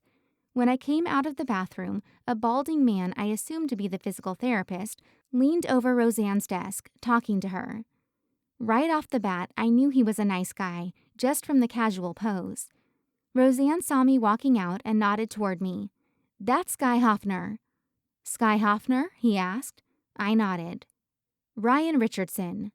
"Nice to meet you," I said, but it kind of wasn't. "So, why are you here?"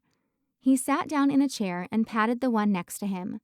I lowered myself into the seat and recounted the events of my injury, adding how my knee was feeling now. His big hazel eyes bathed me in concern, and after I finished, he asked me a few questions. "Okay, lay down on that bench over there," he ordered. I gimped over to the bed and lay down on the loud, crackly paper. "Straighten your right leg and relax the left one so I can test it." He did a few different things, bending my knee at painful angles. I grit my teeth together, breathing through the discomfort. "You're stoic," he laughed. "Most of my patients yell at me." I shrugged as well as anyone can shrug while lying on their back. "Okay, you can sit up now," he said, patting my knee. "What I think you've done is a partial tear of the medial collateral ligament." He laced his fingers together and then broke a few apart. "It's like this. It's still providing some stability, but not entirely doing its job. You see, the MCL works with your anterior cruciate ligament, that's ACL, to keep your knee stable." I tried to think back to the A&P lesson when we learned about the ligaments. But what does that mean for me? Do I need surgery? Am I out for the season? He shook his head. "Nope. Sprains like this usually take a couple weeks to heal up." That was almost too good to be true. But what about my knee popping? What does that mean? "Well, when those fibers in your MCL tore, they probably made that sound you're talking about." "Okay. So what I want you to do," he told me, "is come here for therapy twice a week for the next 2 weeks, but no practice." My heart fell from the semi-high it had been on. "We have a big tournament coming up. I was hoping to play in that." "When is it?" "Thursday, Friday, Saturday," I answered. "You won't be playing," he replied bluntly. "Not until you can squat, jump, and run without a limp."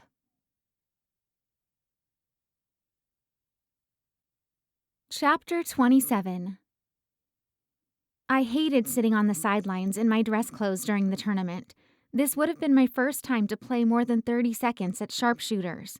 Sadness washed over me and clung to me like staticky clothes.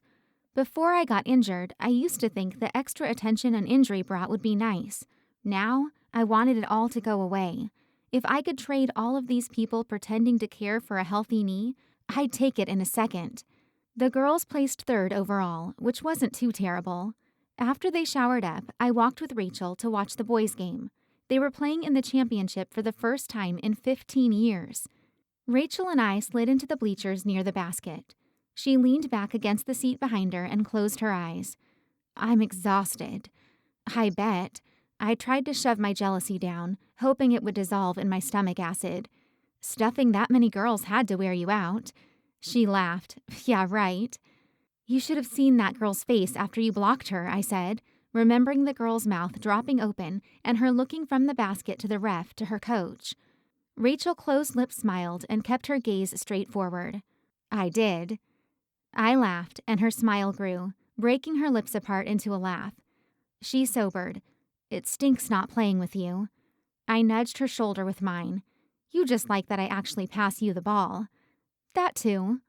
The bleachers rumbled behind us, and I looked over my shoulder to see the Woodman varsity boys team was tromping down the bleachers, haloed by the fluorescent lights overhead.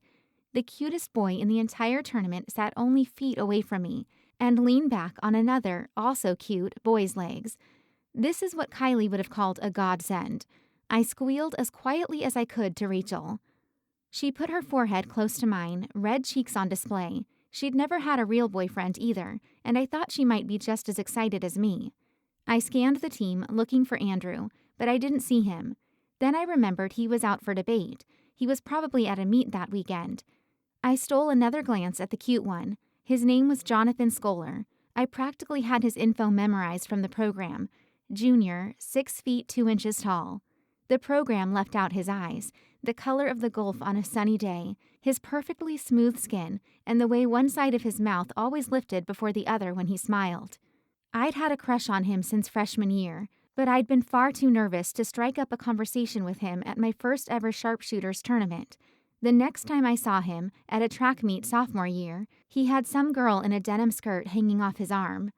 "He is so cute," Rachel whispered to me, and we both knew she was talking about Jonathan. His sandy brown hair stuck up in messy angles, creating a sexy, unkempt look as he distractedly watched the game. The guy he was leaning back on said something to Jonathan I didn't catch, partly because I couldn't hear, and partly because I noticed his shaggy black hair and the way it fell over his porcelain skin. His eyes, dark blue, caught mine, staring. "I'm not with him," the guy behind Jonathan said. He had a smooth, low voice, and by his confident tone, he'd learned to use it to his advantage. "Say something cute," I ordered myself. "Oh, I couldn't tell," I said, with what I hoped was a smile. I was bad at this, so bad. He lazily raked his eyes up and down my body and smiled sexily at me. My cheeks burned. "I'm not," he said slowly. "You could lay between my legs if you want to." My stomach swooped, and I rubbed my heating neck. Guys didn't talk to me like that, not ever. I was playing with fire now. This guy was totally out of my league, and not just in basketball. He looked at me expectantly, his mouth still curled into a sultry smirk. "Maybe later," I winked. I actually winked. I felt stupid and somehow pleased. What was going on with me? His bottom lip fell out in a sexy pout. "Why not now?" "I like guys who like women," I teased. Jonathan tossed his head back and laughed. "She got you, Coop." "Hey, who says I don't like you?" Coop ruffled Jonathan's already messy hair. Then he turned back from Jonathan and looked back at me. "I don't know how I could like guys with girls like you out there." "Stay cool. Say something smart. Don't blush. Don't giggle." My mind shouted a constant stream of orders at me, but I still found myself dumbfounded. "So what's your name?" Rachel asked, saving me. "Cooper Schwar," he said. He nodded at Rachel and stuck out one of his large hands for me to shake. When my hand slipped easily into his, I smiled at him. He was so sexy. "What are your names?" he asked me, with my hand still in his. "Rachel." "Skye." "Skye." "Hoffner," I answered. His smirk grew. "So about you laying on my legs." Cooper looked over my body again. All the alarms in my brain were screaming, "Player! Player!" But my stupid stomach fizzed and crackled at his night sky eyes. "You might have to take me on a date first," I said. He tightened his grasp, reminding me that we were sort of holding hands. "That can be arranged." Okay, the giggle came out. It was shrill and girly, but I couldn't hold it back. "Maybe," I finally said, striving for composure. He let go of my hand and gave me another smoldering look. Some guy trounced down the bleachers, sliding into the seat next to Cooper so hard he had to shift over. That was okay, though. I needed time to process what had just happened and grab a fire extinguisher for my nerves. Rachel shook my arm, smiling slyly at me. "A date?" she whispered, her eyebrows practically shooting into her hairline. "I know." She bumped my knee with hers. "I'll take the other one, and we can double." Sounds like a plan. I soaked in the joy of having a cute guy hit on me until I was driving my pickup home from the school. But alone in my pickup, I was still me. My knee was still injured, and I was still useless. Only one more week, I reminded myself. Chapter 28.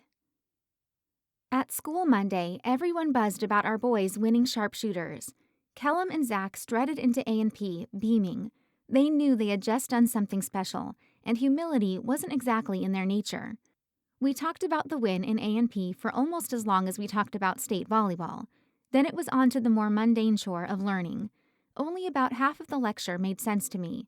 During the half I didn't understand, I thought of Callum and wondered if he would be jealous to know Cooper Schwar had basically asked me on a date. I somehow managed to get through Spanish without upsetting Senora Luna, but weights was hard. I couldn't do the lifts because my physical therapist only wanted me doing certain exercises. He'd said my knee should be back to its normal strength by Saturday, but it didn't feel any better than it had my first day in his office. I sat on an empty bench and watched everyone lift. Callum and Zach were both wearing low cutoffs, and I enjoyed the view that gave me. Even though Callum was really slim, he was strong. I admired the way his muscles rippled powerfully on every lift he did. Zach wasn't bad to look at either. Callum's eyes met mine. "You checking me out?" he asked, giving me a goofy look and flexing. "Yes." Totally, I said sarcastically. His face broke out in a cheesy grin. That's what I thought. I bet you like my butt, huh? I rolled my eyes. You know it. Zach and Callum had a good laugh about that. Roki let us out early for lunch, so the entire class sat together at a table. I moved more slowly, and I ended up at the end of the table with Callum across from me. Doing anything for Thanksgiving? He asked, when Zach got up to get more water. You mean other than waiting for it to be over? It slipped out before I even thought about it. Callum didn't seem to think I'd said anything wrong. Actually, he laughed. I know, right? The grin I gave him was more out of relief than anything. What about you? He shrugged. Not much. I was wondering if... Have any of you guys got your scores back yet? Zach asked, working his way back between Callum and Bryant. I waited for Callum to finish his sentence, but he just took a drink from his milk and said, Nope. I haven't, Bryant followed. A few others shared their scores, and then I said, I didn't take it. I need to take it again, actually. Oh, whatever, Rachel said. Didn't you get like a 25 last year? Yeah, but... 25, Zach said. I only got an 18. Yeah, but... Callum dipped his head to the side, wearing a sardonic smile. If you got a 25 as a sophomore, you don't get to complain. He watched me for a moment while Zach grumbled about the test. Zach said if he didn't improve, his dad was going to have him cleaning out the chicken coop by himself for the rest of the year. My eyes followed Callum like sunflowers do the sun. He never made me feel bad for being poor like Saffron had. He never made me feel like less for being good at weights like Shelby had. Just one of his 1,000-watt smiles made me forget all of the ways I wasn't good enough, all the ways I'd failed. I had to be doing something right to be on the receiving end of a smile like that. But every time we got a second alone and he was about to say something important, we got interrupted. What had he been trying to tell me? I floated on a silver-lined cloud made of infatuation and confusion all the way to English, and then Mrs. Grady blindsided me with an assignment. Write a poem about something serious in your life. Simple, right? Wrong. What wasn't serious in my life? I was injured and had a strong feeling my physical therapist was wrong about my rehab time. My relationship with my parents was tenuous at best, and my sister still hadn't messaged me back. I could write about Callum, but that would be too Drew Barrymore in Never Been Kissed. Plus, I was pretty sure that resulted in raw eggs being thrown at her head. Pass. Mrs. Grady said she wanted us to put a lot of thought into it. Let me see your heart in your writing, she said. The only problem was I didn't know what was in my heart. Chapter 29. I walked to the water fountain with Savannah and Lorraine to fill up the varsity's water bottles. Coach Gill had asked me to do it, and they'd volunteered to help. Lorraine stood at the fountain next to me, filling a bottle. Plans with Rhett this weekend? Savannah smiled so wide I wondered if her cheeks hurt. He's taking me to Woodman. He wants to buy me cowboy boots for my birthday. My gut ached to have someone who wanted to do nice things for me, to take me out and treat me. That's so sweet. He's just, Savannah sighed, perfect. Oh, shoot. Lorraine flicked water off her hand and let some water out of the overflowing bottle. Apparently, I wasn't the only one daydreaming. We walked into the gym carrying about 20 bottles between the three of us. They were only a minute into the game, trailing by 5 points. Shelby had the ball on the opposite end. The player guarding her snatched it out of her hands like I had the first day of practice and made a fast break toward the basket. If I hadn't been holding all the water bottles, I would have smacked my forehead. By the volume of Coach Gill's yell, he wasn't pleased either. Take care of the ball, Shelby. Savannah, Lorraine, and I walked past Coach Gill to the end of the bench and sat down to watch the game. On the next time down the court, we had a closer view of the ball getting stolen from Brittany. The girl took off, and Brittany ran alongside her, fouling her on the layup. The ball went up and teetered on the hoop before falling in. Lorraine cringed. And one. While the girls lined up for the free throw, Coach Gill yelled at Brittany, "Get back in front of her next time." One of the ugliest first halves unfolded before my eyes. After the clock ran out on the second quarter, Coach Gill got up and wordlessly led the way to the locker room. All the girls filtered in, and he paced in front of us, his lips grinding together. I'm not sure what to say. Great start. How do you girls feel about the game so far? He folded his arms across his chest, still holding his clipboard that doubled as a whiteboard. Shelby's lazy with the ball, Britt's slow, Lexi's hurt, Rachel needs to get the ball to be able to do anything with it, and Kylie's ball hogging to make up for everyone else. Not to mention all the subs are only sophomores, I thought. But he hadn't asked me. He'd asked the girls actually getting the chance to play. Rachel set her water bottle on the bench beside her. We're not playing very well together, not getting enough ball movement. Coach nodded. Good. You can't get an opening unless you go through the offense. Those girls aren't doing anything special. They're just waiting for you to get sloppy and hand them the ball. Shelby protested.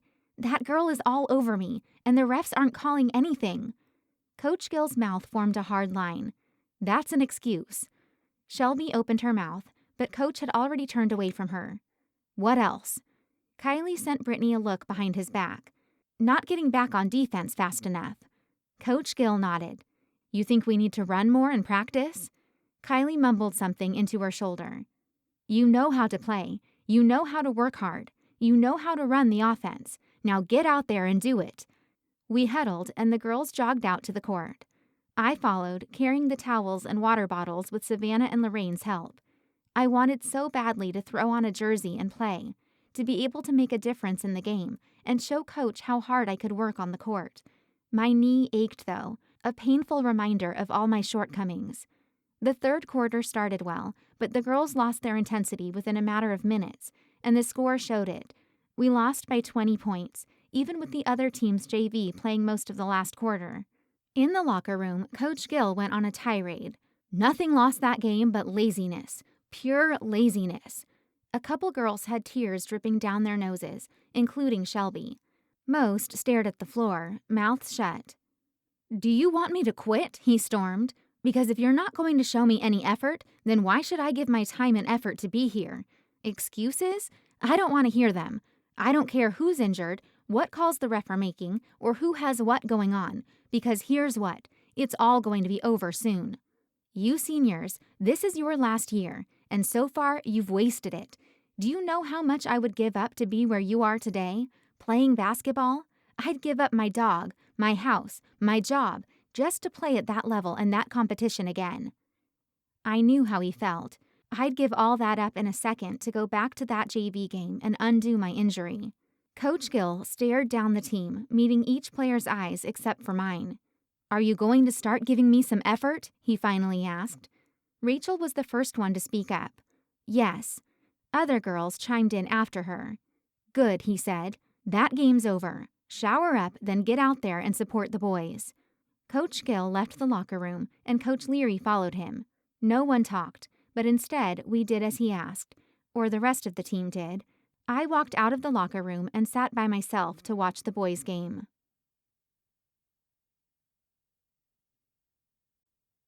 Chapter 30.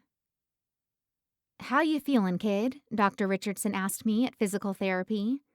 It's still painful, I sighed, because although the swelling had gone down, my knee really didn't feel any better. It gave out on me when I forgot I was hurt and tried to push off on it. Every now and then it would hyperextend. If I tried to jump, it would pop. My only improvement was being able to walk without a limp. He nodded. I don't know, maybe I'm just a baby. I knew that wasn't the truth. I could tolerate a lot of pain. I knew that from all the weights I'd done over the summer. This felt different, even though everyone kept telling me it wasn't serious. It'll probably end up being a pain tolerance thing. You could wait 4 to 6 weeks for it to stop hurting, but if you want to get back now, you could probably manage it. I hoped he was right. Well, he corrected himself, I better test you out before I say too much. He had me sit down and show how far I could bend my knee back. Then he had me step onto a treadmill and start walking. When I showed him I could walk at a brisk pace without a noticeable limp, he sped it up to a jogging pace. It was painful, but manageable. After that, I had to do squats, which didn't hurt until I got past about 80 degrees, and last, one-legged hops. Dr. Richardson's frown grew throughout the test. I knew I had failed miserably. I don't think you're ready to play yet. Just as I had expected. I want you to wait another week, and then we'll get a brace for you to play in. A mix of disappointment and frustration boiled inside of me, threatening to spill over. If it hasn't gotten better in 2 weeks, what's another week going to do? He said, even though it wasn't a yes or no question. Let's try something, he said. I'm going to give you an ultrasound. Who did he think I was, Mary or something? I don't see what that has to do with my knee. Dr. Richardson chuckled. No, that's not what this ultrasound is for. The waves will increase blood supply. Blood is what your body needs to heal, and the ligaments in your knee don't get a direct blood supply, so we want to increase it to try and speed up the healing process. I felt chagrined at his patronizing tone. I'd already learned about the circulatory system in A&P. He took me to a little room with an ultrasound machine sitting in the corner. Okay, sit down and stick your leg out for me. He squirted some cold, translucent blue liquid on my knee after I'd settled on the table. Then he took this instrument and rubbed it around my knee while he tried to make small talk. Worry wrapped its claw-like fingers around my mind. What if it wasn't just an MCL sprain? What if Dr. Richardson was wrong? The trip out of the office felt like a walk of shame. Once again, I was fretting over what to tell Coach. Oh, you know that injury that's all about pain tolerance? Yeah, well, I can't hack it. Didn't seem like a good option. At home, I tried to de-stress by pacing, but it made my knee hurt more. Every step reminded me of the problem at hand. I finally decided to sit down at the computer and get on Facebook. My phone didn't have a data plan, and I never wanted to use the internet when my parents were home. They thought they should be able to read all of my messages and would get me in trouble if I refused to show them. I immediately checked to see if Liz had messaged me. She hadn't. There were a few friend requests, and I hoped Andrew and Cooper were in the list. I wasn't sure which one I wanted to hear from more. Roberto Chavez had asked to be my friend, and I accepted. Then I saw a request from Andrew. I accepted it and clicked on his name so I could look at his profile. His most recent status was the lyrics to one of my favorite songs. I smiled as I read over the words and then sent him a message. Me, it was nice meeting you the other day. Smiley face. I clicked back on my friend requests. A few people looked like fake profiles, so I hit ignore. Near the bottom, I found one from Cooper Schwar. Eagerly, I accepted it and clicked to view his profile. He was with a pretty girl in most of his recent pictures, but his relationship status was conveniently hidden. Pig. A message popped up in the corner of my screen. Andrew, it was nice to meet you, too. I heard the rumble of Dad's pickup in the driveway. In a rush, I typed a quick goodbye, logged out, deleted Facebook from the history, and went to my room before Dad walked in the door. Chapter 31. In the locker room before weights on Monday, Shelby walked in and said, "How's it going?" Well, I began. Shelby looked down her nose at me. I was talking to Rachel. Rachel looked between us. I'm fine. We changed in silence, and Shelby left the locker room first. Frustrated, I slammed my locker shut. What is her problem? I demanded. Rachel sighed.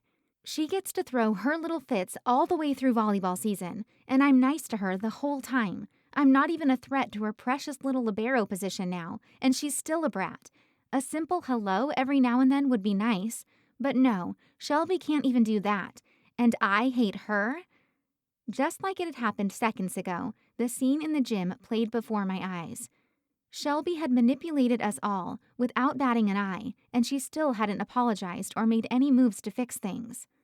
I tied the drawstring band on my shorts. I don't know what her problem is, Rachel finally said. Well, I'm sick of it, whatever it is. Maybe it's a good thing that you had your injury, Rachel said, tying her own shoes. My chest tightened, and I thought I might be sick. What's that supposed to mean? She looked down at her freshly knotted shoelaces. Well, I was just thinking how mean she would have been if you would have started instead of her. I turned and left Rachel in the locker room. What a great trade. I got to ruin my chances at college, and Shelby got everything she wanted.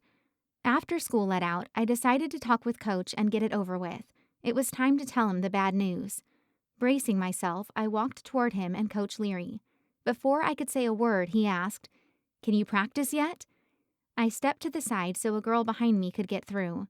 No, my physical therapist says I'm not ready yet. Okay. He turned back to Coach Leary. I wasn't sure what I was expecting out of that conversation, but that wasn't it. Eyes burning, I walked to sit where the bookkeepers did during games. Fighting every instinct I had to run, I pulled out my English binder and started writing my poem. I Wonder by Skye Hoffner. I wonder when. When will things get better? I wonder why. Why me? I wonder how. How did it get this bad? I wonder who. Who will listen? I wonder where. Where can I be happy? I wonder what. What can I do? Never. Because it did. No one. Nowhere. Nothing. Chapter 32. Mrs. Grady stood at the front of the English class with a stack of papers in her hands. Anyone else need to turn in their poems? A few students raised their hands, and she collected their papers. As she placed a binder clip over the top of the stack, she leaned back against her desk. I have to say, for your first poems of the year, these were great, Mrs. Grady said, examining us thoughtfully. I haven't read all of them, but some of these were what I'd expect from college-level poets. I turned my wooden pencil over in my hands, looking at the dull lead. I dug it out of the bottom of my locker that morning. I wanted to be anywhere other than at school. I'm going to read a couple of these, she said, setting most of the stack on her desk and pulling off the top few pages. For future poems, this is what you should be going for. The first one she read reminded me of something Edgar Allan Poe would have written. I didn't know how the student had managed something so dark and creative, but every line rhymed, and not in a cliched love, glove, dove kind of way. Mrs. Grady didn't say who the writer was, and I looked around, wondering who could have created something like that. I had my bets on Abigail, a heavier blonde girl in our class. She hardly ever talked, but almost always had her nose buried in a book. Well done, Mrs. Grady said. Moving on to the next one. I Wonder When. I dropped the pencil on my desk. That was my poem. Fighting a blush, I picked the pencil back up and doodled in my notebook. One part of me didn't want anyone to know I'd written such a hopeless poem. The other part heard Mrs. Grady say, college-level poet, on repeat. In A&P Thursday, Mrs. Valor had ligaments written on the board. A constant feeling between wanting to puke and wanting to cry had settled over me, knowing I'd learn more about my knee. It still didn't feel better, but I didn't know where else to turn. It wasn't like there was a wealth of physical therapists in McClellan, or even a specialist I could go see after school. Mrs. Valor spent the hour talking about ligaments and the repair system. Even though Callum looked especially good with a new haircut and a dark green sweater that made his eyes look as appealing as a warm cup of coffee in autumn, I took meticulous notes. Mrs. Valor said sometimes if ligament injuries are left alone too long, the nervous system attacks the tissue, basically turning it into mush. The scope images of cloudy tissue in the textbook made my stomach turn even more. Could that be happening inside my knee? I dove into my studies to squelch that thought, but it came at the price of loneliness. At the end of practice, I felt like a dog left alone at home all day. I needed to see someone, to talk to someone, but I had no idea who. Anna Lee, Savannah, and Lorraine had their own friend group, and although I liked them, I didn't feel like their friend, just a charity case. Liz was AWOL, forget Kylie and Sheldon, and I didn't have Annika's number. I walked to the parking lot, my backpack feeling light from all the homework I'd done that day. The weight in my chest made up for it, though. In the parking lot, Sheldon was a few steps ahead of me. Only a couple months ago, I would have sat in his car, complaining about homework assignments or joking about the latest cute thing his baby sister had said. But we didn't do that. I walked to my pickup, feeling like he and I were worse than strangers. Chapter 33. Mom woke me up in the morning and I told her I felt sick. She touched my forehead. You don't feel warm. I'm sick to my stomach. I think I might have the flu. She frowned.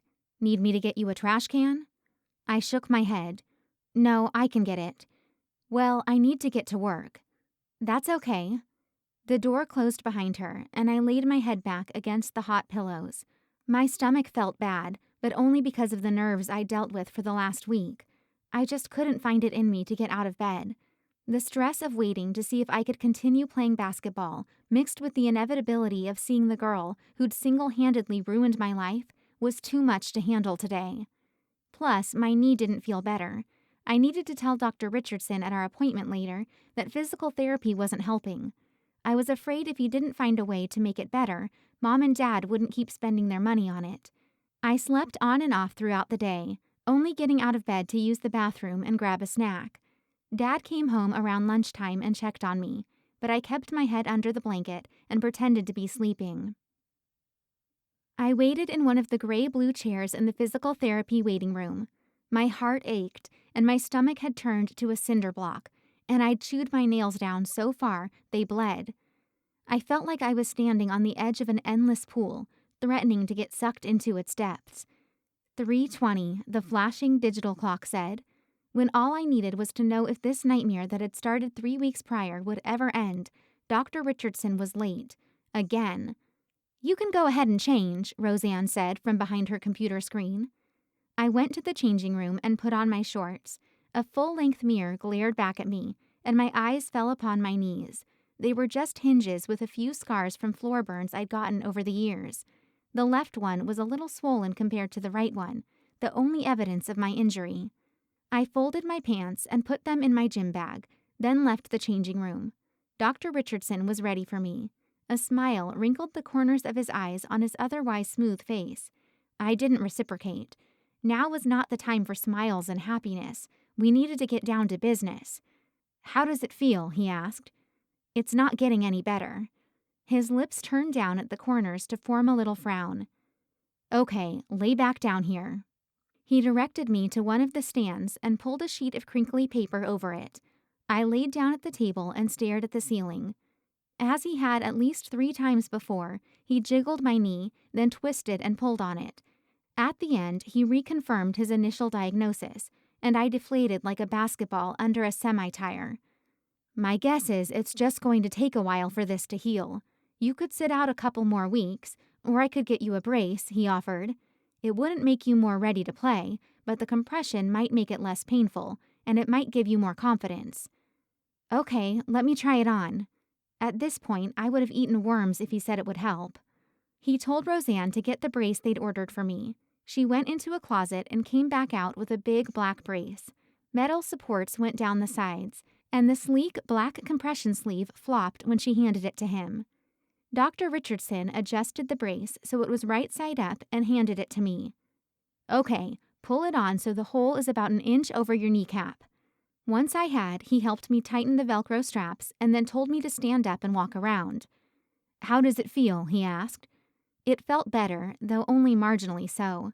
The compression felt good on my leg, and the metal hinges provided that lateral support I'd been lacking. My knee still ached. Maybe I just didn't have any pain tolerance. "Feels great," I lied, desperate. "How much will it cost?" "Only $100, he said. Only $100? How much had my parents already shelled out for my appointments with him? At the very least, they'd balk at me taking home a $100 brace without asking them first. But if I asked, they might say no. "Is that okay?" he asked. "Of course." "Not." "Okay, get on the treadmill." He pointed at one of the machines. I stepped on, and he turned it up until I was at a brisk jog. I fought to keep the limp out of my stride. Somehow I managed, and he told me he was impressed. He made me do one-legged hops and side shuffles next. Every now and then my knee would want to go out sideways, but the brace provided a little support to help keep it in check. My breathing came a little easier. Maybe I could do this. Before I walked out of physical therapy, he told me I could start practicing again and to call him if I ever needed anything. But with the hospital doors behind me, I didn't feel any more reassured. I could play again. Shouldn't I be overjoyed? I could be fit enough to have my spot back on varsity in 2 weeks' time, and maybe even start working toward a starting position. Doubt needled at me, telling me that I'd just billed a $100 Band-Aid to my parents. Something was seriously wrong with my knee, and not even an expensive brace could keep that from being the truth. Sure, I could suffer through basketball, maybe even track, but what about next year? My last year in volleyball, I'd be favoring an injured knee. A college coach would pick that out and write me off. My biggest dream of going to college was being wrenched away before I even had a chance to try out. Chapter 34. Roki looked through his lesson plan. We're doing snatch today. Great, just great. Shelby, Rachel, and I set up the bar, and Shelby breezed through the first set. Basketball had been helping her strength, and she shined in this lift. The second I got the bar above my head, a sharp, grinding pain seared through my knee. I stood up out of the squat to alleviate it. Gritting my teeth, I did another, and then another. There was no way I'd give Shelby the satisfaction of quitting in the first set my first day back. Each set increased the pain in my knee until I felt like I had a cherry red cast iron skillet for a kneecap. On the fourth round, I caved, letting the weight drop by my feet. Can't, I huffed. Disappointment practically rolled off of Roki's shoulders, but he nodded. I left the weight on the floor and dropped onto an empty bench. Shelby stepped up to the weight, then cast me a sideways glance. She blew through the fifth set. Nice, Shelb, Roki said. You can do more than that. Let's add some weight. Her smug little smile lit a fire inside my chest. The blaze licked at the inside of my ribcage, drowning me in flames. I couldn't outlift her even if I wanted to. I had a bad knee, and even worse form. Rachel put 10 more pounds on the bar, and Shelby dipped her hands in the chalk bucket. She rubbed them together until she had white powder up to her wrists, then clapped her hands together, sending a cloud of white dust into the air. Drop it, I silently urged as she stepped up to the weights. Drop it. She didn't. She set the bar back on the rack. Smiling so wide her face was mostly teeth, she jumped up and down, clapping her hands together. Callum gave her a high five. Nice. Zach sat on the bench next to me.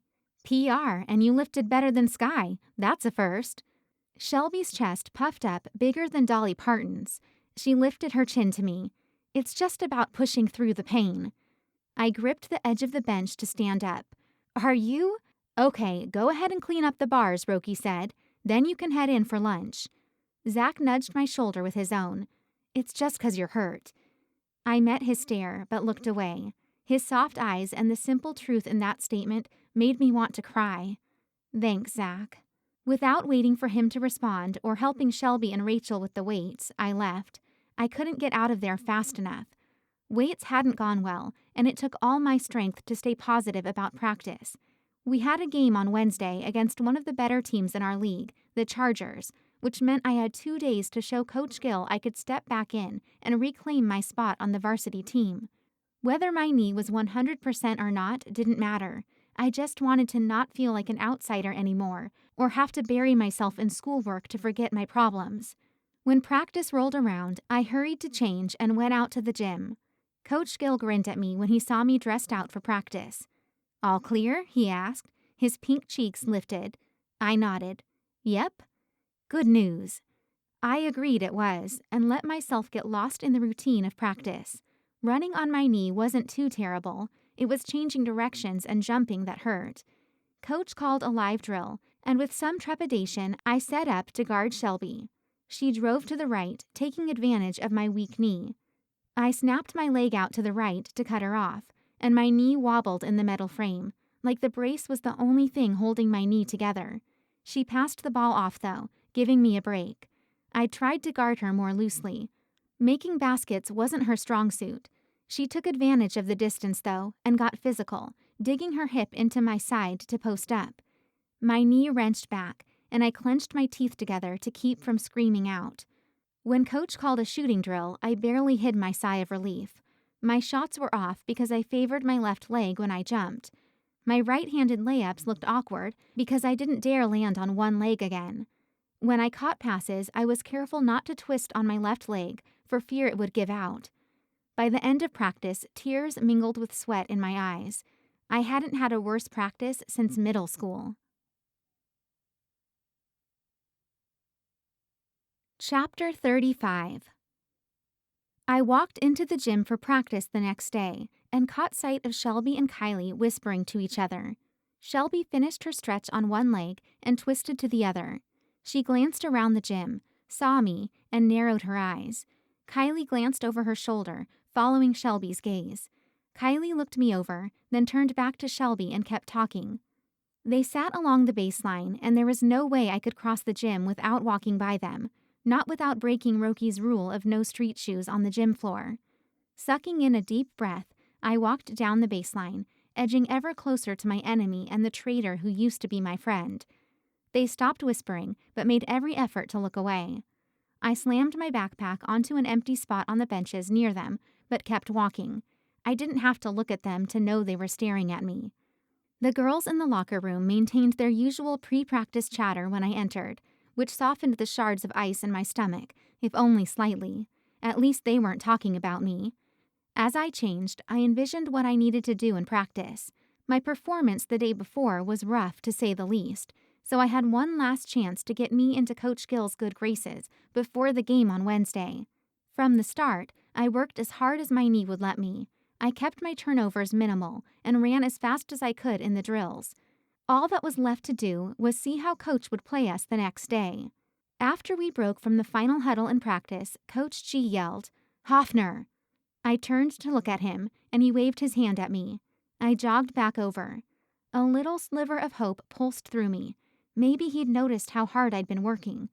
"Yeah?" I asked, trying to catch a read on his expression. "I'm not going to play you at the game tomorrow." Now I knew how Wile E. Coyote felt after having an anvil drop on his head. Dizzy stars clouded my thoughts. "What?" "It wouldn't be fair to the other girls if you came back after 2 days and got playing time," he said. When Lexi had been injured, she'd been allowed to play only 2 days after her first practice back.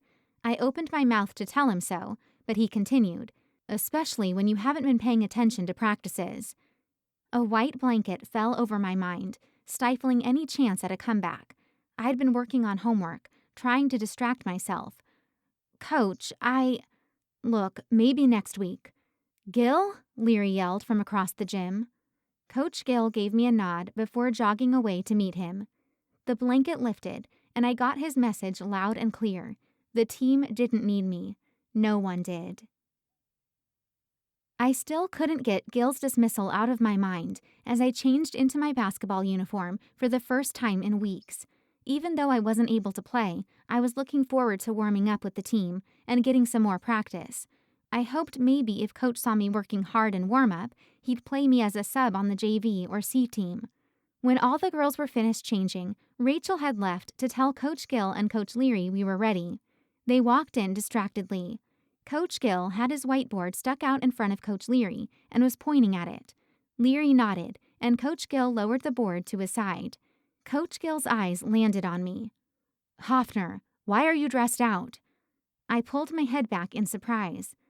"For warm-up? What kind of question was that?" "What's the point in warming up if you're not going to play?" I stuttered over my answer. "Practice?" "We're here to play a game," he snapped. "When we get done talking, you can change back into your street clothes." My ears heated, and out of the corner of my eyes, I saw all my teammates staring anywhere but at Coach Gill and me. My stomach turned over, and I had an intense urge to run. Anywhere but there. I didn't respond, and he didn't say anything else to me. Instead, he and Coach Leary prepped the C team for their game. The girls ran out of the locker room to start warm-up, and I ripped my jersey off, blinking back tears of frustration. I threw the shirt in my gym bag and sat on a bench, cradling my head in my hands. The only thing worse than my embarrassment was the loneliness that wrapped itself around my neck, making even breathing painful. On the bus ride home from the game, fate played a joke of its own. The only open seat was next to Saffron. "How's it going?" she asked, her smile as fake as her tan. "Actually, pretty crappy." "Aw, that's too bad," she frowned. "Your knee?" "Actually, my doctor released me, and Coach told me I couldn't play because I hadn't been at practice.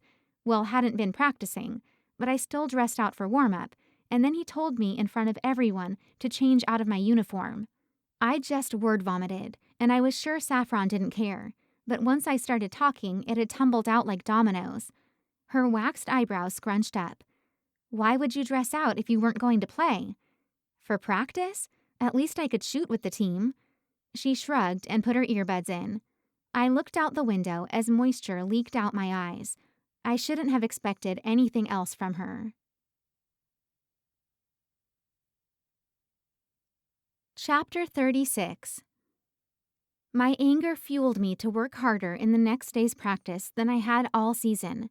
I'd earned a spot on the team, just like anyone else, and Coach couldn't just pull the rug out from under me like that. I'd show him he had no choice other than to play me, that the team needed me.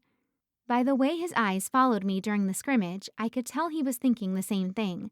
I just needed one big move, a steal or a block or a three-pointer, to push me over the edge. A girl on the opposite practice team went to shoot, and I saw my chance. I could rebound the ball and get a layup on a fast break. I took a step forward to catch the ball off the backboard, and a JV player stuck her hip out to stop me. My foot hit her ankle, and instead of tripping like I should have, my leg twisted at the knee. Pain seared through me worse than it had the first time I got hurt. I slammed to the floor, dropping on my side, and took my bent leg in my hands. I might have screamed, but I couldn't tell with stars popping in front of my eyes. I clenched my teeth together, but grunts came out anyway. Lorraine and Annalie knelt beside me, and I felt Anna's hand on my shoulder. Coach Gill said, "Go take a water break," and Lorraine and Annalie left. He sat down beside me on the floor and waited for me to catch my breath. "Your knee?" I gasped. "Yeah." "Did it give out?" "It twisted," I moaned. I started regaining composure, but white pops of light still clouded my vision. I covered my face with my hands to hide my grief, which hurt a million times worse than my knee. Dr. Richardson had been wrong. My injury was serious, and it wasn't healing. My season, my athletic career, and my chance at college was over. I couldn't deny it now. "Here, let's help her up," Coach Gill said. I uncovered my face to see Coach Gill on one side and Coach Leary on the other. Wordlessly, I lifted my hands, and they grabbed either one, pulling me swiftly to my feet. They acted like human crutches, helping me to the bleachers. "Go ahead and ice for the rest of the hour," Coach Gill said. "Let it rest so you can be back next week." His tone was falsely cheery because he must have been thinking the same thing I was. There would be no next week for me. I couldn't even picture a tomorrow. Most of the girls around me stayed quiet, hardly making eye contact, but Rachel, Annalie, Lorraine, and Savannah checked on me. Coach Gill blew his whistle. "Let's get back to practice now." Angrily, I pulled off the useless brace and tossed it aside. After I had it off, I limped to the ice machine and got myself a bag of ice. Every step was like fire in my joint. It was already swelling, and I had no idea what to tell my parents when I got home. I took the long way to the house and drove slower than the speed limit. Surgery wasn't cheap, and deep down, I knew that's what this would come to. When I walked through the door with my backpack and crackling bag of ice, neither Mom nor Dad looked up. Mom was standing at the island, making supper in an unusual display of domestication. She was actually a good cook, and under other circumstances, the smell of her food would have sent my mouth watering. Today, it made me sick to my stomach. I walked fully inside and shut the door behind me. My knee went out again. At Mom's upset stare, I shifted my gaze to the floor. "What?" Dad asked from his chair. I dropped my backpack by the couch and sat down, focusing on the ice bag's condensation dripping down my hands. My knee gave out again. "Do you want to see a specialist?" he suggested. "What?" I asked, shocked. He'd been blowing off my injury since day one. "Do you want to see a specialist?"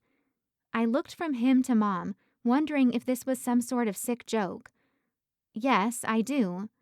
Dad looked at Mom. "I talked to Branch about Skye's knee the other day, and he said ACLs usually keep giving out.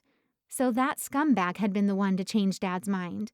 I can make her an appointment after Thanksgiving," Mom offered, now that Dad was on board, and returned to her cooking. Mom and Dad ate supper in front of the television, and I took my plate to my room. Steam wafted up from the food, but I didn't feel like eating. Chapter 37. After what seemed like eons, I was able to see the doctor. Mom had taken off work to go to Austin with me, but I wished she hadn't. Mom didn't like driving in the city and just about snapped my head off every time I talked. When we got to the orthopedics lobby in the hospital, Mom went to the bathroom, and I checked in, glad to be free of her for a few minutes. I filled out my own information sheet, and 30 minutes after I turned it in, one of the nurses led us to a closet-sized room. She weighed me, then took my blood pressure. "Good," she commented on my vitals. My heart rate should have been through the roof between the nerves and how angry I was at Mom for making this trip even more miserable than it had to be. The nurse led us back to an empty doctor's office. "Dr. Pike will be with you shortly." "Okay," I said. Mom looked down at the clock on her cell phone. I could feel her being anxious about the time, and it made me anxious and pissed. If I was on my own, I'd have walked around and read the posters, but Mom didn't like it when I paced, so instead I allowed myself to imagine what bad news I might hear. Torn ACL, torn meniscus. Then my mind drifted to the worst-case scenario. No volleyball my senior year. Pessimistic thoughts clouded my thoughts until Dr. Pike walked in. "Hello, I'm Dr. Pike," he smiled, deepening the lines around his eyes. "And you are?" He flipped through my folder. "Skye Hoffner?" I confirmed. He looked at Mom. "I remember you." Wow, she sat up a little higher in her chair, clearly flattered. "I'm Bill Hoffner's wife. You did his friend's surgery a few years back." "Branch," he said. "How's he doing?" Of course, even my own appointment wouldn't be about me. They small-talked for several minutes before Dr. Pike looked back at his folder. "So this says you hurt your left knee playing basketball?" "Yeah." I was tired of this. All I wanted was to know what was wrong with me and get it fixed. "It says the first time it popped and gave out, then the second time it twisted with no pop?" "Yes," I answered. "Well, lay back on that table and we'll check you out," he said with a friendly smile. I lay down, and he adjusted my legs so they bent at 90-degree angles. He wrapped a warm hand around my calf and pulled outward. His combed gray eyebrows furrowed together, and then he started the next check. The test became so painful, I had to grit my teeth together to keep from crying out. Finally, he patted me on the thigh and told me I could sit up.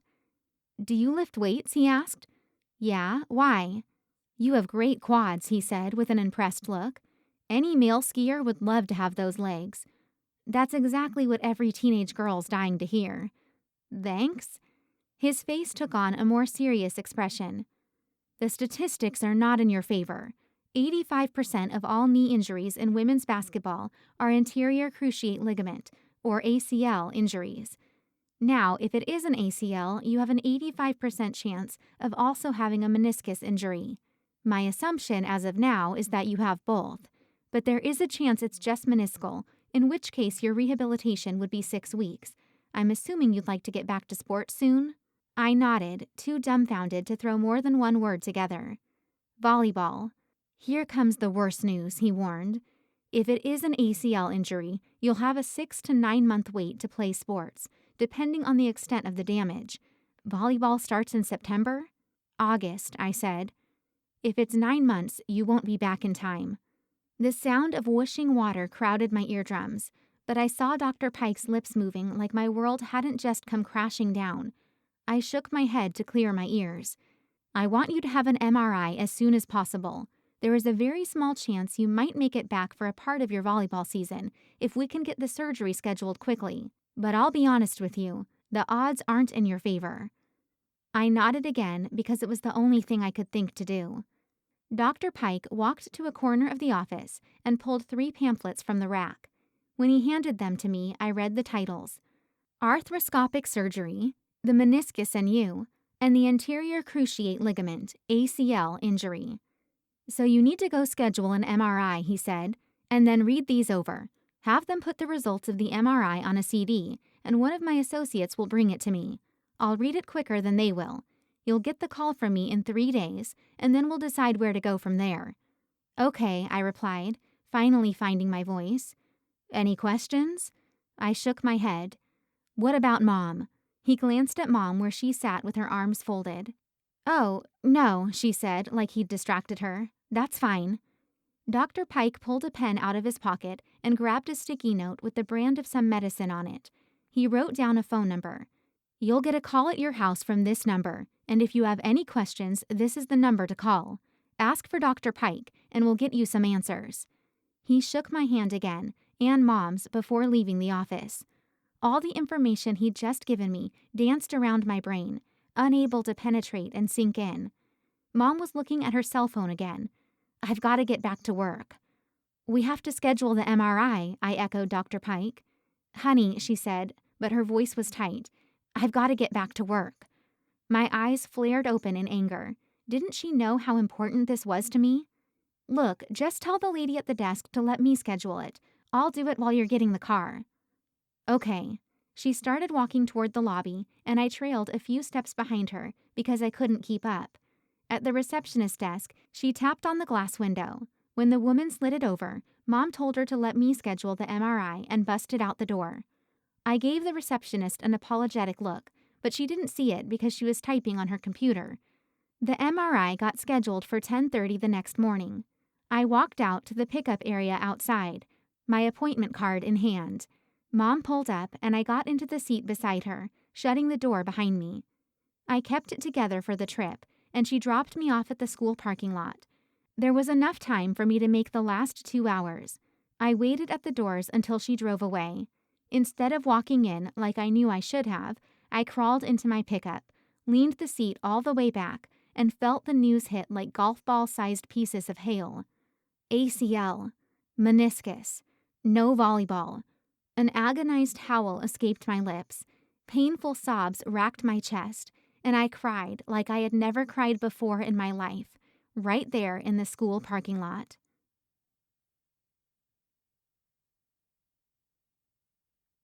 Chapter 38.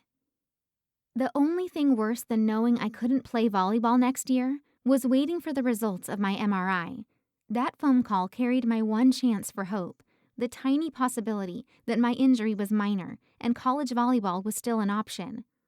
Monday night, I jumped at the phone every time it rang. The third call I answered was the one. "Hello, Skye," Dr. Pike said. I took a deep breath before replying. "It's me." "Is your mother home?" he asked. "Yeah," I said. "Hold on." I motioned for Mom to come to the phone. Dr. Pike asked, "Can you put me on speaker so I can talk to both of you at the same time?" I pushed a couple of buttons. "You're on speaker now." "Great. Hi, Mrs. Hoffner." "So, Skye, your MRI results came back. Torn ACL. But as far as I can tell, there's no damage to the meniscus. I'm guessing with your activity level, you would like to have an ACL reconstruction?"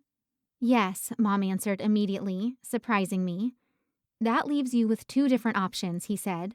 "Normally, I like to use a patellar bone tendon bone graft. However, with Skye's weightlifting, I think an allograft would be best. That means we would use donor tissue, which is tissue harvested from a cadaver. She would have a small chance of disease transmission. I've never had that happen so far. The chances of that are 1 in a million. Rejection's not really an issue since ligaments have such little blood flow. The other option I'm going to give you is a hamstring graft. I wouldn't like to use that option on Skye, though, because I think it would increase her muscle imbalance, putting her at a higher risk for another ACL injury." Mom and I stared at the phone, wide-eyed, while he gave us all of the information. When he stopped talking, Mom told him we'd have to think about it. For me, the decision was already made. Allograft, ASAP. Dr. Pike said, "You can call this number when you decide, and we'll schedule Skye in for surgery as soon as possible. The sooner we get her in, the better chance she'll have at being back for volleyball." "Thank you," Mom said, and hung up. "Why do we have to think about it?" I asked. The choice was pretty obvious. "We need to talk to your father about it," she snapped at me and walked out of the room. I stormed after her. "Are you crazy?" I demanded. "You heard what he said about volleyball." She whirled on me. "Do you know how much this is going to cost? Do you have any idea how hard this will be for your dad and me?" "For you and Dad? You're not the one who's had their senior year and chance at college ruined." Mom rolled her eyes. "You actually thought you had a chance at playing in college?" Her words sliced through my chest. My eyes narrowed to slits, and I hoped my glare would burn her until she felt as miserable as I did. "I don't want to just stay around McClellan and be broke my whole life like you guys." "Shut the hell up, Skye," she screamed. I strode to my room and slammed the door as hard as I could. My heart ached for a friend, for anyone, worse than any physical pain I'd felt. My fingers itched to dial someone about my parents' lukewarm response to the biggest tragedy of my life, or how Shelby didn't care that she'd dug me a hole so deep I couldn't even hope to climb out of it. I had no one to call. Kylie would probably just run along and tell Shelby how pathetic I was. Sheldon wouldn't care. Savannah, Annalie, and Lorraine weren't really friends. They'd just picked me up as a charity case during volleyball season. Rachel seemed above all the drama in the school, like she didn't want to get dragged down with all my problems. If I could just call Liz and ask her for advice. I lay down on my bed and pushed the heels of my hands against my eyes until red and black patterns danced on my eyelids. Anything to stop these tears that felt stalked and ready to go at any time. If I had friends, they'd tell me they were there for me and that they loved me, that it would be all right. But I didn't, and it wouldn't. Chapter 39. "So, what is it?" Rachel asked me on the way to the weight room. My voice was flat. Torn ACL. Zach must have been listening in because he asked, "When's surgery?" "We're scheduling it tonight, if my parents even let me have surgery." Rachel nodded. "Well, at least they finally found out what the issue was." At least? It didn't matter now. My volleyball dreams were over. Everything. The fighting, the stress, and the friends I lost during volleyball, all of it was for nothing. "I guess," I said through a tight throat. "One of my friends from Woodman tore her ACL, and she was back in 5 months," Rachel said. "I bet you could get back in time." "My doctor said 6 months minimum, Rachel. Even if I got released to play, I'd be so out of shape it'd be pointless." Rachel kept her head down as we entered the weight room. I could tell my depression was repelling her, but I couldn't find it in me to play this naive game. Coach Roki started barking orders, saving me from having to make further conversation. He had me ride on the stationary bike for the hour while the others got to lift weights. I just wanted to go home, schedule the surgery, and find out when this would all be over. Before basketball practice, I told Coach Gill the news. There was no shock on his face, only a look of pure dismissal. "Well, have that surgery and get better." His indifference was unbearable to me, so I told him I had to go home early to call the doctor. Mom was there already, and Dad too. They'd talked about it earlier that day and agreed I could have the surgery. We called together. January 2nd was the day I would have an allograft. The surgery was nearly a month away, and I couldn't even imagine making it through one day, much less 30. Every thought I had was about my impending operation. Research told me everything I needed to be afraid of: an overdose of pain medicine, infection, disease transmission, rejection, a blood clot, or an issue with anesthesia, all lethal. I confided my fears to Rachel that week. "You have to stop being so negative," she said. My chest ached. I thought she was on my side. "Look at the facts," I snapped. "Volleyball ruined basically my whole social life. I lost 2 of my best friends. The second things start going well in basketball, I get seriously injured. It took forever to be diagnosed as an ACL injury. I can't play volleyball next year, which ruins my chances at college volleyball. College, period. My mom's been crappy with me the last 2 weeks because of the money, and Dad barely talks to me at all.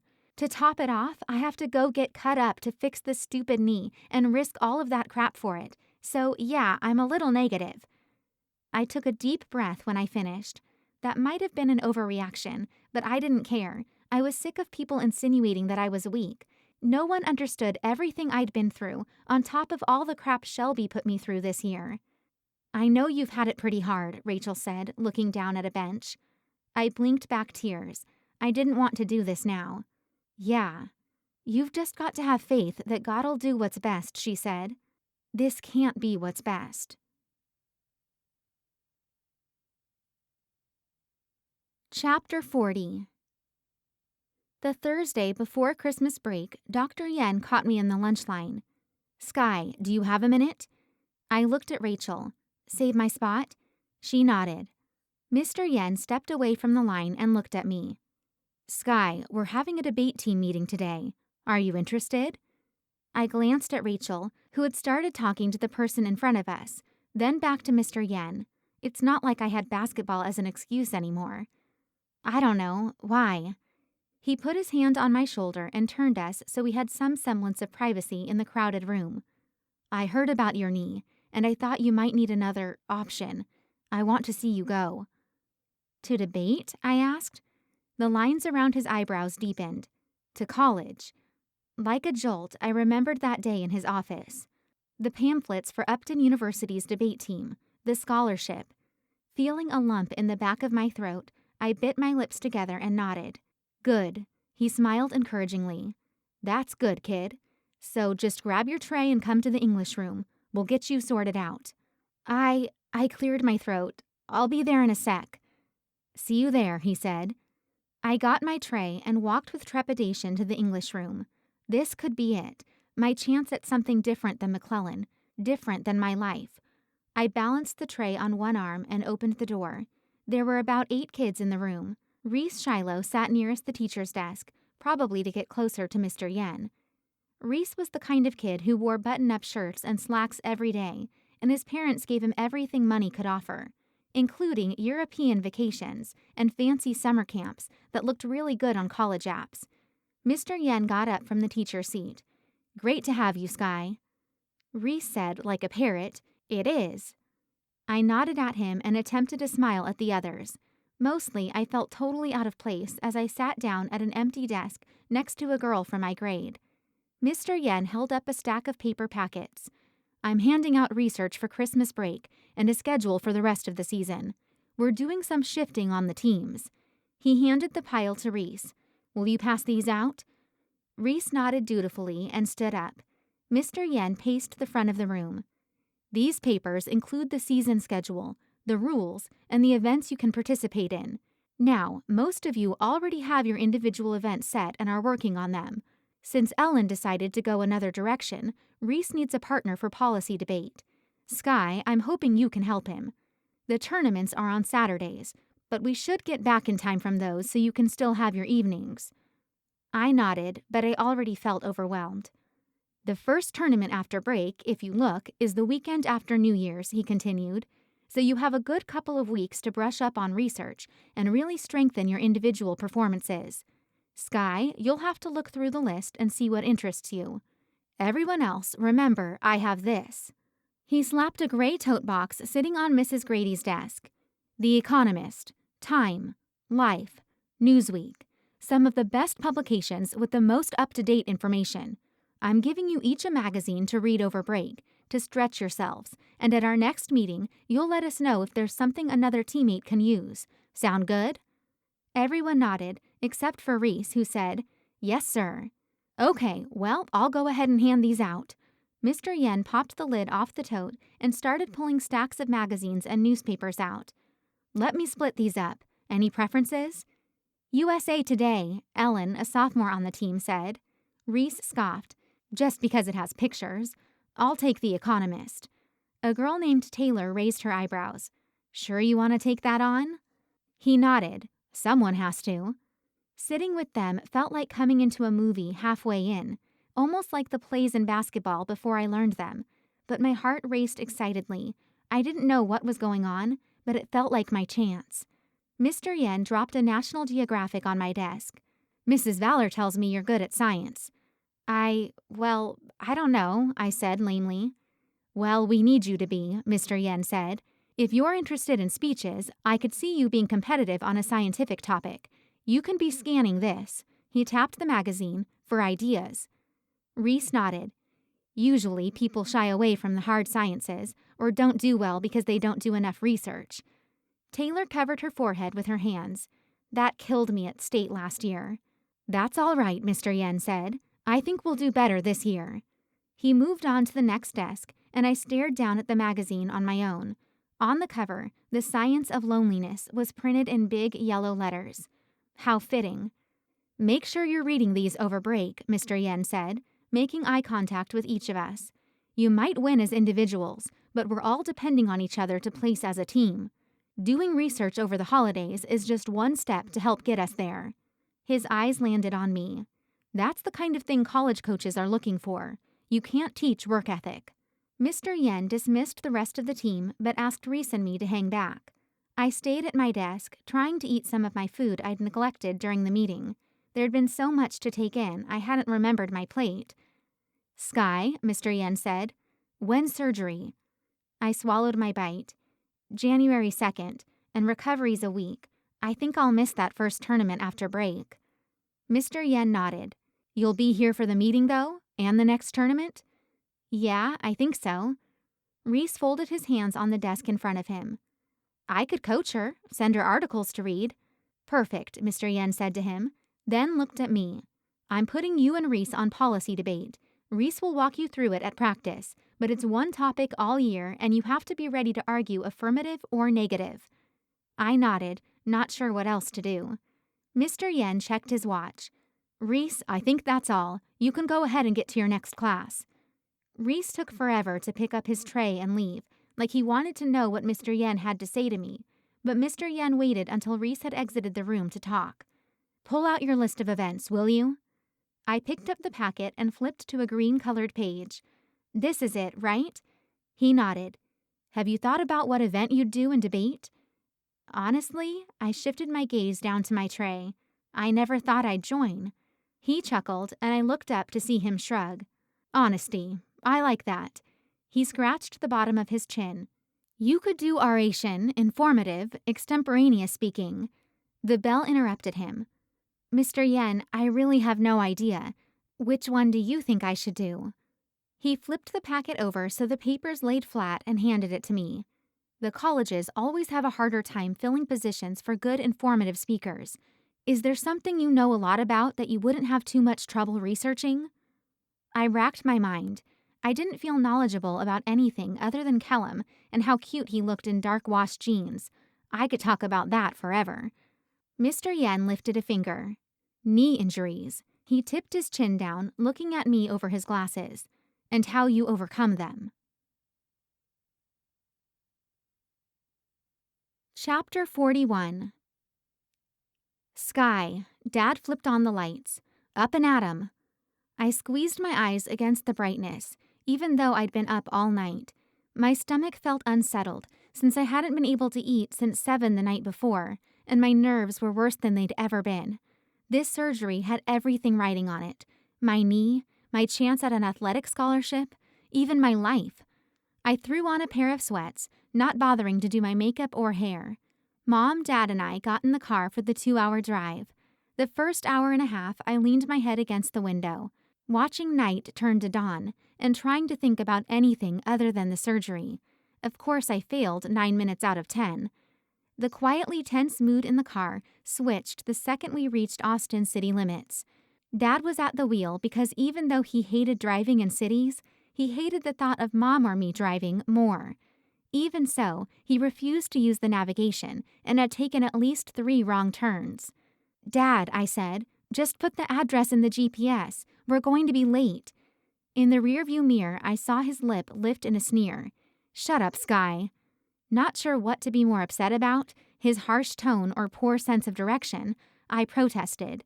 "They might not let me have the surgery if we get there too late." "Shut up, shut up, shut up," he shouted, hitting his hand against the steering wheel with each word. I shrank into the corner of the back seat, waiting for the other shoe to drop, but it didn't.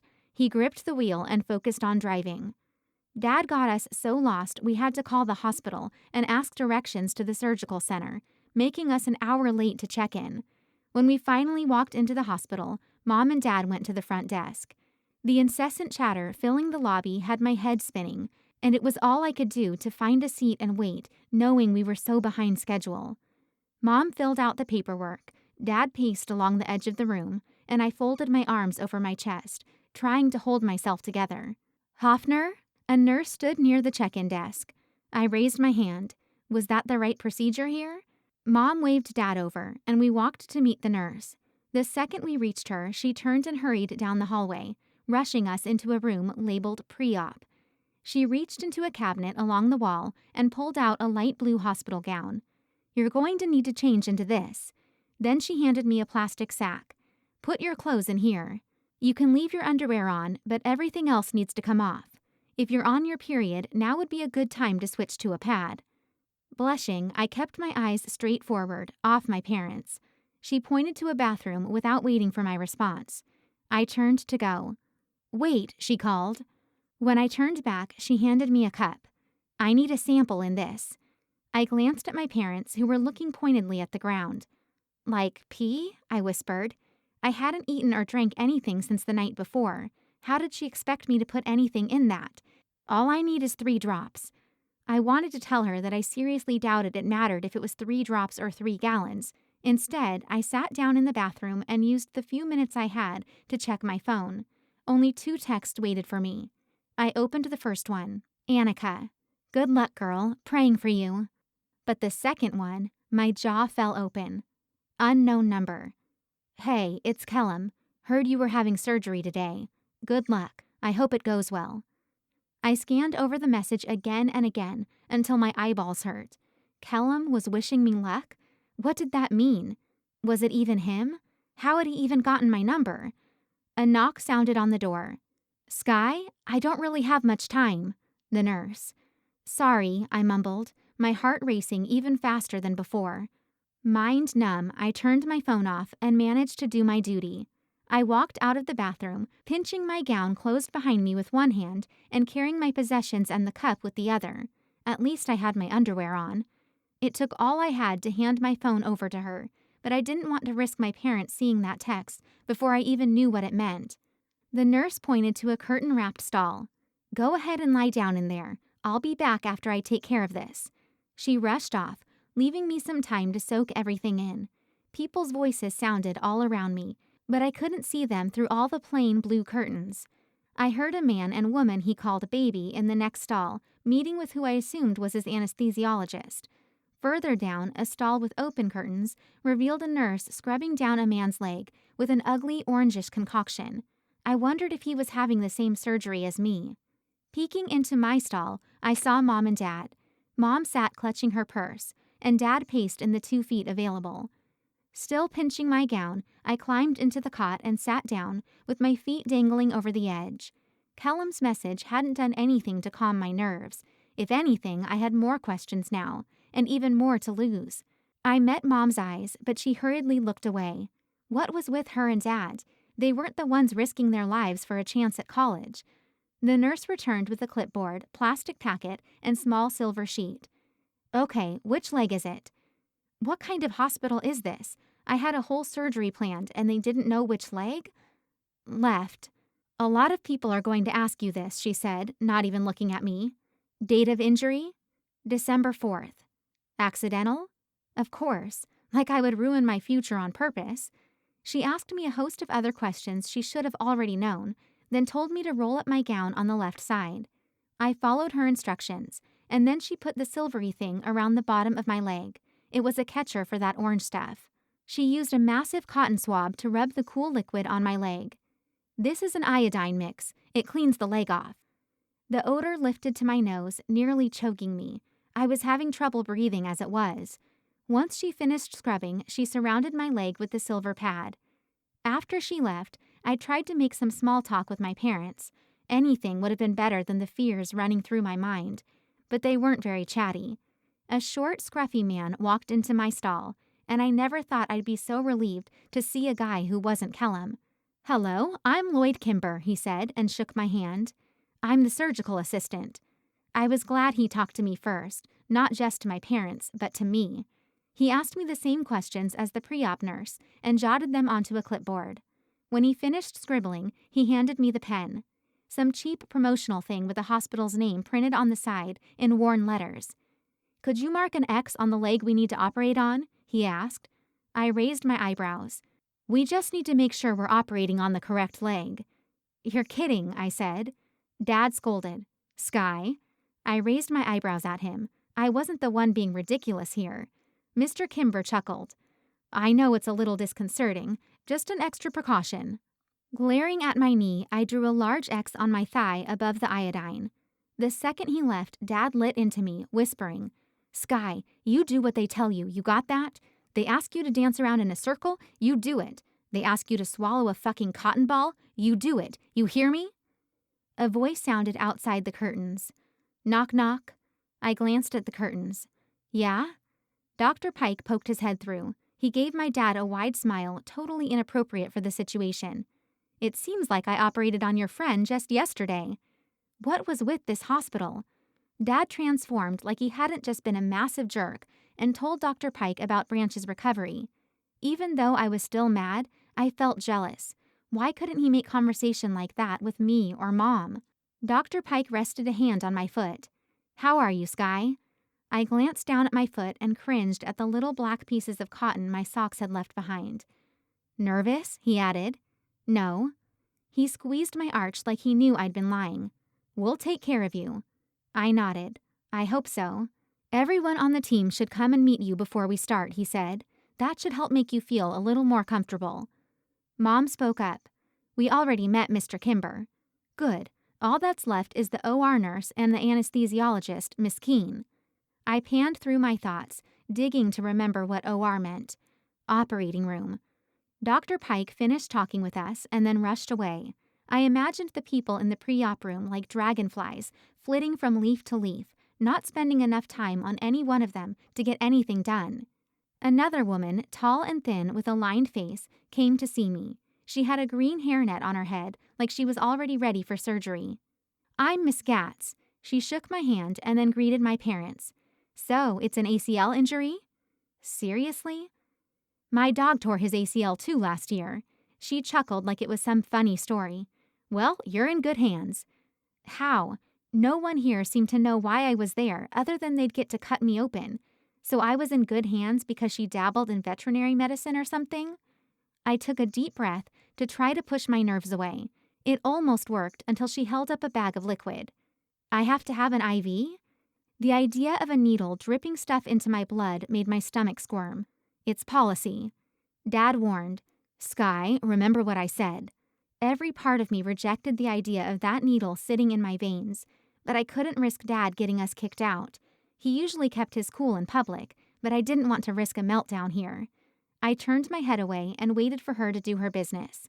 Rachel stuck the needle in so quickly I almost couldn't feel it. Just knowing it was there felt wrong, though. Mom squirmed in her seat. Where's the anesthesiologist? She asked impatiently, like I could somehow magically summon her. How should I know? I snapped. Dad sent me a warning glare. Dr. Pike chose that moment to walk in. I could say that about him. He had good timing. As if answering Mom's question, he said, there was a scheduling error with Miss Keene, so they're trying to find another anesthesiologist to take her place. He squeezed my foot again, then bustled out of our little area. Mom grinded her teeth together and scowled at the curtain, separating us from all the busyness on the other side. They couldn't even get their goddamn scheduling right? Every ounce of nerves ripped at my seams. Just go. If you can't handle it, just get out of here. Both of you. You're making it worse. And if Dad wouldn't have taken us down every freaking alley... Knock it off, Dad growled and cracked his knuckles. Mom and I both kept our mouths shut. My heart was racing, though. The IV in my hand was a constant reminder of what was about to happen, of the risk I was taking. And all my parents had done was remind me that I didn't have anyone to fall back on if everything went south.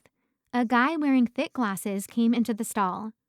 Hello, everyone. I'm Phil Jorser, he said in a wheezy voice, and set his clipboard on the bedside table. I'll be your anesthesiologist today. My parents uttered variances of nice to meet you while I stayed quiet. This was the guy putting me under? I doubted he could see anything with glasses that thick. He breathed in heavily. So, basically, anesthesia puts you into a controlled sleep. We have all of Skye's information so we can do so safely. They didn't even know what leg they were operating on. How could they possibly know enough to put me in a safe situation? My worries bubbled out and I blurted, Have you ever had anyone die? Skye, Dad hissed. Mr. Jorser recoiled, and he pushed his glasses up his bulbous nose. You get to the point. Maybe it wasn't such a good idea to offend the anesthesiologist. Well, he started seriously, I have had patients bite down on the breathing tube during surgery and die. One patient had a very unique reaction and died, but not through any fault of my own have I ever lost a patient. He'd been brutally honest with me, but I didn't feel any better. I kept picturing myself chomping down on the tube and dying without even knowing it. Well, I'll be back in a bit, he said, and waddled out. I covered my face with my free hand. I'm such an idiot. No one disagreed. I laid with my arms over my face until Dr. Pike came to take me to surgery. He had me put on one of those green shower caps, and I couldn't stop thinking I didn't want to die looking like an idiot. Dr. Pike faced my parents. "I'm going to give you a second before we take her back." "Well," I said. Mom practically fell over my bed and hugged me. She sniffled against my ear. "I love you, honey." My heart twisted, half bitter, half softened. Why couldn't she act like a mom any other time? Feeling like I had to comfort her, I said, "You too." Sounding gruff, Dad said, "Good luck. We'll see you in a few." I nodded. Dad put his arm around Mom's shaking shoulders and called Dr. Pike in. Mr. Kimber and Miss Gatz followed and wheeled me away. The wheels bumped over the threshold, and they pushed me into a painfully silent hallway. White ceiling tiles passed overhead, and footsteps sounded around me, but no one said a word. The anxious thrum of my heart matched their steps, almost loud enough to drown them out. I said a prayer, not sure whether God would hear it or not. Miss Gatz opened a set of steel double doors, and Mr. Kimber wheeled me in. The stark white hallways had been friendly compared to the operating room. Everything was steel. The instruments glinted evilly, taunting me. I shivered. It was so much colder in here than the rest of the hospital, and it smelled so strongly of cleaning supplies I thought I might pass out before the anesthesiologist got to me. All of the people in the room were putting masks over their faces and green caps on their heads, like some alien uniform. Dr. Pike tied a mask around his head. "Skye, is there any chance that you could be pregnant right now?" "No? What kind of question was that? I've only ever kissed one guy." He chuckled, making the mask flutter. "We just have to ask, and I didn't want to do it in front of your parents." Maybe he had heard Dad before. Mr. Jorser held a plastic mask in front of me. Cherry-smelling gas whooshed through it, hissing at me. "This'll make you go to sleep. Before you know it, you'll wake up with a better knee." Without waiting for me to speak, he pressed it to my face, the plastic edges sealing against my cheeks. I anxiously swiveled my head around, and my breathing sped. The monitor beeped faster, along with my heart rate. "Just count backwards from 10, he said. Panic ripped all numbers from my mind. I thought the mask was supposed to be making me go to sleep. If it didn't work, I didn't want to go through the surgery awake. I was having trouble getting enough air in. "It's not working," I tried to say, but I couldn't. Everything went black. This has been Chasing Skye, written by Kelsie Stelting, narrated by Courtney Encheff. Hi there, it's Kelsie Stelting, author of Chasing Skye, and I am so excited that you've listened to the audiobook, and I hope that you completely loved it. I know I left you on a cliffhanger, so if you want to go ahead and listen to the next one instead of this interview, that's completely fine. But I did want to chat a little bit about this book. This is one of the first books that I ever wrote. I remember being 17 and sitting on the couch borrowing my brother's laptop to type down as many words as I can, as quickly as I can. I would come home after school and just for hours be devoted to this story and writing it. And a lot of it in that first version was just a recounting of events that happened to me in high school. And you'll notice some of the similarities remain. For example, I did have a knee injury in high school. I tore my ACL.